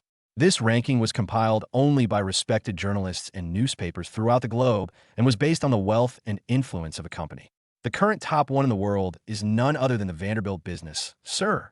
But I know that for most companies, it is an impossible dream to topple the #1 spot. So just getting the top 500 spot is already an amazing milestone as it is. Michael had never heard of this ranking before, probably because his mother and father didn't really talk to him much about the Vanderbilt business. They told him they were the wealthiest family in the world, and that was enough. Although Michael never explicitly stated this to anyone else, he did have some thoughts about someday surpassing his grandfather's business. And with the way his company was growing, he thought that there was already a big chance of that happening in the future. Jimmy, what's our ranking? Michael asked directly. The junior newspaper journalist was a little bit awkward as Michael asked him that question. Although he wanted to tell the truth, he didn't want to offend the young master. He didn't want to get kicked out of Neo Orcus. Just tell me. I won't be mad. Jimmy cleared his throat and said, unranked. But from what I saw with the chocolate products, you stand a very good chance of breaking through the top 500 spot. It is very possible. Michael nodded, not looking the least bit upset. And what do you think we need to improve to climb up the ranks? Jimmy raised his hand and began to count his fingers. First, you need to have a lot more wealth under your banner. That is the most important aspect of the Golden 500, of course. But it is hardly the only thing that matters. Second, you need more territory. Without territory, you would have no base of operations. You would need somewhere to nurture your products. I think that you need to expand further beyond Neo Orcus. This place is too small. And third, you need security. You need people to protect the territory that you have. This one is not that important in the current state of the world, but there are always accidents, disasters, and unfortunate dealings in the world. So, it would be best if you had people to protect your wealth and your territory. Michael listened to Jimmy's list and nodded. His thoughts were completely unknown to the anxious reporter. I have not offended you, have I? Michael waved off the young man's concern. No way. In fact, I should thank you. I have learned something good. Well, why don't we continue with our tour to Neo Orcus? Jimmy wiped off the cold sweat on his forehead. He thought that Michael would be mad that he didn't appraise his company a lot higher. Most business owners would be upset that they weren't higher up on the list, but it seemed that Michael was different and he didn't care about such rankings. And so, Michael began guiding everyone in Neo Orcus. He first showed them the chocolate factory and the cookie bakery. It had expanded quite a lot, now with a lot of Rebornians working in tandem with Beth as the main leader of the whole operation. Experience more tales on my virtual library empire. Everyone was quite stunned as they saw the efficient production in the factory.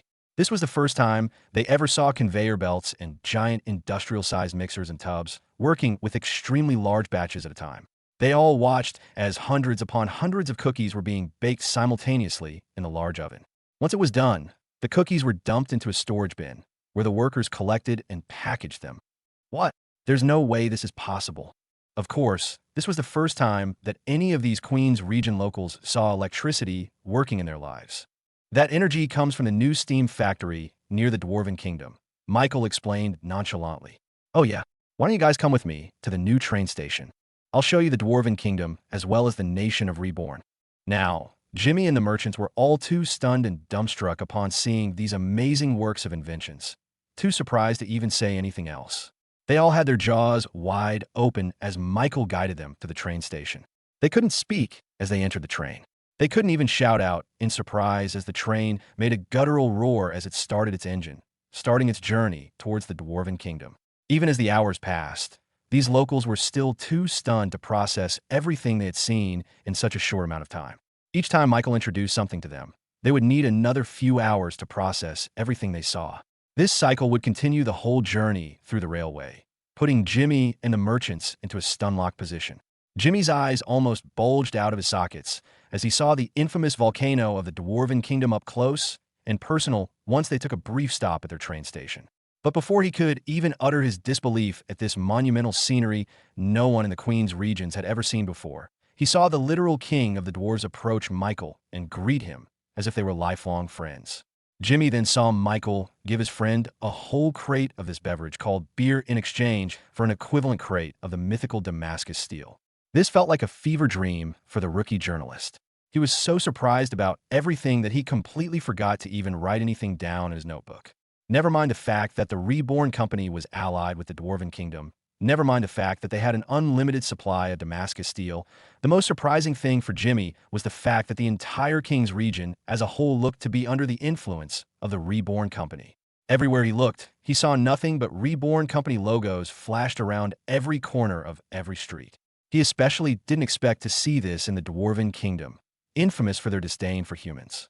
Yet now, they were parading the very name of the man who made all of this possible, Michael. And as they continued their journey further inwards, Jimmy and the merchants were led into the King's region and the other territories that were connected to the railway system. It was clear that the railway system had just finished construction all over the King's region, evidenced by all the amazed and longing expressions of the people the train passed through. They cheered and awed whenever Jimmy peeked out his window. He even saw people waving the very flag of the Reborn company in the air, as if they were welcoming the arrival of someone nothing less than a king. It was truly absurd. Usually, Jimmy would only see this type of behavior from royal territories with an actual king. But even then, their fervor for one person was very forced, as if their praise was nothing more than a necessity. But for what he could see with the general atmosphere in all the territories they went through in the King's region, everyone was genuinely happy with the Reborn company. It was crazy for him that a simple company would be able to spread its influence all over a region with such positive reactions. People welcomed the Reborn products, choosing to use them in their daily lives. Be it shirts, stores, toys, or even food, everything had the Reborn company name on it. How do you create so many products? I thought you guys only sold chocolate and cookies. Michael shrugged. It's all thanks to my citizens, of course. We have a lot of factories and production facilities in our nation. I'll give you a tour of them later. After gaining a lot of money and influence in the King's region, Michael decided to expand the selection of products in their company. It didn't matter if he didn't invent them. He would create an entirely new design or an innovative way of producing them much faster than anyone else. If Michael wanted to have a sense of monopoly over the King's region, then he would have to fulfill all the needs and wants of the citizens there. Food, materials, jewels, clothes, and everything else. Michael wanted the Reborn company to produce it. Thankfully, the nation of Reborn had expanded a lot to accommodate all of this workload. It also helped that they had unique powers to help increase productivity, such as the mithril artifacts, as well as the musician buffs.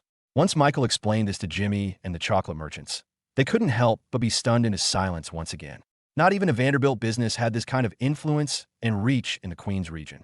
It felt like the whole entirety of the King's region was under Michael's hands. That was the impression they got from touring every territory connected to the railway.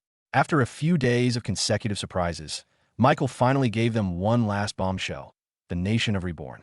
Although Michael had been talking about the nation of Reborn quite frequently during their travels, Jimmy regarded it as nothing special, thinking that it was just a small headquarters for their company. After all, most companies in the Golden 500 had their own country, which was just a place where all their employees gathered in one place. But once they reached the so-called land of paradise, they couldn't help but stop and marvel at the enormity of their nation. Even the most normal of houses here looked even better than the mansions and castles of royals in the Queen's region.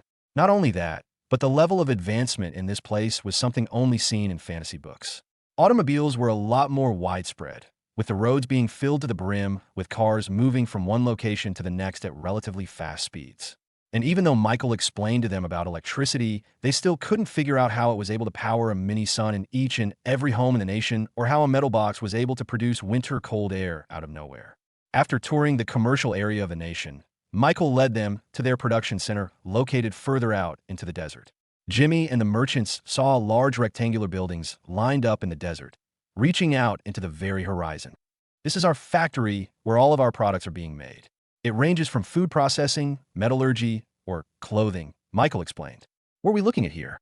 Jimmy asked, still unable to wrap his head around the immensity of operations in this place. Ladies and gentlemen, you are looking at the Industrial Revolution. Michael used the techniques and plans of the modern era from his previous life to make production as efficient as possible. Of course, it couldn't be helped that there would be some smoke leaking out into the skies. There were voluminous amounts of white smoke coming out of the vents and rising towards the large cloud in the sky. But instead of polluting the air, a strange cumulonimbus cloud seemed to suck up all this smoke, making itself grow a little bit bigger each time. I'm already feeling more mana from the cloud, Michael commented. He was incredibly thankful that he discovered this mutated cloud that ate smoke and released elemental mana. If not for these, then he wouldn't be so brazen in his construction of so many factories. So, what do you guys think about my nation as a whole? He asked Jimmy. The rookie journalist shook his head in disbelief. Not even the most eloquent of reporters would be able to describe everything about the Reborn company. If I tried, I am sure that it would only be a pale illustration of the real thing. Find more chapters on my virtual library empire, and even then, I'm not sure that anyone would even believe anything I write. No one in the Queen's region would ever believe a fraction of what he planned to write in the paper. Jimmy was sure that it wouldn't even be published. His bosses would accuse him of making things up. This was how absurd everything was in the King's region. After the week-long tour, they made their journey back to the Queen's region via railway. It took them less than 2 days of travel before they arrived at the train station, welcomed by the Dragonborns and the locals of Neo-Arcus. Jimmy thanked Michael for giving him a deep insight into the inner workings of his company. It was already late in the night, with the midnight oil burning. Yet, Jimmy couldn't sleep. He got up off his bed and went to the desk, staring at the empty blank page in his notebook as he tried to absorb his thoughts about the Reborn company. First of all, his previous assumptions about them were terribly wrong. He thought they were an upstart company that had their start in Neo-Arcus. As it turned out, it was just their expansion. They were already well-established in the King's region. Even well-established seemed more of an understatement. They ruled King's region was the more appropriate term. While the Golden 500 fought against each other to wrestle merely an inch of territory from one another in the Queen's region, the Reborn company quickly took control of an entire region of their own, with none the wiser. If you were to estimate it, the Reborn company took control of about 40% of all the territories in the royal continent, the very land in which all of them stood right now. This was an unprecedented amount of territory, something that the Vanderbilt business was unable to do even in its prime. Sure, they had territories all over the world, but they had never taken control of such a large space in the royal continent. No company was able to do so until Reborn. Just from this fact alone, Jimmy was sure that the Reborn company was already part of the top 250 of the Golden 500, and that was just their territory. Jimmy wasn't even factoring in their wealth and financial power. But seeing how prevalent the Reborn products were in Kingsbridge and about 99% of the territories in the King's region, he was sure that they were earning gold coins by the billions. Their rate of production was truly a scary fact to consider. But that wasn't Reborn's true strength. It was their quick dispatch and delivery. Enjoy new tales from my virtual library empire. There were a lot of companies in the Golden 500 that could produce a ton of products in a small amount of time. But they were all limited by the fact that they could only deliver their products through carriages or peddlers. It would take months before their entire product line was spread in the Queen's region. It would take years before they could spread their products outside the continent. But the Reborn company? Mere days or hours. Their concrete roads and automobiles were already a large improvement compared to the best carriages used by even the wealthiest of companies. But even cars were nothing compared to the trains and the railways. The amount of product they could ship out in one trip was truly astounding. For example, a traditional company handling heavy metals would take around 50 carriages spread out in 5 intervals to deliver a ton of iron from one place to another. All in all, it would take about 2 months of travel or more, depending on how far the location was. This meant that the metal company would have to hire an entire caravan escort to guide this shipment, which would take a large amount of money to hire. And if something were to go wrong, which often happens with shipments over the sea, then they would lose a lot of their money without gaining anything back. In comparison, the Reborn company could do it in less than a day at a fraction of the cost. This meant they could sell more products while losing very little from expenses. Jimmy wrote down all of his musings in a notebook, analyzing all the strengths of the Reborn company and came to only one conclusion. The Reborn company was already in the top 100 of the Golden 500. He was even being conservative in his estimations. If he were being honest, then they would be even higher up on the list. But for now, he was 1000% sure that the unofficial ranking of the Reborn company was number 100. Officially, though, they were unranked just like all the up-and-coming companies in the Queens region. They would have to prove little by little that they were deserving of that top 100 spot. There's just one last thing. Jimmy muttered to himself on the matter of security. As a local from Angora City, he knew a lot about physical strength. After all, their city had both top-notch mages and fighters in their midst. It was all thanks to the Magic Tower and the nightly court in the city, nurturing amazing talent yearly. After their graduation, they would usually get recruited by companies and businesses in need of protection. The more talented a fighter was, the better offer they would get in terms of salaries and benefits. So, only the wealthiest companies could afford the best knights. Some well-established companies nurture their own security, but for normal companies, recruiting knights and mages from the Order of the Guild of Arcana was how most companies got their security. As for the Reborn company, Jimmy did see a glimpse of them nurturing their own form of security. And that was the Dragonborns. Jimmy had never seen their species before and was unsure of their natural talent. But by the looks of it, they were Michael's personal security detail. So, he decided to find out exactly how powerful these Dragonborns were. Thankfully, it seemed that there were daily sparring sessions in Neo Orcus involving some Rebornians and the Dragonborns. Michael woke up early in the morning and flew directly to the sparring area just on the outskirts of Neo Orcus. There were early birds already working up a sweat as he touched down on the barracks, which were chock-filled with wooden training weapons. As expected, Shiina was part of the morning risers, with only 5 arrows left in her quiver and the rest sitting squarely in the bullseye. She never missed. Not a single one. Michael walked up next to her and picked up a bow and arrow of his own. He had very limited experience shooting with this weapon, but he did have the combined knowledge and expertise of all professional archers during the modern era.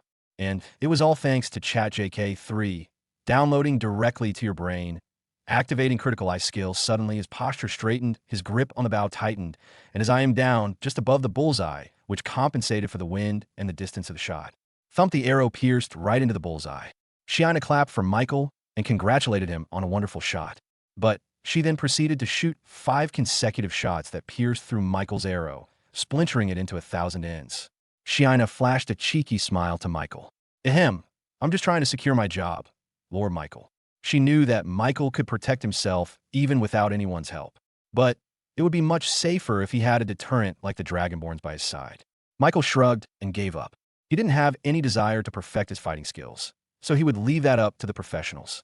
As the time passed, more and more people joined the sparring session. Yuna did some light stances with her rapier, stunning everyone who looked in her direction.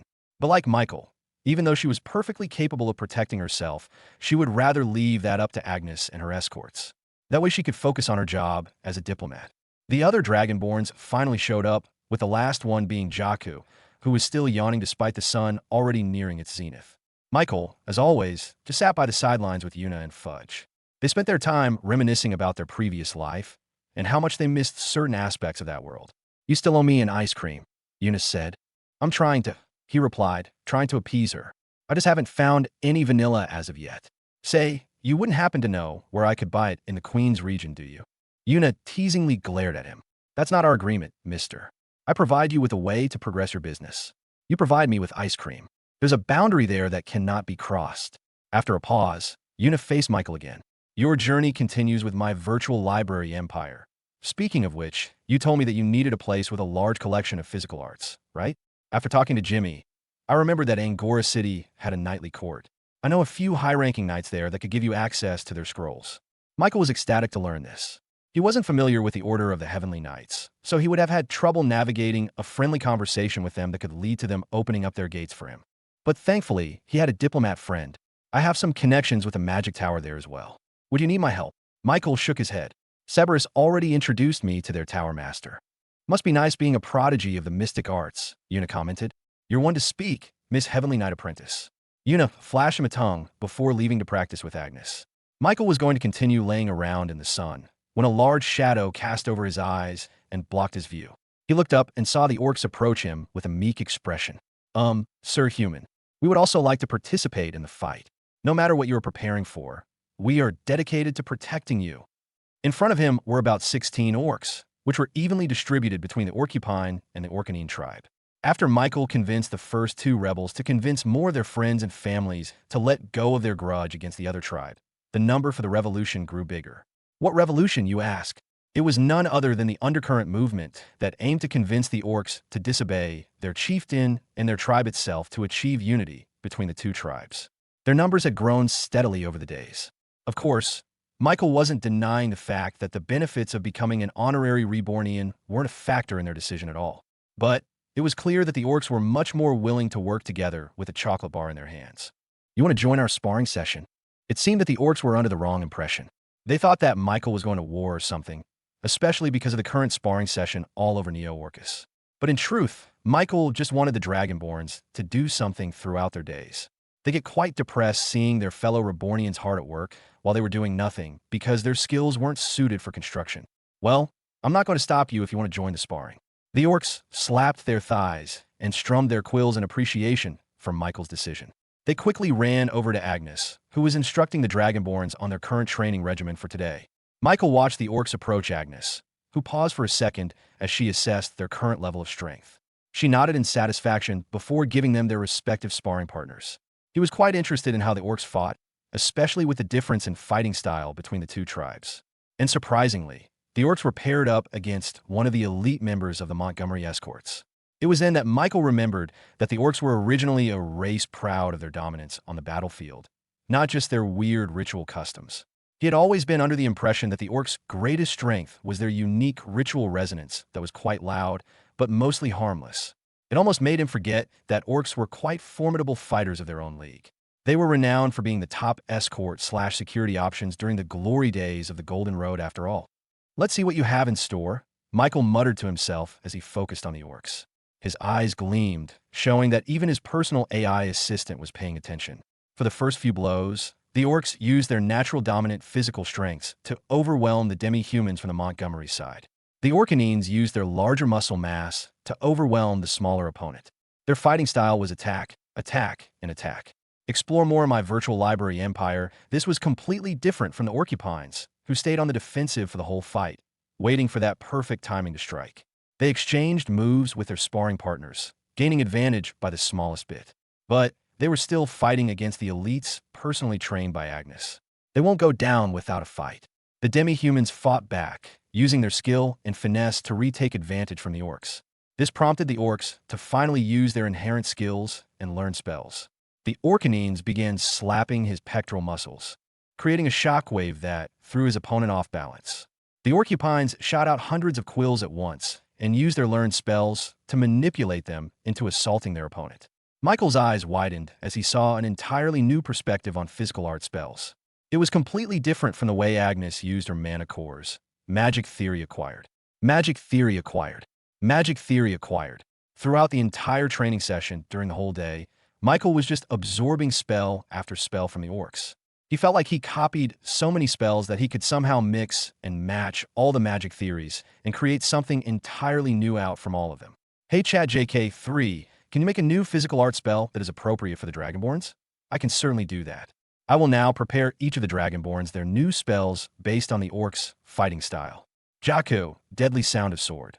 This spell creates a dangerous sonic boom each time a sword is swung in the air. The damage dealt by the sonic boom depends on the speed of the user. Shiina, Quill Release Shot. This spell allows the user to gain back control of the arrow they had shot to a target. Amiss Ritual Pump Up.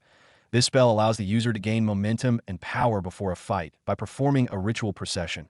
Zion, Muscle Punch. Punching the critical muscles of a target may temporarily disable their defenses, although those spells weren't all that diverse. It was enough to improve the power of the Dragonborns by a significant margin. The next day, he quickly gathered the Dragonborns and taught them the new spells ChatJK3 created. They were quite excited about this, treating it as his birthday gift to them. They arrived at the training grounds and began practicing their newfound spells. Unfortunately, it seemed they were quite a bit too enthusiastic about this, as they accidentally set off a mini earthquake in the ground. The loud, booming skills of the orcs and the inherent physical strength of the Dragonborns created a resonance in the ground, making it sway back and forth for a little bit. Early in the morning, Jimmy was jolted awake by the sudden earthquake that shook his bed. He feared for his life, thinking that the roof would suddenly cave in and trap him in the rubble. He had read news about this exact kind of scenario before, especially in Orcustown, with most ending in disaster. This was not how he wanted his name to be published in the newspaper. But as the earthquake continued, he was surprised to see that there was barely any movement from the structure at all. A minute later, the earthquake subsided and the quiet morning returned to normal. He slowly walked out of his room, expecting to see people panicking from the aftereffects of the earthquake. But he was surprised to see that daily life in Neo Orcus continued like nothing had happened at all. He began questioning some locals and found out the reason for their nonchalance.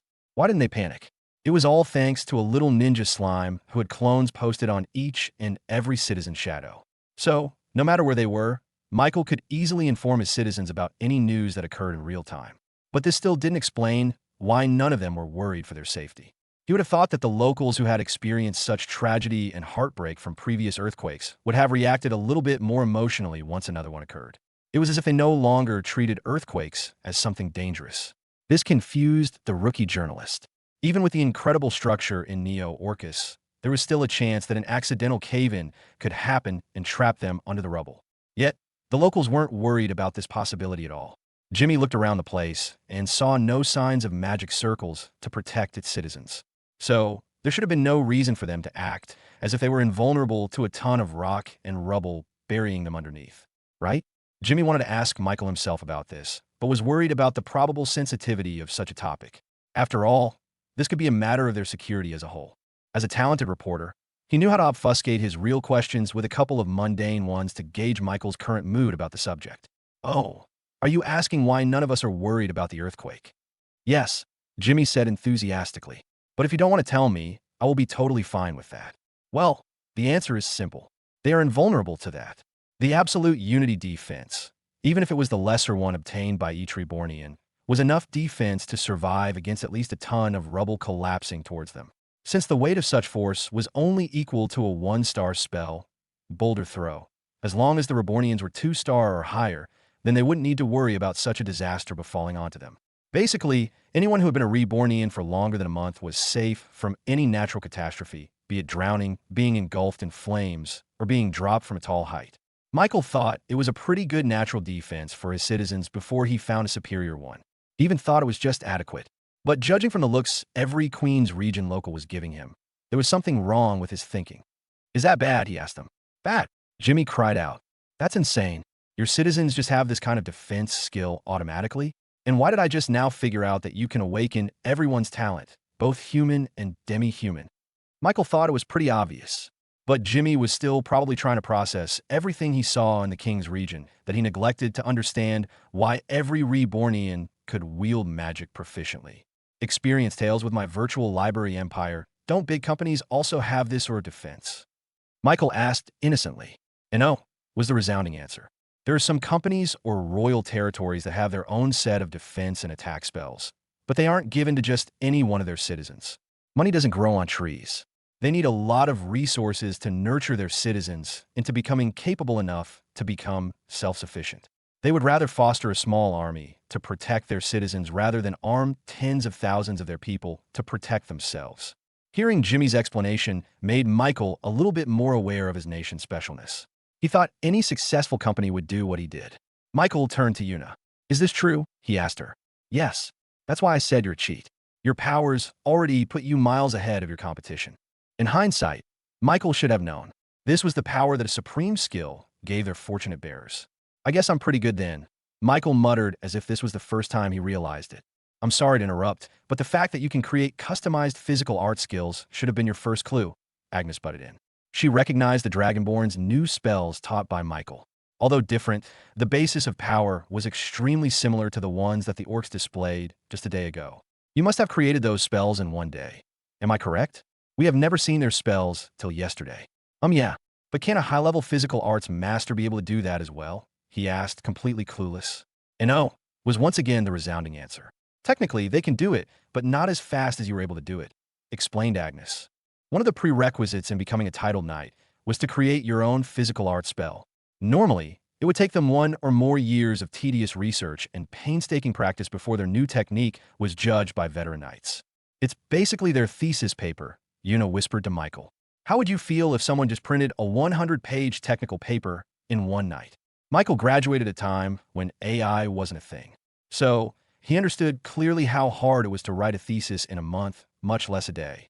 With the territory conquered by the nation of Reborn, with the wealth you accumulated and will accumulate in the future, and with the foolproof defense of every single one of your citizens, I can only say that your company has the best chance at entering the top 10 of the rankings.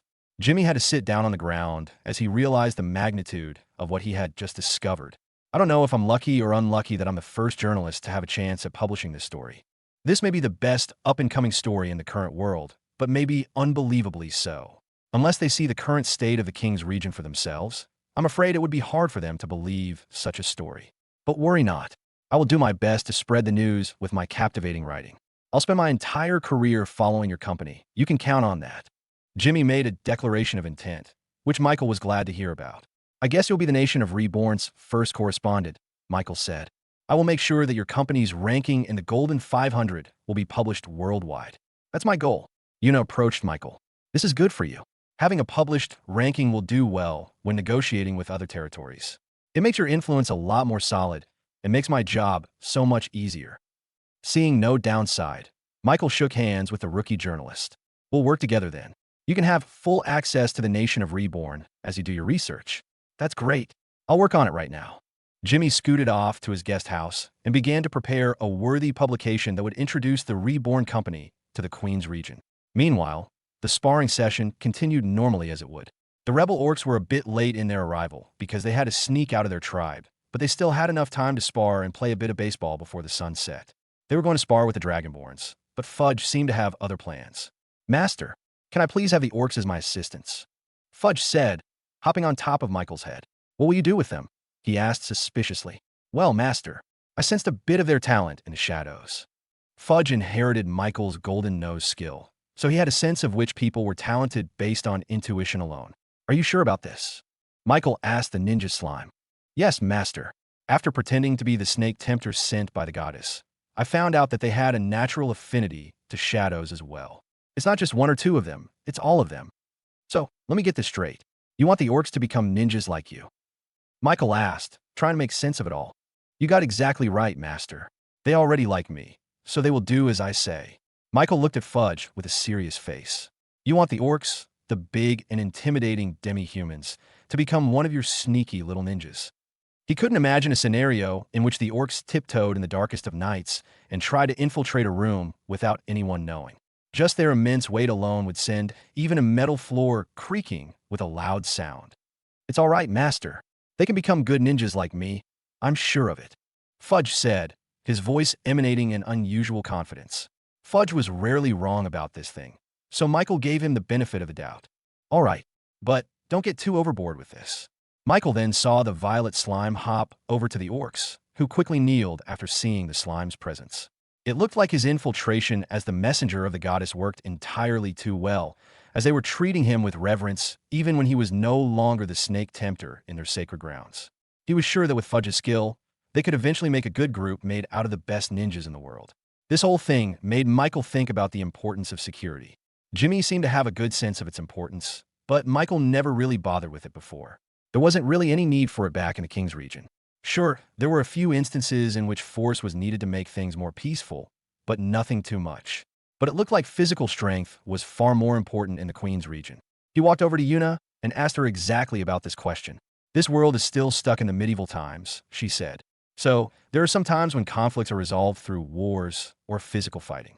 It's not as prevalent thanks to my grandmother's efforts to lessen deaths. But of course, there are still conflicts that cannot be solved through diplomatic options. So, do you think that we will face a lot of conflicts in the Queen's region? He asked her. Enjoy more content from my virtual library empire. If you want to expand your company, then you will have to get your hands dirty. Michael's eyebrow raised.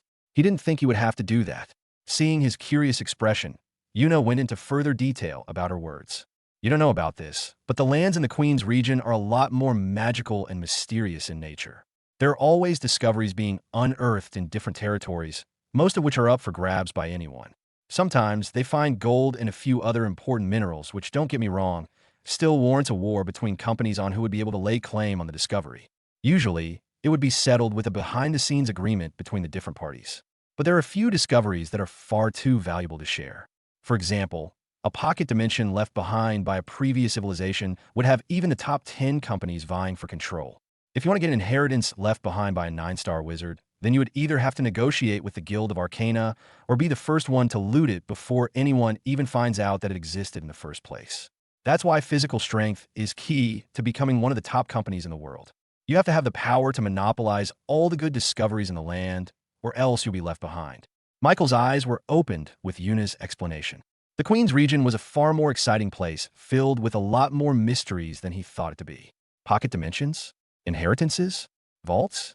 Tombs? It was practically an adventurer's dream to hear those words. Even if Michael wasn't an adrenaline junkie type of guy, he was still intrigued to find out what kind of treasure was buried under those lands. I'm always at your service to help with anything you need, Michael. And it looked like ChatJK3 was excited as well. He could already hear it salivating for more knowledge to consume, eventually upgrading its software once again. This was perhaps what tempted Michael the most. If he could find ancient knowledge about the history of the world before the current one, then he could probably find more clues as to where the rest of the Godforged pieces were located. It looks like I need up my army game, Michael said to himself. Took you long enough? Yuna commented. Most inheritance and tombs that I have heard of are filled with traps and dangerous spells.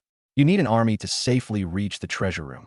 Michael already had the Dragonborns as his personal bodyguards, but if he wanted to increase his army strength, then he needed to find a lot more bodies to fill a regiment. There were a lot of prospects talented in the physical arts back in the King's region, but he just delegated them to become security guards and such. Maybe I should start training them. Problem is, I don't have anyone to lead them. Unlike Yuna, Michael didn't have an Agnes to rely on. There was practically no one in their nation who was proficient in the physical arts. He would have to find someone in the future. But for now, he would have to rely on Agnes' good graces to train his Rebornians. Michael was suddenly awoken from his relaxing sleep by Shiina, who came knocking at his door. He found this weird because she would have been training in the sparring grounds by now. He opened the door and let her in. Lord Michael, I have received news from the Orc chieftains, Shiina reported. They are now requesting a meeting with all 3 leaders, you, the Orcanine chieftain, and the Orcupine chieftain in one place. Michael thought it was about time that they finally decided to meet with him. He had been waiting for quite a while, but they had always postponed it for some reason. It wasn't because they hated the Reborn company, or else they wouldn't have continued to give gifts of cacao beans to them regularly. He only found out a while later from Fudge that the chieftains were trying to gain his favor first before going on a meeting with him. They thought that if he liked their tribe instead of the other one, then it would be more likely for him to give them his support and eventually kick the other tribe out of the forest. Of course, Michael wasn't going to let that happen. Both tribes were important in his chocolate business, as they were the only ones who could protect the sacred cacao trees from the eventual earthquakes that would plague this territory. Okay, set the date, he said to Shiina, who bowed and left his room. A while later, she came back to him and told him that the orcs agreed on a meeting tonight set in a neutral part of the forest. They requested the meeting to be completely confidential. Should I reject their request? Michael shook his head. No, this is good. If they have their own guards with them, then it would be more likely for them to fight it out against each other. He could already picture what would happen if both orc tribes were allowed to bring their own people. He reckoned that the meeting would turn into nothing but a screaming match between the 2 chieftains' tribes. All right, Lord Michael. But just for your safety, we will be posted near the meeting place undetected from anybody. We will be asking Sir Fudge for his help on this one. Shina's voice was one of insistence. She would not take no for an answer regarding his safety, even though there was no danger to be had in the meeting. The orcs may be brash and loud, but they were not violent beings in nature. Michael didn't argue with Shiina and let her plan it out. All he had to do now was to prepare for the meeting. He had to make sure that he had enough leverage for the chieftains to agree with his plan for their tribe's unity. A few hours later, the sun had finally set on the horizon, leaving just a sliver of light from the moon shining down on the forest. Even though darkness was supposed to fill the ground, there were actually torches placed around the trees, which guided Michael toward their meeting location. The flickering flames of the torches gave the atmosphere in the forest a more tribal feel. Michael thought he was walking into one of those popular survival TV shows in his previous world, where people would get kicked out of the show through a voting period. He just hoped that none of the tribes would be kicked out of this meeting. As he walked closer to the meeting place, he sensed 2 distinct auras of life mana in front of him. One was burning hot life mana, while the other was a cool and calm life mana. Both of them were strong in their own right, but were completely different from one another. As he stepped into the open meeting place with a huge bonfire in the middle, the 2 orc chieftains finally took notice of Michael, and Michael took notice of them. The Orcupine chieftain looked just like the other orcs in his tribe, but his quills and spines looked a lot sharper and a lot more solid than the rest of them. Michael could tell that those could puncture through solid metal without much problem.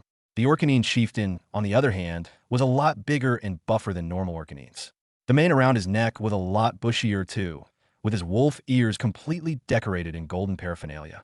It was clear from their stature alone that they were the strongest orcs in their tribe.